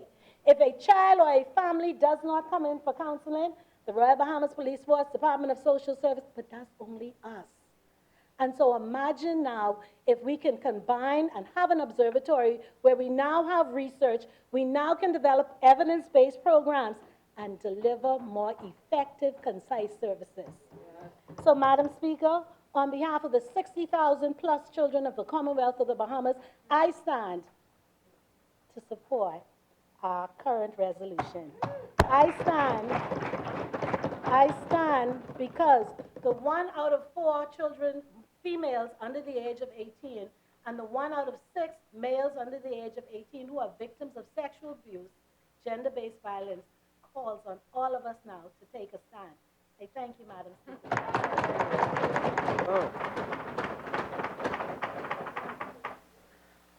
Our final presentation today will be by Ms. Cleopatra Williams from the National Women's Advisory Council and Women and Education. Good afternoon. Madam Speaker, I'm so glad that my presentation is electronic, so you will panic when you see the amount of volumes I have written. What an amazing day this is today. Yes. Madam Speaker, the walls of this hallowed house vibrate with the voices of change. It vibrates so much so that all of the gentlemen that sit on the walls shake, because change is upon us. Nelson Mandela says, education is the most powerful weapon that we can use to change the world. And we all agree, after all that we would have heard today, that our world needs change. I have 3 quick points of reference today, Madam Speaker. So I promise you these volumes would be deferred to a later date. These 3 quick points of reference are change, choice, and challenge. A few years ago, I had the opportunity to work with one of my sons on a book report with a book entitled A Long Walk to Water. It's a short novel written by Linda Sue Park and published in 2010. It includes a story of Salva Dutt, whose story is based in 1985, a part of the Dinka tribe and a Sudanese lost boy. And the fictional story of Naya, whose story is based in 2008, a young village girl that was a part of the Nuer tribe. Naya, Madam Speaker, is an 11-year-old girl who walks 8 hours to fetch water from the pond. Madam Speaker, she and her family live in South Sudan in 2008. Her family home, Madam Speaker, is far from the nearest pond where she walks twice a day to support her parents and younger sister, Akia. This Naya, an 11-year-old girl who walked for 8 hours every day to fetch water, is a picture of what's happening in our Commonwealth today. Wells, Madam Speaker, is still a direct link to wellness. Give a woman a drink and the culture will change. Women all across the length and breadth of this archipelagic Commonwealth are still thirsty. We have women in Salina Point, Atkins, who are still thirsty. We have women in Bannerman Town, Eleuthera, who are still thirsty. Give a woman a drink, and the culture will change. The occurrences of gender-based discrimination being entrenched in our cultural practices, societal norms, and hierarchical expectations speak to a marred foundation, Madam Speaker. That foundation of which we speak is education and training. From gender-responsive pedagogy to gender-responsive promotions and pay scales, educational systems here in the Commonwealth of the Bahamas need change. Acceleration and deceleration from staff to student based on gender must be eradicated by proper and systemic policy creation, Madam Speaker. Culture is taught. Behavior is learnt. Norms are influenced. It is then our responsibility, Madam Speaker, to create culture, behaviors, and norms that are gender responsive through education and training. We must become agents of change, Madam Speaker. We must change. My second pivot point is choice. Equal access to education will increase options. Increased options will increase opportunity, Madam Speaker. And opportunity is the doorway to the outstanding. I want to draw a reference, Madam Speaker, to some women in the Bible in Numbers 27 referred to as the daughters of Zelophehad. These women, according to culture and the norms of that society, should have been left without had Moses not listened. These women agitated for change to receive properties left by their father, an inheritance that was due to a male son. These women, Madam Speaker, the daughters of Zelophehad, stood in the doorway and waited. They refused to sit until Moses heard their cry. I speak today in this hallowed house, Madam Speaker, to the modern day Moseses that the daughters of Zelophehad have gathered in this great house to advocate that choices be increased for the women of our day.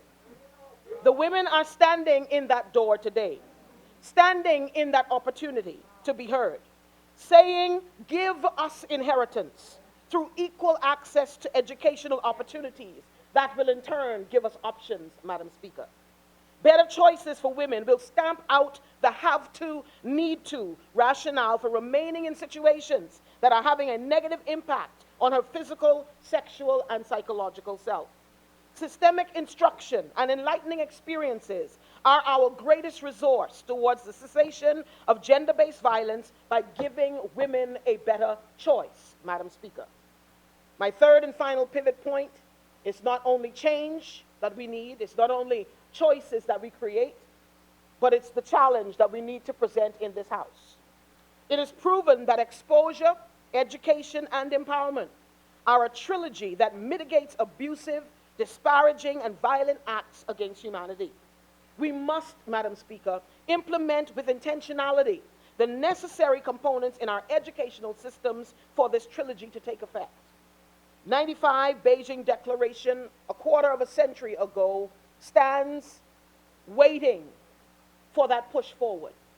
What I love about it is quarter of a century still creates a 90-degree turn. It gives us the opportunity, Madam Speaker, to make things upright. One, ensure equal access to education at all levels and across the 7 mountains of influence. 2, eradicate literacy among women. 2/3 of the world's illiterate populace are female. We must match the efforts that we've been giving to feeding programs now to reading programs. Madam Speaker, we must improve access to vocational training. That includes science, technology, engineering, and math, and continuing education. We must dismantle the gender divide in certain fields of study. There are women still thirsty, waiting to get scholarships or opportunities in STEM programs. There are women still thirsty, waiting to break the divide in constructional fields, fields of engineering, and fields of mathematics. 4, develop non-discriminatory education and training from curricula to communications. 5, allocate sufficient resources. 5, allocate sufficient resources. Madam Speaker, 5, allocate sufficient resources. 4, and monitor the implementation of educational reforms. We need to do more with scholarships for children in Acklands. Do more for children for scholarships in every family island of the Commonwealth of the Bahamas. We must, 6, promote long life education and training for girls and women. We must shift the mindset of school-aged scholarship approvals. We must shift the mindset from school-aged scholarship approvals.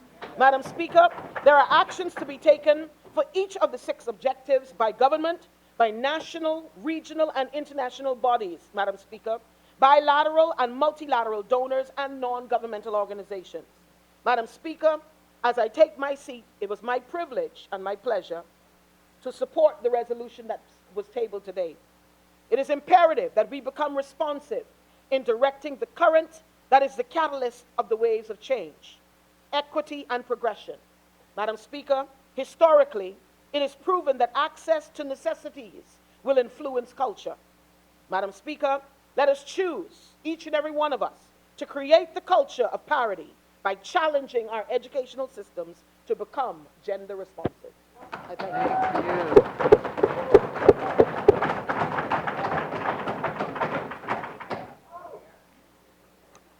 Ladies, we have come to the end of our formal presentations. And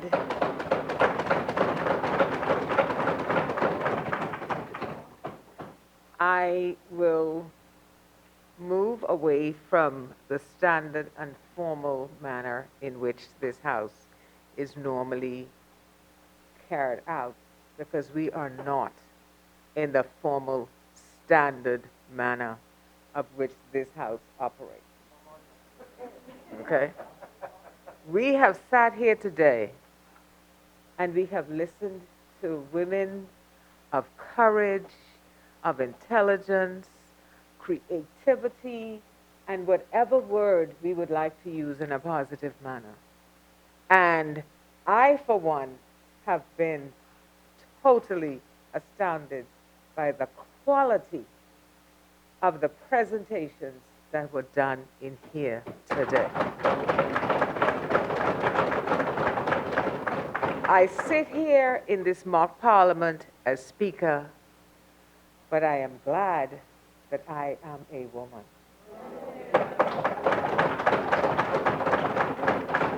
Because it is this kind of forum with this kind of groupings that let us know who and what we are, but more importantly, the work we have to do. So I will, in order for us to follow a part of the protocol, I will finalize the resolution so that we can collectively adopt it. Now, therefore, be it resolved that we, the women and men who have endorsed this resolution being tabled and read today, 11th December 2020, urge the following critical reform measures so as to ensure the full participation of women in the Bahamas and to advance and accelerate the empowerment and protection of women during the 25th anniversary of the Beijing Declaration and Platform for Action, and hereby recommend that on the basis of equality, the government should institute quotas, that every political party implement processes to ensure that no less than 50% of candidates nominated to contest constituencies in every general election are women. 50% of senatorial appointments by both government and opposition are women. 50% of candidates chosen to contest local government elections are women, and 50% of cabinet appointment be women. Enact the amendment to the Sexual Offences Act necessary to criminalize marital rape, enact the Gender-Based Violence Bill and the Sexual Harassment Bill, specifically aimed at the total elimination of all forms of violence against women and children. Establish a statutory National Nonviolence Council with a national allocation budget of $2 million, and we're going to increase the two. That will be used to provide funding for non-governmental organizations to implement nonviolent programs, public education, capacity building and training projects, and research relative to elimination of violence against women, men, boys, girls, children, and families. Develop the capacities from technical expertise to representation, which people need to enable them to initiate and pursue justice procedures. Ensure that legal aid and counsel can involve professional lawyers, as is the case of public defense systems and pro bono representation, laypersons with legal knowledge, paralegals, or both, as in alternative lawyering and developmental legal aid. Improve capacities for enforcing orders, decisions, and settlements emerging from formal or traditional adjudication. Increase capacities to enforce civil court decisions and to institute reasonable appeal procedures against arbitrary actions or rulings. Strengthen land rights and tenure security. Improve financial inclusion and access to credit, including for self-employed women. Increase access to crown land for farming, modern and climate-smart technologies, infrastructure, and agriculture. Support women's entrepreneurship and business development, such as industrial, large-scale manufacturing, food processing plants, and indigenous craft production with increased grants and funding. Enact agricultural laws, policies, and strategies to ensure that women's critical role in providing food security and nutrition is recognized and addressed as an integral part of both short and long-term responses to food insecurity, malnutrition, excessive price volatility, and food crisis in developing countries. Expand access to health services through expansion of universal health coverage or public health services, including mental, maternal, HIV, and sexual reproductive health services, and undertake gender-specific public awareness health promotion campaigns. Provide gender responsiveness training for health service providers and strengthen comprehensive sexuality education in schools and through community projects. Take measures to increase girls' access to retention in and completion of schooling, technical and vocational education and training. Increase access to skills and training in new and emerging fields, especially science, technology, engineering, and math, digital fluency and literacy, with a focus on the blue, green, and orange economies. Prioritize laws to address intimate partner, domestic and sexual violence and mental rape, mitigate sexual harassment and violence in public places, educational settings and in employment, stop violence against women and girls facilitated by technology, via cyber violence and online stalking, legislate violence against women in public, and delete the archaic law of child marriages.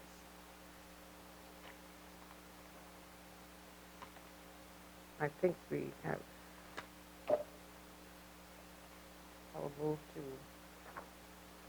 mandate the importance of improving systematizing the collection, analysis, and dissemination of high-quality, accessible, timely, and reliable data, disaggregate by income, sex, age, race, ethnicity, migration status, disability, geographic location, and other characteristics relevant in national context, and of developing gender-sensitive indicators that are specific and relevant with respect to supporting policymaking and national systems for monitoring and reporting on progress and impact so that all ministries may strengthen their databases and information systems.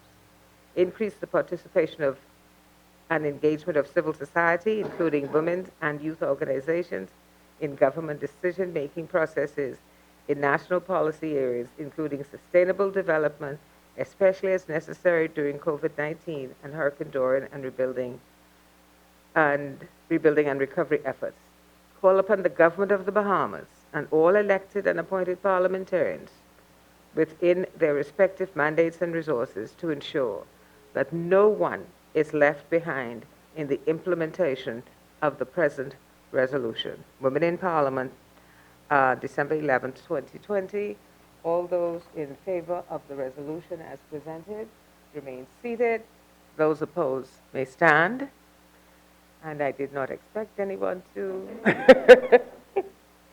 So I think that it is clear that what has been done in this Parliament today is historic. But in order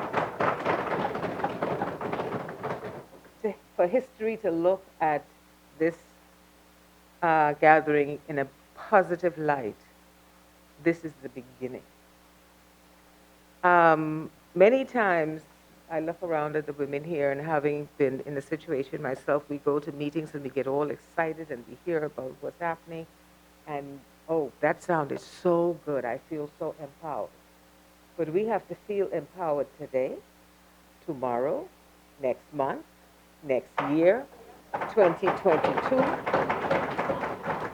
And therefore, I'm going to take it upon myself, and I know I'm going to be spanked later, to let Madam Director from Gender and Family, who has been the backbone in pushing, along with Zonta, for us to be here today.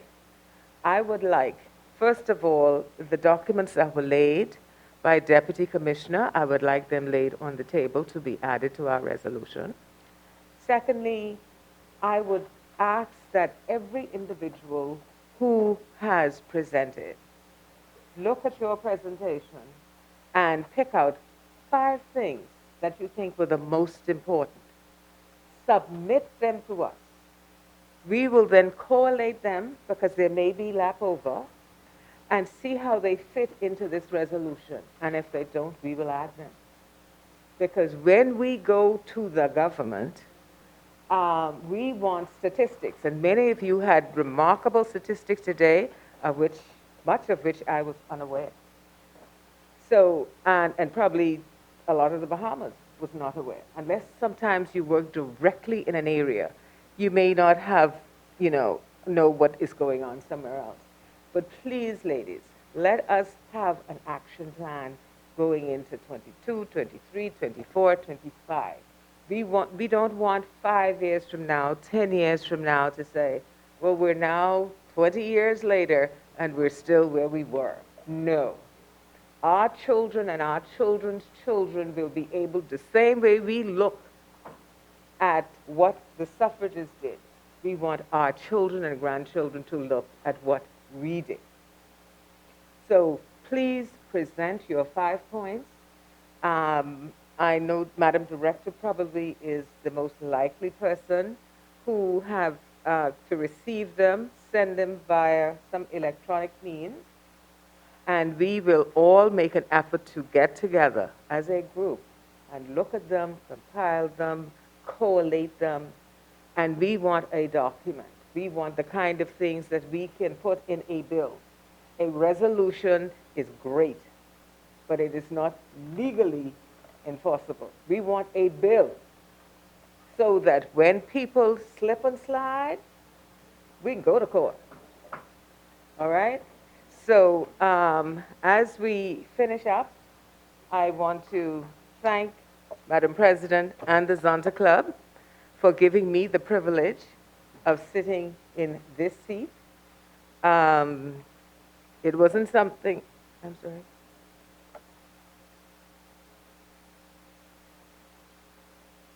Okay.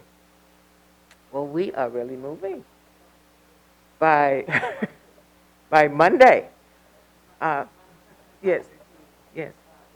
Possible, the speeches that were delivered today, Mhm. we can have those this weekend because we are dropping them into a booklet to create one that was done in 2012, the Invincible Womanhood. So we need the speeches, photos as well, professional photos, Madam President, please, Okay. this weekend, so Monday the staff could start doing that. And then, Madam President, what you were asking for, which is going into an action plan, which is phenomenal, if that could be done by 1 week from today, which is next Friday. Okay. Because that's two different things. We've all heard that. Thank you very much. Right? And for those who know the individuals who have left, if you can liaison with them and pass the message on for us, please. Okay? So we will begin our adjournment. And I think unless there is someone who has something pressing they would like to share, because I don't want anybody to walk out of here and say, oh, I should have said. So if there is nothing, we will move to the last item of the adjournment, where we will have our closing prayer. But I think what's important about this item is the Honorable Speaker has been so gracious.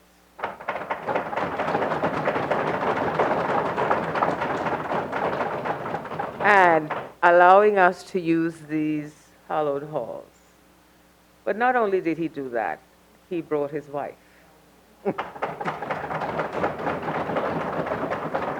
And so our closing prayer will be done by Mrs. Kim Moultrie. And Madam, please feel free. May we all stand, please.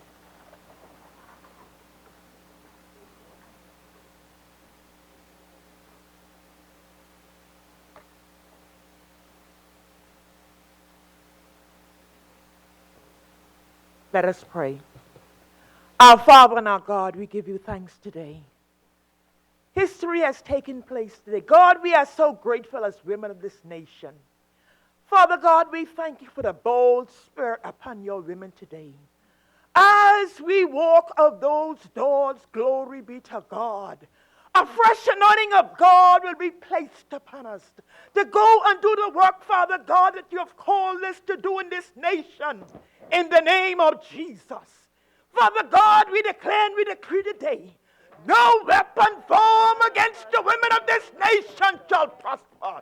God, as we go forward, Father God, we assign the angels, Michael, warring angels with swords of fire, to encamp around us in the name of Jesus. God, release your instinct angels, oh God, to encamp around us. Father God, we thank you. God, there's a new adorning this day in this nation because of this gathering of women today, oh God. Father, we are so grateful. We are so thankful, Father God, for what you're doing, oh God, in the lives of women in this nation. Father God, we thank you and we praise you right now, oh God, for your blessing upon each and every one of us as they can contribute today, Father God, in the name of Jesus.